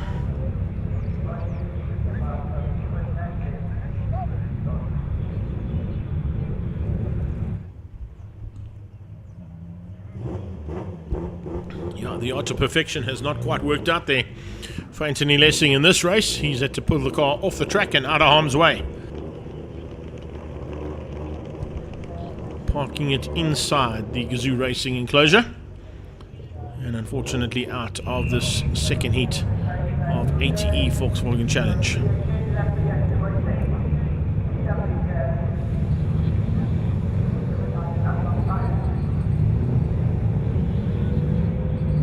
Second board. Watch for those lights to go out. That's the most important part. They go on, you get ready. They go out, you go racing. Good start from Gerson, good start from Masters from the inside line. Trying to get onto the back end of Jaden Gerson, bringing along for the ride Judd Berthold and the ATE car of Alma Cruiser. Side by side at the back there between Philip Cruiser and Cody Peterson. Carly Peterson going to try and find an inside line there on full as they go down towards turn 2, Castrol corner. Tucked up right behind Demetrius Virio. And looking for a chance now to stay ahead of... is that Tino Smith? Yes, it was. Oh, problems for Carl. Carl Peterson having some problems at the back. Slows up coming out at turn 2, Castrol corner, and pulls to the left of the circuit. Everywhere else goes streaming past him, so there must be some kind of an issue there on the second of the insurers cars. As he comes onto that back straightaway right at the back and a long way behind the rest of the field. As they head up towards turn 5 for the first time. Ooh, big move from Koenig. Koenig trying to find a way through there on De Beer. De Beer shuts the door. Someone putting a wheel on the dirt coming out of turn 5 as well. Might have been one of the lead cars there. Possibly Masters. Trying to find a way through there early on the youngster ahead of him. Huerson, Masters, Berthold, Ross. And it is Cruiser from Mac. Mac from Francis Aldrich. Nice to see a baptism of note here coming from Aldrich in Class B. Up to second place. Just ahead there. I think that's of the GSI car. Yes, it is. Of Chris Davison. Chris Davison coming along and showing us what he can do in the DNL Transport and Himoinsa car. And of course also got GSI on the side of that machine too. De Beer behind that, but a little bit off the pace of Davison. And then looks like Mitch Kutsia leads out again, Class C at this point in time. I just see him come in the background. There we go, the purple livery. That is Mitch Kutsia. Orange with the black is Adrian De Beer, and then behind that Koenig in the all grey car for Northern Bolton Tool. To his own car, Stuart Mack doing a magic run here.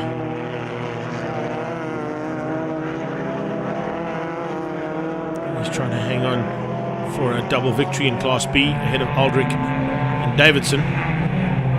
Remember, both Stuart Mack and Davidson partnered up in Davidson's Superboss at the Passion for Speed Festival, so very evenly matched drivers there amongst those first three.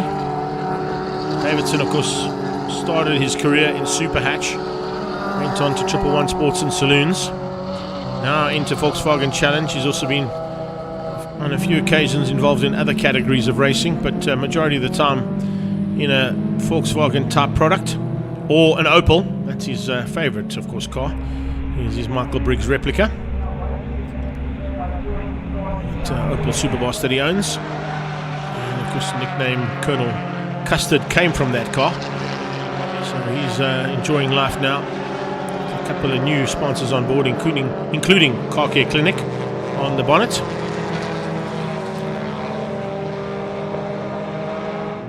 Max got a bit of advantage over Aldrich and Davidson though. Slowly but surely trying to close down on Elna. I don't know if he'll have the ability to catch and pass Elna. She's probably got a little bit extra squirt in that machine of hers. To see if she can keep out Stuart Mack, it's not going to be an easy thing. Dean Ross is ahead of her though, and Judd Berthold at this stage still maintains third place. That's Mitch Kutsia for the lead of Class C. A little bit sideways there from Adrian De Beer. Maybe a little bit of understeer going into turn 7. As they try and hang on. Trying to close onto the back end there. I think that's of Martin De Beer. Yeah, Martin De Beer, the last car in Class B as they cross the line. Quite equally matched there between the Class C competitors.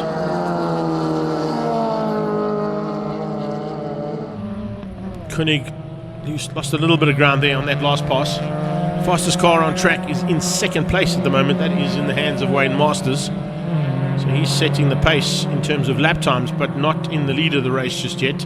It's still in the hands of Jaden Huerson.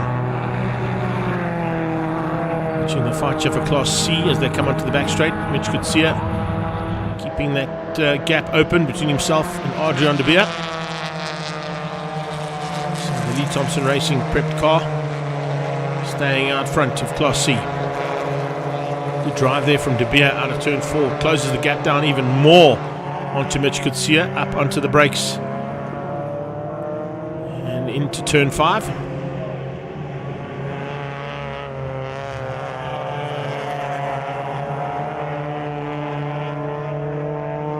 Koenig behind them, not quite there yet though. Back to the front end of Class A. This is Huerson versus Masters.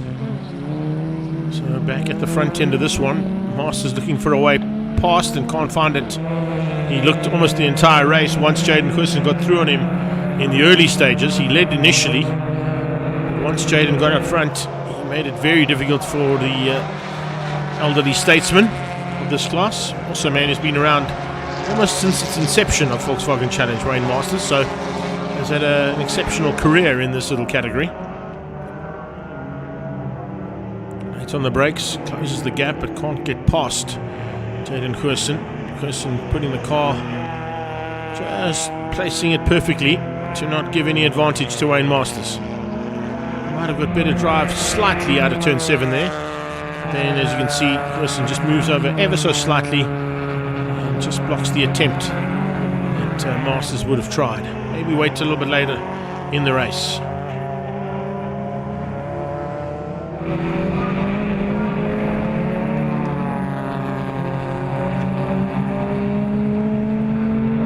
Lapper, of course. So we are now into the halfway stage. 5 done and 5 to go.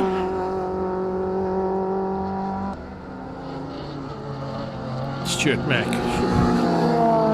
You'll be hard pressed to find a more smoother driver than Stuart Mack, I can tell you. Particularly in Volkswagen Challenge. It's one of the reasons why he was such a dominant factor last year, and the reason why he's got the number 1 plate on that car for the overall championship. Tough man to beat. Francis Aldrich is going to have to find something special here throughout 2025 to give him a run for his money. And so will Chris Davidson, Martin de Beer, and anybody else who comes to join the party in Class B. As I said, a slightly diminished Class B field here for the first round, but a couple of cars I know weren't quite ready in time. And will be ready, I'm sure, by the time we get to Kyalami for the next round of this regional championship. And remember, with that, it's a double header at Kyalami. So make sure you do not miss out the 10th, 11th and 12th of April. 10th is the Thursday. That'll be practice. Friday we'll have qualifying. And Saturday is a full day's racing of both national and regional championships in the Extreme Festival presented by Coca-Cola.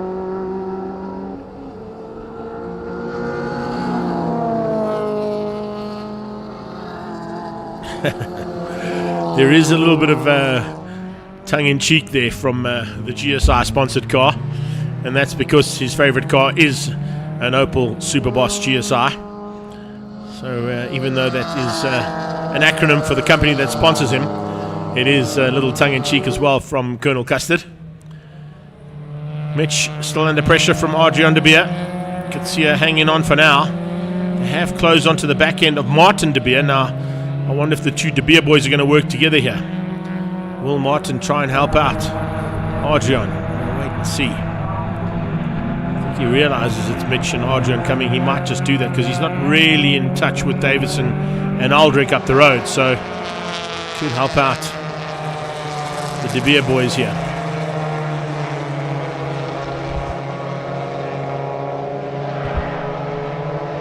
Head back up towards turn 5.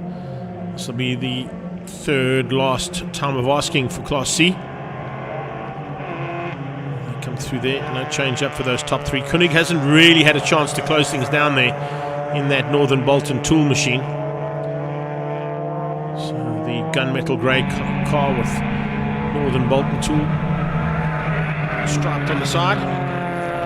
Great to see that livery back on the car as well. Hasn't been on his cars for a long time. Certainly synonymous with the Koenig family. All the way back though, as you can see behind him, to Dino Smith and Philip Cruiser. And then Dimitri in the insurer's car, doing a superb job as well there for 13th overall. But it'll put him into 4th place for Class C.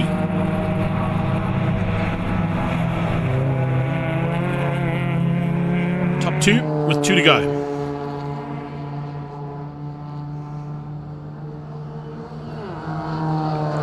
Masters on Kursen. That's the gap they've got down to Judd Berthold. And to Dean Ross, who we just saw before he changed shots. Here is the insurer's car of Dimitri Safirio. Goes up into 4th overall. Well, his interview said he wanted to finish 4th, so if he does what he's doing right now, he's going to live up to his own expectations, which is great. Can't wait to see the return of his brother soon. I believe it might be by the time we get to Kyalami, I'm hoping. It'll probably be awesome if he comes back at Kyalami, because that, of course, is the race that cost him almost his life with that massive crash he had at the big event last year. Of course, he's made huge grounds into his recovery, and we know that he's itching to get back into a race car. Maybe test out those sheepskin slippers as his preferred race boots. Coming through. We'll start the final lap, and they're coming up on Cody Peterson, the third of the Insurus cars there, about to be caught by the 2 leaders. Now, this is on a similar vein to what happened in the first heat. They caught the back markers right on that last lap, and it caused a bit of chaos up here at turn 5, more than where it is now turn 2 for Castrol, where they're headed to. So is that going to be a case of Peterson coming into play? No, not really. He stayed out of harm's way, got out of their way, and let them go through to sort themselves out on their own. Didn't want any part of it. But I don't think Jaden Gerson has to worry too much, because this car is really going like a Boeing. They've done an amazing job on the preparation on this machine, and this is what's keeping him in front. Because the man who helps out with the prep of that car is right on his tail, if I'm not mistaken. Because I think Luigi and Wayne are still partnering up in the Masters category of Astron Energy Polo Cup next weekend in Cape Town. And that means that the Performance Masters team are helping out with the prep of both those cars for 1 and 2. Gerson down into the final turn, and a double win. Nicely done. Great entry into this class for Jaden Gerson, with the rookie of Volkswagen Challenge taking a double victory in Class A ahead of Wayne Masters. Judd Berthold will come in just behind Cody Peterson there for the 3 spot. This is Stuart Mack for Class B, coming out of turn 6 and 7, and he's going to hang on to keep out Francis Aldrich and Chris Davison for the top 3 in Class B. So it's AutoZone who comes through for the win. Great job from Stuart Mack, and a double victory for him as well. So it's a day of doubles there for Classes A and B, and it could possibly be a day of doubles if Mitch Kitsia has been able to hang on for Class C, and it looks like he has. We'll wait and see if we pick up on him heading down into the closing stages. That is Dimitri looking for 4th place, and exactly where he's going to finish. Here comes Mitch on the back end of Martin De Beer, Adrian on his tail, and there you have it. Double wins in all 3 classes for ATE Volkswagen Challenge.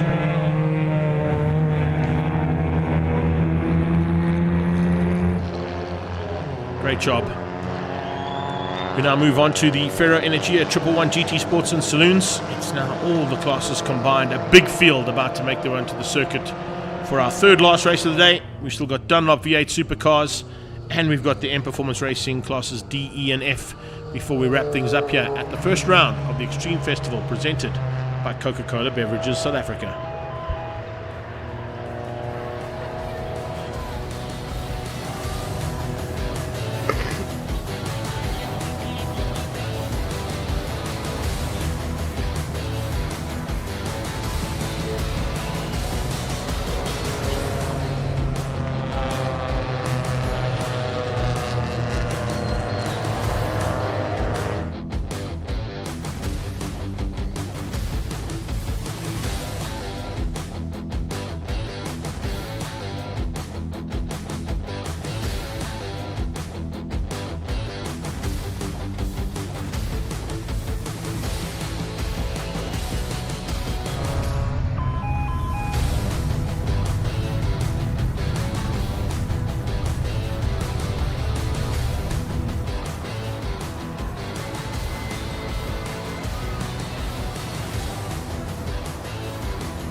So once again, cars rolling out now, and this is a big field. Whew. Look out for some massive action here between all of our 111 GT sports and saloon car categories, courtesy of your green energy partner, Ferro Energia, and all the associate sponsors, of course, on each of these cars as well. Fantastic to see this, and really nice to see when they put the entire field together and combine them. The first heat, remember, was a separate heat for classes A and B and the GT class, and then they put Super Hatch in with classes D, E, and F. Now it's literally just 111 Sports and Saloons and the GT and Invitational category. And that's what is about to go to battle now for the second time today as we roll out onto Zwartkops International World of Motoring.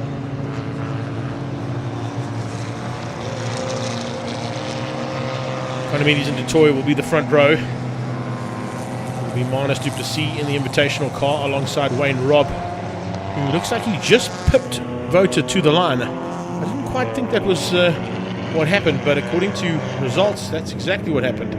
So Vota must have had lost drive just out of that last corner, and that cost him quite dearly. Lindsay Kleur and Pete Porchita will make up in fact, Vota Rus and Lindsay Kleur will make up the third row, I beg your pardon. Porchita and Charles Veyers will make up the fourth row, ahead of Lucas Poseidon and Craig Priestley.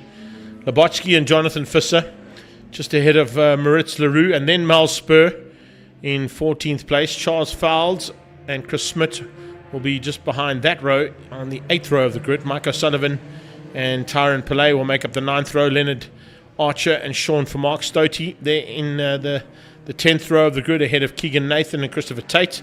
Two young drivers fighting with Elke van Vledder and Bram Miller behind them. Then it'll be Sebastian Bouliard and Christopher Gerber. Johan van Heerden, Josh Veyers and Henry van Vledder. Rob Clark, I don't think is going to be out there, and I don't think Van Heerden, Veyers, van Vledder and Clark will make it out. It's all the way down to 26 cars on track, with Chris Gerber being the last car on the circuit, as we've got a bit of late afternoon sunshine that has come in here as well. That's always good, because we definitely don't want to be in a situation where we prefer to have the rain at this point in time, which is exactly what the weather services predicted. We go aerial material here as well from our drone, just to show you what the Zwartkops facility looks like, and almost slightly overcast conditions. But a couple of guys have stuck around all day long. There's still a whole bunch out there on that back banking, some up at Zoc, and some down at Turn 2. In fact, a couple chilling out there at AMG by the looks of things as well, as our Pretoria North Toyota Gazoo Racing GR Corolla will roll into pit lane with the lights off and hand the duties to George Economides and Mark Detoy for this second and final heat of Ferro Energia 111 GT Sports and Saloons. Economides did have the drop on Detoy. That's due to the fact that he does run a turbo in that car, whereas Detoy is a naturally aspirated car, and we've spoken about that ad nauseum with the BMW boys throughout the day, chatting about the ability to drive a turbo car. Sometimes it's worthwhile, sometimes it's a bit more difficult to drive, but we'll have a look and see what Economides can do now as the rest of the pack come across the line and start this first heat. They head down in towards turn 1, and there's a bit of chopping and changing happening. Nothing too major as we pick up on that gap comp car of Sean Stoutgat van Mark, the 235i. He's on the back end of a Hyundai i10 from ACD Velcom with Leonard Archer at the wheel. Start there from him. The 43 car is Chris Tate, Sportex Polo. Looking to try and stay up as high as possible if he can. It's not going to be easy. He's got a couple of really, really hot contenders all around him. He'll watch as they come down that back straight away. The Shield Golf is Labotsky. The Honda is Mike O'Sullivan. Keegan Nathan there in the red and white polo from Nathan's Motorsport. But it's George Economides in the Wealth Avenue and Martini Racing colours out front. He's ahead of Mark Detoy. Detoy in the Z4. Trans-Africa Racing, then Manus du Plessis out of Silver Cup and into Ferro Energia 111 Sports and Saloons, one of our invitational cars. Wayne Robb just ahead of Vota Rus. So it's Ford Focus versus Golf GTI in the battle for the lead of Class A. Behind them looks like that might be Lindsay Kleur. It is Kleur from Portgieter from Visser. Or was that Bulliart? It might be Bulliart, actually. Just wait and see once they cross the line and the timing monitor refreshes. But a nice start there from either one of the two. And is Charles Veyers on the back end of Lucas Poseidon in the Lexus. Oh, Kleur with a problem, pulling to the side there.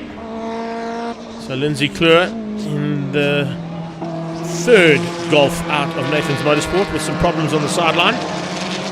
Pulls to the left and gets out of harm's way as the rest of the pack come flying past him. They head up past the Universal Motorsport stable and up towards AMG Driving Academy at turn 5. And Rob trying to hang on to keep out that Origin oil in Nathan's Motorsport machine. The Golf on his tail once by, and Wouter Roos wants to definitely remedy things there from heat number 1. Portgieter pulling away now slightly there from not sure who that is because the timing monitor's gone on the blink there slightly on my side, Paulie. I don't know if yours has gone on the blink. No, there we go. Let me just refresh it quickly and we'll see there. There we go. Now it's back again. So Wayne Robb, Wouter Roos, Piet Portgieter. It is Jonathan Visser. Lucas Poseidon into single digits. And as I say that, Jonathan Visser pulls to the sideline in the Auto Express Polo.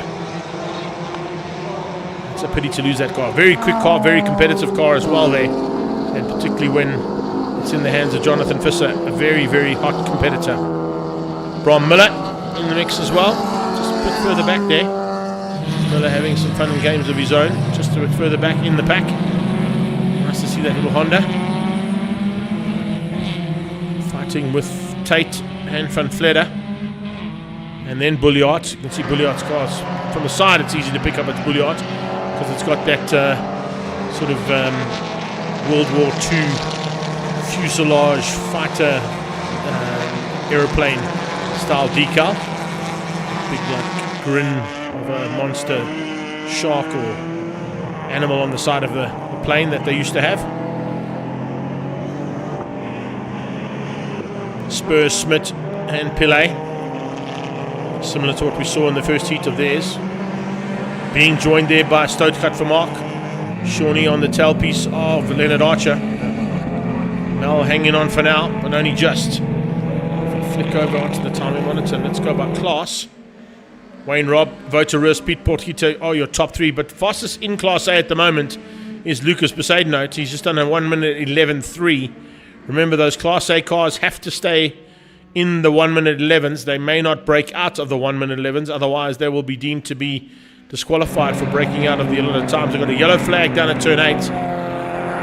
Stationary yellow at turn 8 for an issue. We'll probably get to see what that issue is as the cars come down towards us. Class B at this stage is Labochki from O'Sullivan. Mel is in 3rd, so she's about to possibly move herself up into 2nd. I think Wayne Labochki's too further up the road there, that's why. So Mel fighting for 3rd. This is the 3rd place battle for Class B. Across the line, catching Lindsay Kleur are the leaders, so Economides gets through. No problems there for him. I think the Z4 also got by with no issues. Kleur's back on track, but now a long way back. Go to the GT battle. The GT battle is Economides, the Toy, and Manus du Plessis. Charlie Fowles into 3rd. Class X is Tate, Bram Miller, and Bulliart. But Maritz Leroux, actually the fastest of them, sits in 4th place on the road, doing a 14.8. Scoop on the front of that car there of Economides, the black scoop on the front there, the splitter running across the front end of that Golf 1.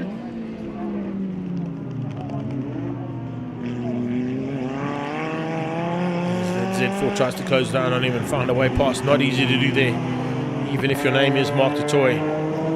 George Economides also has a massive amount of experience around this circuit in various formats of racing.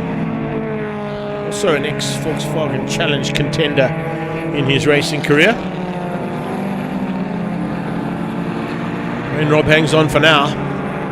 But Wouter, let's have a look at the lap times now as they cross the line. Is he quicker? It's a battle for 4th overall on the road, this one we're seeing right now. And Wouter Roos currently 11.3, but an 11.2 from Wayne Robb. So Rob just keeping him at bay.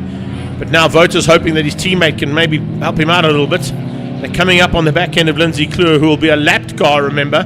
even though he's got the same kind of pace as what these cars can do. He did have a problem, so he will have to give up a little bit of room to allow Rob to get through. But will he play the team game here and maybe just place his car, I wouldn't say perfectly, but perfectly enough for Wouter Roos to try and capitalize on the fact that his teammate's ahead and could possibly slow down his rival. He's staying ahead of Wayne Robb right now, so it doesn't look like Rob's got the answer to get past. I think that might be due to the fact that Lindsay is waiting to sort of concertina that little battle up and allow Wouter to get a bit closer. There you go, he moves out the way eventually. Nothing wrong with what he was doing because he was running similar pace to what both Rob and Roos were doing. But I think he was trying to do a little bit of assistance there and some tail gunner roll to help out his teammate.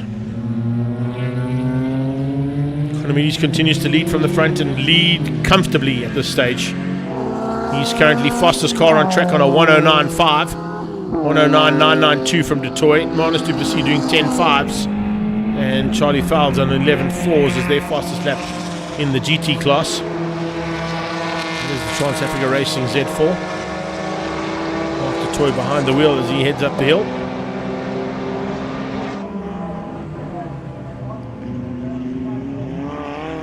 Through turn 5. Trying everything he knows to catch that little Golf out front, but with the additional power of that hairdryer under the bonnet, not going to be an easy thing to do. Z4 is a very capable car around this track, particularly with Mark du Toit at the wheel.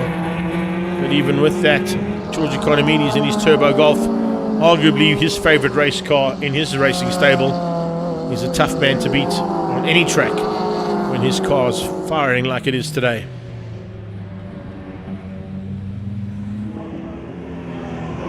Wayne Lebotsky continues to lead things out in Class B. He's got a very big margin over Mike O'Sullivan. Chris Smith is ahead still of Mal Spur. Well, he was on the last pass anyway. We'll wait and see if that changes up now that they come through to complete another lap and start their third and their last 3 laps, I should say. Here's Keegan Nathan. Nice little fight here. Tyron Pillay is quite a way up the road, but Elka van Vletter, Nathan Archer, and is that Bron Miller in there as well? I think it might be. Side by side there between Tate and Nathan. Enough room between the 2 youngsters to go at it and fight hard.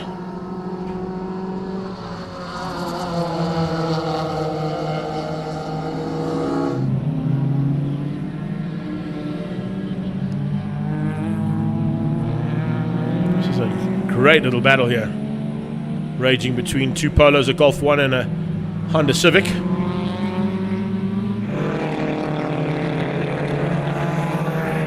That lady though showing them way around.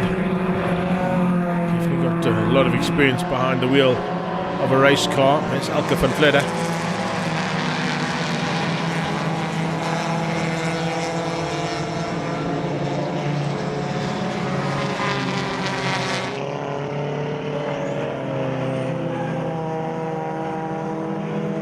Miller at this point in time is also sitting in 2nd place in the X battle. That's why he's trying to stay as close to Keegan Nathan and Christopher Tate as he can.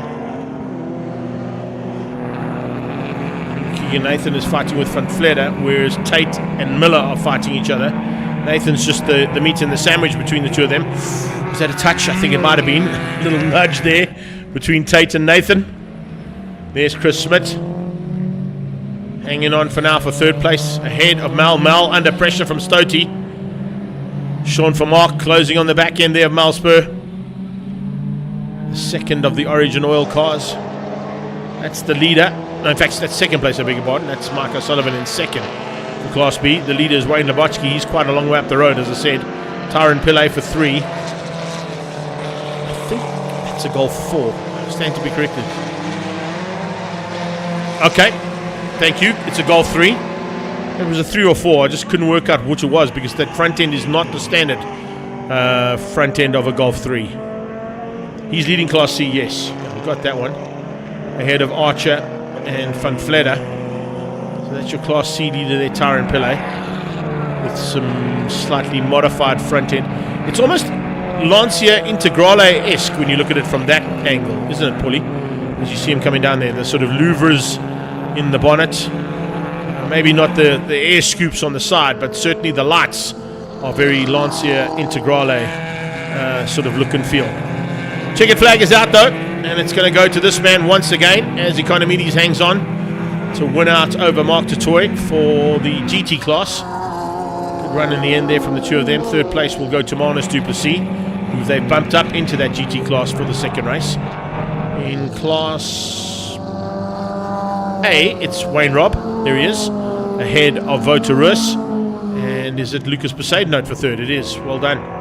In the Lexus from Pretoria Toyota, this is Labochki coming down the hill for Class B's win.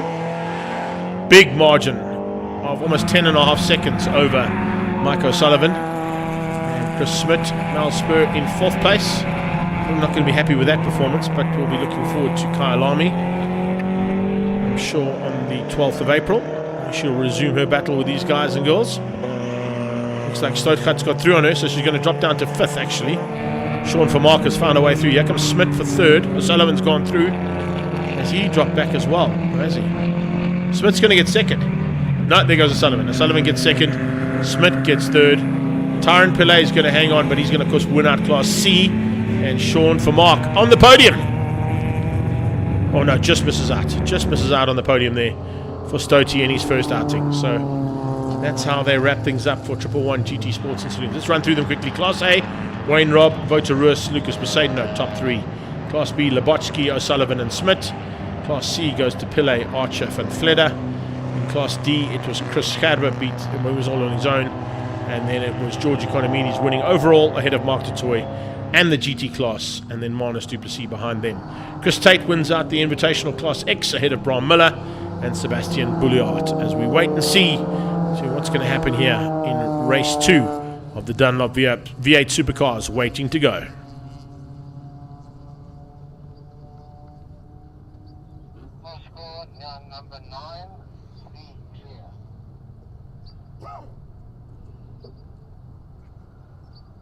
Hello? I just thought I'd phone you and say hello. You're still shooting? No, it's just raining there.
So we're back on track for the second last race of the day. It's the Dunlop V8 Supercars. Dunlop jumping on board and taking over from a long-standing relationship that V8 Supercars have had with the Mobil 1 brand, and before that, of course, with the Westbank brand. So nice to see Dunlop jumping in here, supplying the rubber and also the naming rights. And what it does is it's also something that we need to have a look at here from a race strategy point of view. Wayne Spicer makes a welcome return. He has driven before in V8 Supercars. It was a long time ago, but he has now got a baptism of fire on his return, because he will be sitting on pole position alongside Steve Herbst, because they've inverted the entire grid for race 2, and it's a 12-lap second race that they've got to do. So Ben Morgenroot, who's second last, and of course the man who won the first heat, Warren Lombard, who will start at the back, got a little bit of work to do. Unfortunately, there's a couple less cars to play with here in this second and final heat.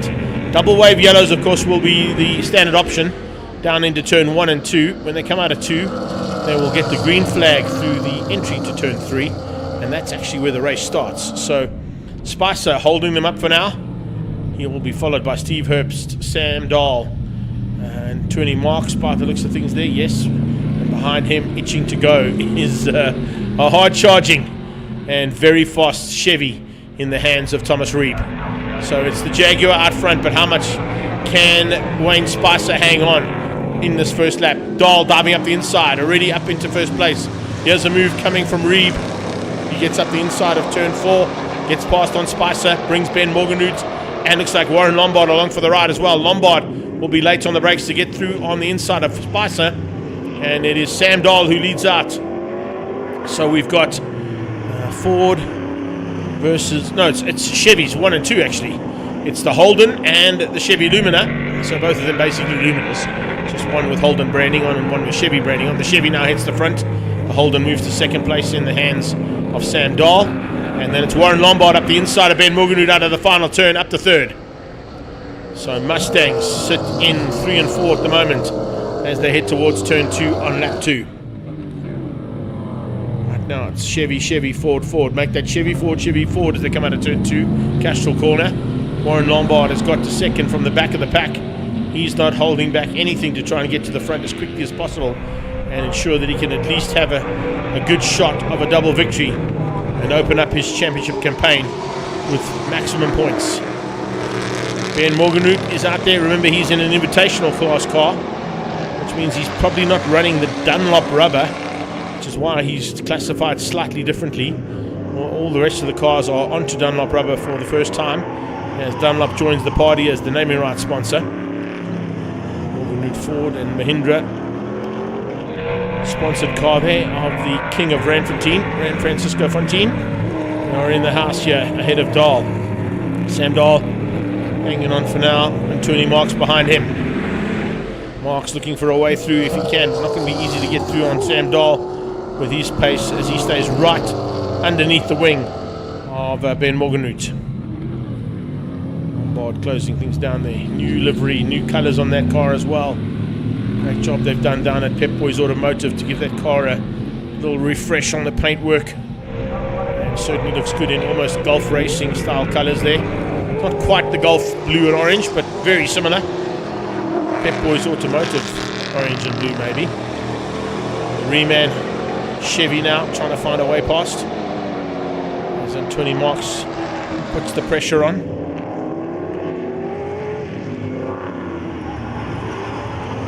This is Ben Morgenroot on his own sim.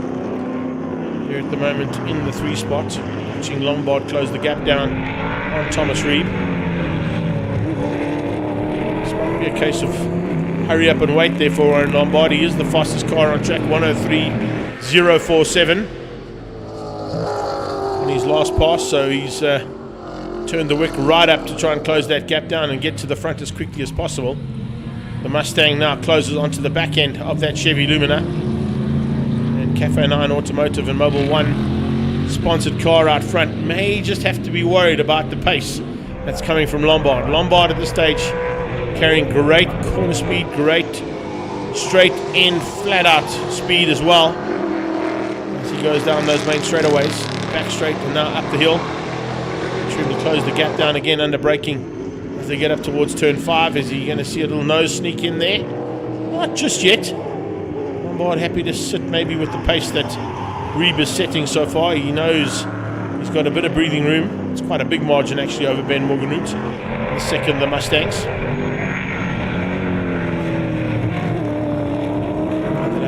These cars really get these 12 laps done as rapidly as possible.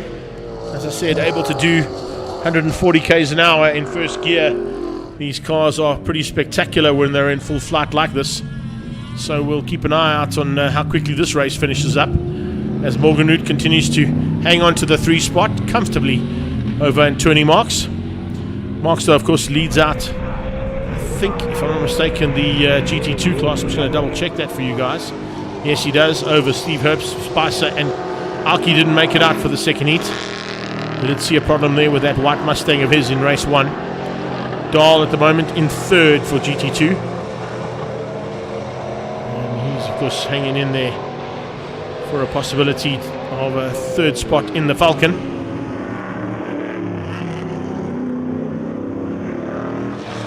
We've got Reeb in the Chevy Lumina, we've got Warren Lombard in the Mustang, and then Sam Dahl in the Falcon. This is Steve Herbst's 2nd place in the Corvette in GT2. Behind him is Spicer in the XKR Jaguar, former Mackie Adlam car there. 6 times back-to-back champion in that category, so definitely knows what he needs to do for pace.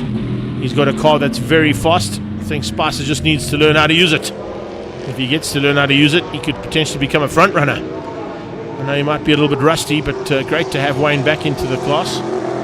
See, Ryan Allen didn't make it back out again, also new rookie to the class, but that, of course, we did see, was that a bit of cloth that came out of the car there?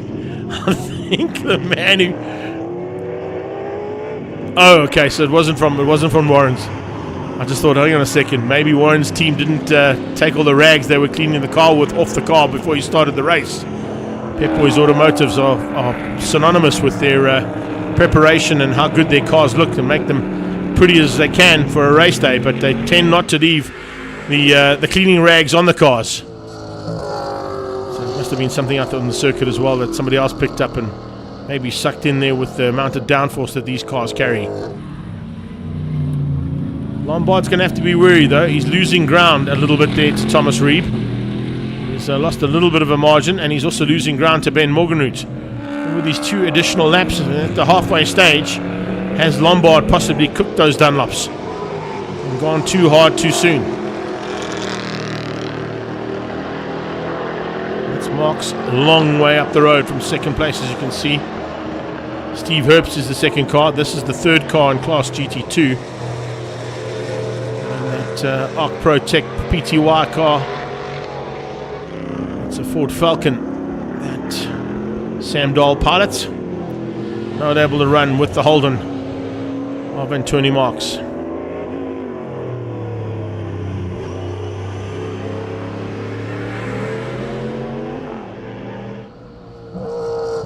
Right, Lombard seems to have got the message. He's turned the wick up again. He thinks that pit board showed him that Ben Morganwood is closing down rapidly. He can probably see him in the rearview mirror, so he'll know that Morganwood is showing some intention. Spicer's been off track. A little bit of off-track excursion there for Wayne Spicer. Might have brought a little bit of rubble onto the surface, so these fast cars probably won't know about that until they get there. I don't think it's going to require a change of surface flag with the amount of rubble that was brought on, but there certainly may be a little bit of a different feel to the tarmac.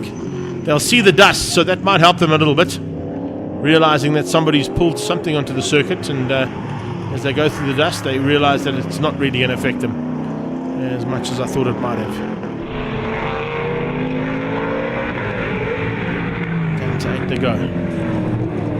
4 more still to go for these 3.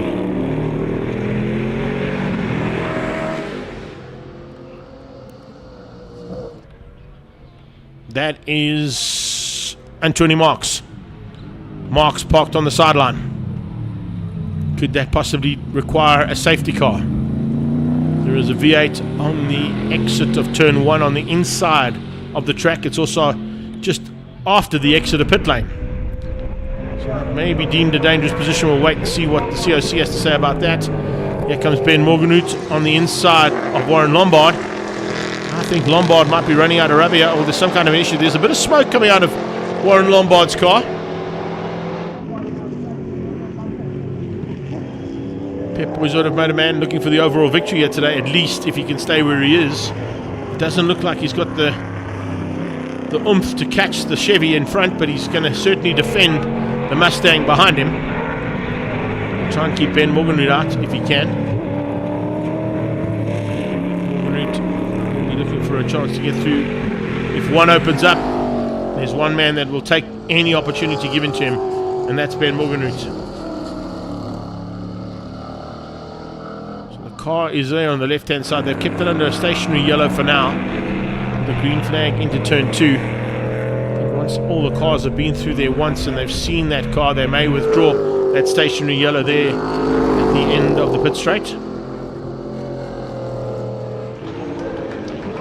Morganwood's through. He's got ahead of Lombard. I think Lombard's car might be having some issues. You can see the smoke now. A little bit more prevalent coming out of the back end of that car, so I wonder if there's an issue on that V8. Can Warren nurse it home at least? I think that'll probably give him second overall, because of the gap I think is too big there between Thomas Reeb and himself, so he may have to set up the second overall and third in race 2.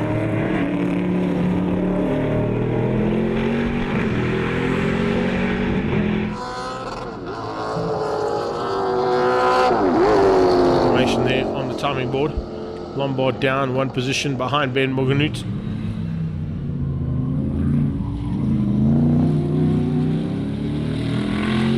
Dahl still hangs on to the 4 spot.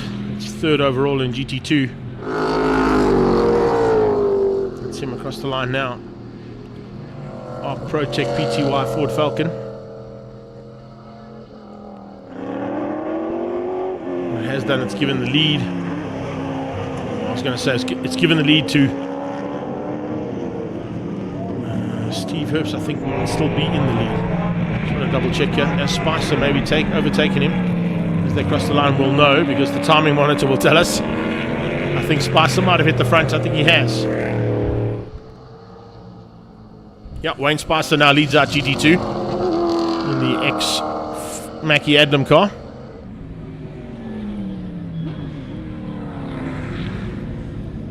Wellness Group and Wellnetics machine going well. pun intended, ahead of Steve Herbst in that Pry Instrumentation Corvette. Dahl still in the 3 spot for GT1.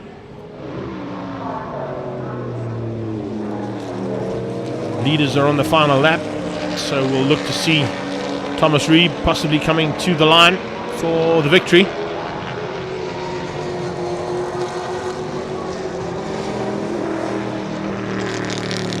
There he comes up towards the top of the hill for the final time. Lombard still in second. Not quite sure what's happened to Ben. Ben's dropped back slightly there as well.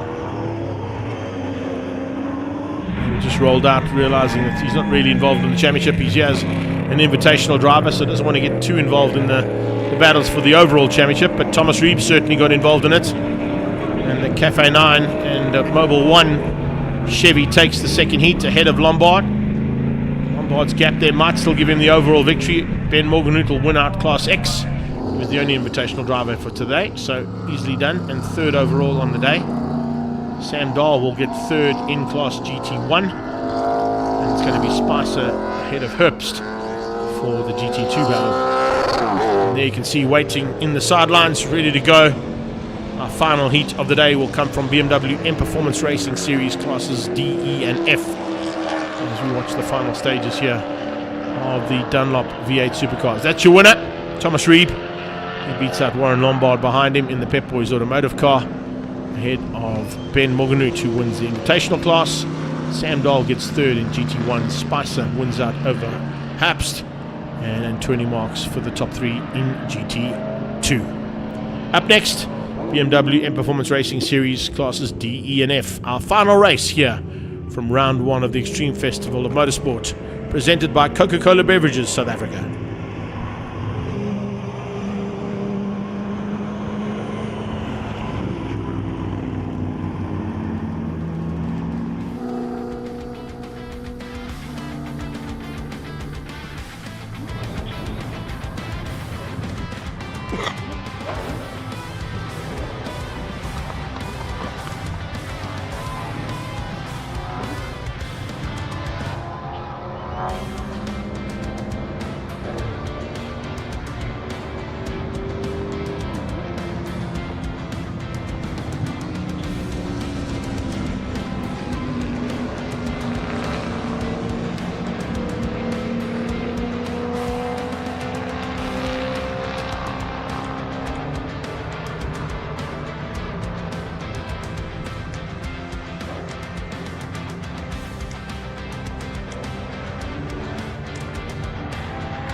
So our final race of the day comes from BMW M Performance Racing Series, and it's classes D, E and F, and it's a nice big field.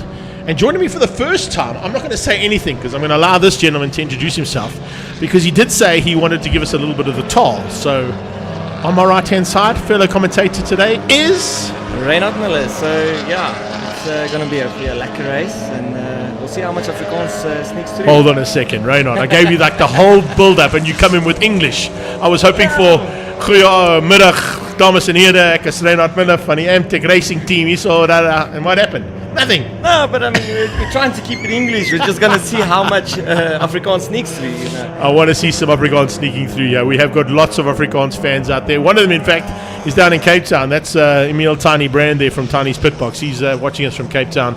But fantastic to have you here. Didn't quite go according to plan, though, in your race, though. Take us through what the issue was there. Yeah, well, I guess there's a first for everything. And for the first time ever, we forgot to put some fuel in my car. And it was a bad race to run out because I was in front. Yes, exactly. I've been struggling with brakes for the past, I don't know, from last year even. And first time the brakes were actually sorted, and I had quite a lead on the pack, and yeah, kind of ran out there. It's nice when that little petrol light comes on and you think, oh no, I've got plenty of fuel. Because remember, I've put in fuel for the race car and it'll get me through the 10 laps. And then, boom. Yeah, I've run out of talent plenty of times, but I haven't run out of fuel yet. So now you have. There's a first time for everything. Not something I want to tick on the bucket list, but there you go. Don't do it again. Lesson learnt. Now listen, we haven't had a chance to chat to you about this format of racing. You've been involved in it for a while now. I know that you're enjoying this format of racing, but awesome. Particularly with the change up here with classes D, E and the addition of F now, it's just bringing in a whole nother look and feel to the sport. It's a whole new element to the race. I mean, the racing is so close, and yeah, I don't know. It's the grouping. If you check the times from Class D, the first runner up, the Burnout in this case, he's in the last race. His times compared to the last car in D, it's so close. The racing is so tight, and that's why we introduced the Class F. It works like a bomb. It works like a bomb, mate. Now, the other thing I want to throw at you as they come down here is we have a naturally aspirated car on pole position and 4 turbo cars right on his tail. Do you think our fellow commentator, Nick Haps, has got what it takes to keep out those turbos? Yeah, well, I mean, strategy is everything at the end of the day, and yeah, turbos, they've got their downfalls as well, and NA, I guess, as well, in the horsepower division, but I mean, nothing beats the responsiveness of the NA. So out of the corners, the NA will always beat the turbo cars. And off the line, it looks like it's going to be pretty good as well. There we go, down towards turn 1. Nick Haps trying to get the whole shot as they head down there. He's got it for now. He hangs on as they head towards Castrol turn 2. But you talk about that naturally aspirated versus the turbo. There's a whole bunch of them in the mixture, all the way through. Whether you're driving a little E30 there or you're in a modern day beast that comes from the BMW brand. We chatted to Rob Gearing in the first heat while you guys were playing out there, and he was saying to us, just how awesome it is to see an array of cars that's spread over 40 years. 40 years, for sure. I mean, but also Rob Gearing, he's got an old car with new technology in it. And you see a lot of that in the race series. And there we go. Look at the turbo power up the hill. So I love the fact that you can do that. You can bring an older car but put a new engine in it. Grobler on the inside of Grobler. Who's going to come out the best there? Quite close between the two of them there, hey? Yeah, Michael's still getting grips on the turbo car at least, because this is his first race in that turbo car. So he actually bought that off of JP Nokia. And he's been enjoying it. He said every time he gets out of that car, it's adrenaline times 10. Yeah, so I'm sure it is. I know exactly the feeling. I mean, the first time I climbed into my Mini, it was only a supercharger. It felt pretty good, but you put that big hairdryer on, and all of a sudden, it's a whole nother ball game. Makes a hell of a difference. And it also brings in the racing to be a little bit tighter as well. Now, we look at see how things went in the first race. Varish Gunpath wasn't anywhere. He was actually parked at the gate. He didn't even get onto the track. Now, leading out ahead of Michael Grobler, Haps, and Cavalieri. So there's a little bit of a change up there in terms of his strategy, because he must have gone back into pit lane and said, right, fix the car, let's get it ready for race 2, and let me try and go for maximum points in race 2. 100%. I mean, Varish is a seasoned veteran at this point, and yeah, it's a new car as well, so that's his first year racing it. I know there was a lot of development on that car throughout last year, but it seems he's got it together, and it's going well, clearly, as we can see there. Yeah, hanging in there, the Grobler Motorsport battle here as they attempt to outdo each other. Michael trying to find a way through there. And they always... spinner. Van Heerden. Ari just getting it out of shape. It's always difficult to spot Ari now. Although, when I look at the car, I go, hang on a second, Greg. Just don't worry. Just look at the wing mirrors and the grille. And it's still Ari. Even though it's a grey car. Yes, of course, exactly. Inside line. That's a nice move. That's a nice move there. Perfectly done from the Following 7 them car. up is Gerard from Duke Civils in 240. And there you go again. Modern car versus the older 90s cars, you know. Yeah, exactly. Duppy coming through there as well from Duke Civils, looking for a chance to try and squeeze through. What I'm going to do is I'm just going to pull up our class results as they stand at the moment. Varish ahead of Michael Grobler and Hapst. Then you've got, I mentioned it earlier on, I didn't get enough time to speak about it, but Eddie Rodriguez back in the mix as well and leading over Wessel Mostert and Karabo Malamela. The Malamela, I think, might become a big factor down in Class E as they get into the season. No, I completely agree. And I mean, Wessel Mostert as well, he's improved significantly. This is his second time ever at Zwartkops. He's one of our newer drivers as well. And he's improving lap by lap. Every time he goes out, you can just see the time coming down, and which is quite impressive to say the least. And Eddie, yes, that must be the cleanest car, the cleanest 46 I've ever seen. You must see that car. It is well prepped, isn't well it? Prepped, No, it is. But clean.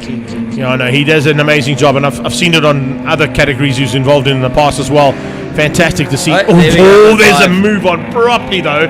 Big dive coming from Duplessis. And Duppy gets through and returns the favour. So there's a bit of a fight on there, eh? There's a fight. Nice to see that. Back Miller not too far behind. So those three going to fight it down towards turn 2 Cashel corner as they come out of that one. Onto the brakes. Duplessis hangs on for now. But how much longer can he keep out the fight between himself, Rodriguez and Miller? It's a nice little three-way as they go out of turn 2 towards 3. Onto that back straight away. We pick up here on, is that Paolo Cavalieri? Yeah, Cavalieri. Cavalieri's having a fantastic run. He had a great first outing. I mean, getting second place in a car he's never driven before just shows you the kind of caliber that he has as a driver. Again, the years of experience, you can see it. I mean, he gave Bernard quite a go in the first race, and let's see if they can make some positions there. Yeah, they're coming slowly but surely. They've got the Habs boys to deal with first. Yeah, Habs and Habs. Yeah, father and son are not always easy to get through. As you can see there, the naturally aspirated car is winning over the turbo right now. So Craigie maybe not getting the power down like he needs to with the turbo. One thing I've got to say about Cavalieri, though, is the amount of effort he puts into motorsport out of the car as well, never mind in the car. You know, you think about what he does with his Ferrari project, what he does with his historic cars when they come to Passion for Speed Festival here at Zwartkops. And the team that he's got is just unbelievable. Yeah, now here there's a lot to come still from Public Clock Racing, so I believe so too, yeah. Quite excited what the future holds. I mean, if you just think about that stable and what's parked in that stable at in Pablo Clark, and I just mentioned the BMWs in there. Those Winfield BMWs alone are worth gazillions when it comes to motorsport fans in South Africa and the heritage that BMW had with Tony Viana, the late great. So it is fantastic to have him in a car and doing such a great job. But he's not quite on the same pace. But I can tell you somebody who is finding some late race pace here with the 12 laps as opposed to the normal 10 is De Gavea. He's moved himself up into 4th place. Yeah, he's moving up. And put himself the meat in the sandwich. Yeah, that's the other thing with the turbo cars is, versus the NA is reliability, especially now that it's 12 laps in the second race. Mm-hmm. I mean, it makes a hell of a difference, especially now we have a cooler day today at least, but on a hot day, that's where the turbo cars always suffers with the heat and heat. So, especially the more modern cars, they've got way more technology in them and way more warnings, and it's just a struggle as always with turbo cars, and it's a steep learning curve, as we can. I'm pretty sure Craig can attest to that as well. It's not the easiest thing to go from NA to turbo, not only out of the driving aspect, but as well as the mechanical aspect. 100%. So there's 1 and 2 on the road. Grobler versus Gunpath, and not too far behind is Banner de Gavea, who's actually moved himself up into 3rd place overall. He's moving up. Now he's still got half a race to go. There may be enough time for him to still catch the back end of at least Varish if he can. Look at the times they're doing though. Gunpath on the last pass at a 10.9. De Gavea did 11.5, but he did have some traffic. Now that he's not got traffic, let's keep an eye on that timing between himself and Varish for the potential second place. If he gets to second, there's a very good chance we might have to make a rah-rah-ree about the chairman for an overall win in Class D. Can you imagine that? There's some speculation. But well deserved. Bernard's 100%. also Yeah. a fantastic driver. I know there's a running joke of a Class B driver and a Class B car with a Class F driver, and the ongoing joke. But I mean, Bernard, hats off to him. I mean, just look what he's done with the club, and as I said, there's a lot to come still this year and next year as well. Exciting stuff from that man right there. Liqui and SMG machine out of the BMW Driving Academy, and Karabo Malamela, of course, a seasoned campaigner when it comes to motorsport in South Africa, coming from a single-seater background. Hasn't quite got the experience to be in saloon cars, but if he sticks around with this class, there's a lot of drivers that have come through this class that have gone on to bigger and better things. You know, you think about guys who have got the racecraft and then have found the ammunition to go into the bigger classes. The Janacaras are one example. The Lareos, of course, we had Rick back here again, but they've kind of been in and out of this class for a while. There is huge potential for drivers. Huge potential. I mean, the stage is set here. I mean, where else would you have such tight racing? And I mean, the freedom you've got as well with the BMW club, and out of a mechanical sense, it's unbelievable. And the racecraft going on here, as you can see right in front of us, Tian right up is his bumper there, putting some pressure on. There is some big pressure coming from Tian van Rooyen on the back end of Karabo. Problems. Ooh, Victron Energy car runs a little wide, and there you go. Goes is that swap out from between the Hoops boys? Yeah. It is. Some family drama later on tonight, I assume. Can you imagine that drive home in the car? That'll be a nice one, eh? I'm glad I'm not in that car. Yeah, I'm glad they got two tow vehicles. Yeah. Side by side. Through. Oh, come on. My money's on Craig here. I have to give a bit of a ragging to my fellow commentator, as I would if De Gavea was sitting next to me now. I'm not going to rag you, though, because you had a good day. The only thing was you need to check with your crew to put some fuel in. Yeah. That is close. Whoa. Let's go wing mirror. Yeah, there we go. Come on. Tight stuff. This is going to be Nico Craig out of the 7th turn of Zwartkops. Inside line is going to definitely have the advantage. There we go. And that little squirt now down the hill. There we go. Yeah, there we go. That's how it'll work. Let's see if he's going to return the favour. No, he doesn't have the pace yet. I think they want to run in numerical order. That's probably why. Change up for the front. Michael's at the front. And now looks to try and hang on to that front end. But look at how Varish has closed in on him. Once Michael got there, he kind of opened the gap, and then it closed and it opened, but it seems to have opened up again. You can see just the straight line speed of his car is good, eh? It's massive, eh? Again, as I said earlier, first race actually, I think it was his third time. He had a few practice sessions in that car, and let me tell you something, it's not the easiest thing to get to grips with a new car, especially one that makes basically double the horsepower of your previous car. Of course. It's a handful, to say the least. But I've heard as well. So Michael's apparently got a new nickname, which is Michael Chichichu Grobler. They're from the Rand Francisco Fontaine Hotel. See, that's what happens when you come from Rand Francisco Fontaine. That's what happens, you know. Roses are red, violets are blue. My BMW goes. There you go. That's what it goes. Right. Let's see what's happening in this mid-pack. Nice little mid-pack battles as well. Dave Reese has basically been on his own almost all race long. Yeah. He didn't want to play with anybody. No, he managed to get away from Stefano Cavalieri and Shane Krobler. They've had a little fight just behind him. But, of course, we're coming into the closing stages now, so it's now time to sort of ensure that the car's temperature's all right, the tyres have still got enough rubber to play with, and have you got enough brakes? Have you got enough brakes? I don't want to say it, but did you fill the car? No, brakes. I mean, I know there was a lot of debate, especially surrounding the 12 laps. More so in the Class A, B and C. Again, brakes and heat. But the same is for Class D, E and F. I mean, most of these cars actually run standard brakes, just with upgraded brake pads. So they still feel the heat, and the 2 extra laps makes a hell of a difference, I can tell you that much. The one cool thing about being at this stage of the race, and of course if it had been just a little bit later in the day, by this stage we might even get to see some glowing discs on those cars, because that's how hard they run. Oh, that is not good. That is not good at all. At this stage of the race, you definitely don't want to be retiring, and Mario Hutting pulling into pit lane there, unfortunately. End of the day for him. They've got 2 more to go for these two. And Varish looks like he might have got to grips with his car here a little bit. He's right up Michael there. Eh? Let's see if he can make a move in the final stages. There we go. There's a look around the outside. Watch for the cutback though. He's going to try and get the cutback. I think Michael's going to have the power out of the corner. Yeah, but there you go. There you go. That turbo just kicks in and says, see ya. See you later. Yeah, exactly. Turn the hairdryer on.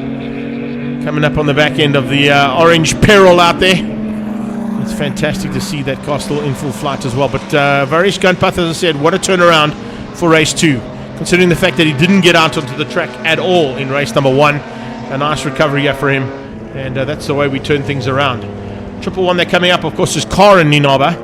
And Karin has also had a good day in the saddle for another outing for the ladies there in this category. Unfortunately, we mentioned it with Rob earlier on. Marianne didn't make it out. Still with that injury she's got, and the bone actually hasn't healed. I don't know if you've seen the Facebook post that she put out. Yeah. She went for the doctor's check to try and get it, the plates removed, and the bone actually hasn't healed up 100% yet. She did say hopefully in May she'll be joining again if all goes well, and she's not too happy about it, but I mean, you need to heal up before you can play. It's safety first as always with racing. Haps just lost a bit of ground there. Here's our leaders into Castro. Last time for them to come out of that one. And it looks like Varish is not going to have an answer here to Michael Krobler. Might not be a bad plan though, hey? But what I would do is, if I was Michael Krobler, I'd be thinking to myself, this is my customer behind me. I prep his car. Maybe I should let him through. Show him that he's got a car that can beat me. No, that's not our place. No, that's not how it works. I mean, racing is racing, and all's same as love. All's fair in racing. 100%. All's fair in love and war and racing as well. Of course, it is the two different Kroblers. I'm not talking about Krobler Motorsport and Michael Krobler, but just that was a tongue-in-cheek chirp there. But the pest control man has kept all the pests behind him by the looks of things. And he heads down the hill for the last time. Are we going to see a move here from Varish? Similar to what we saw earlier on between Bob Neal? No, not quite there. We're close enough, eh? But that's a nice finish. There we Cross go. the line. What a way to finish. How's that gap? Our chairman as well. The chairman comes through for third place. That might give him first overall. He might be second overall there, depending on the gap there. 0.2 between the top two across the line. That's not too shabby at all. I'll take that. So Krobler from Gunpath, Bernard de Gabea comes through for the 3 spot. Now we wait to see who's going to take Class E. It should be Eddie Rodriguez. There he comes. No, that's the 7 car. I thought it was the 77. Yeah, they come. Shouldn't be too far behind. I think there's the next cars inside there. Here they come. There they go. With Vessel in second and with Tian. Oh no, sorry. Carabo. Carabo comes through for second, and then Tian dropped in behind Vessel. Mostert sneaking through there on the last lap. So it was Rodriguez with the 7 car. He's supposed to have 77, but I think one of the numbers might have peeled if he was going so fast in that race. Too much power. The 7 couldn't hold on. Doddy wins out in Class F, beating Justin Brown and Ferdy van Staden. That is how we wrap things up here for our race day and the BMW M Performance Racing Series Classes D, E and F. Reynard, thank you so much, bud. Your input was super. I will let you jump out because I need to wrap things up here. But hopefully you'll be back on the mic with me a little bit later on during the season if you've got some time. Let's hope so. Thank you very much. Thanks, buddy. There you have it. Wrapping things up here for an amazing race day at Zwartkops. Round 1 of the Extreme Festival. We beat the rain and we had some phenomenal race action out on track as well, and it looks like we are going to be, if I'm not mistaken, are we on time? We are spot on. The final race was supposed to start at 4:20 and we've just finished the final race at 4:20. Awesome effort there from the race control team and all our marshals here at Zwartkops again. A massive thanks to everybody behind the scenes, of course, our medical team who were not really called into duty today, but were on standby on a few occasions with a couple of cars that did have some incidents. And to Hunley and to Donovan for the amazing work that they do, thank you so much. Don't forget to have in your diary, we have got next weekend in Cape Town, round 1 of the Extreme Festival presented by Coca-Cola for the national championship categories at the Killarney International Raceway. We have got coming up on the 5th of April, the Historic and Inland Championship back here at Zwartkops International World of Motoring. The 3rd of August is Cars in the Park. 6 and 7 September, we have got the 4x4 outdoor show, beg your pardon. And then the big one at the end of the year, 21 and 22 November, top of the hill challenge here at Zwartkops. Big action all year round at your International World of Motoring.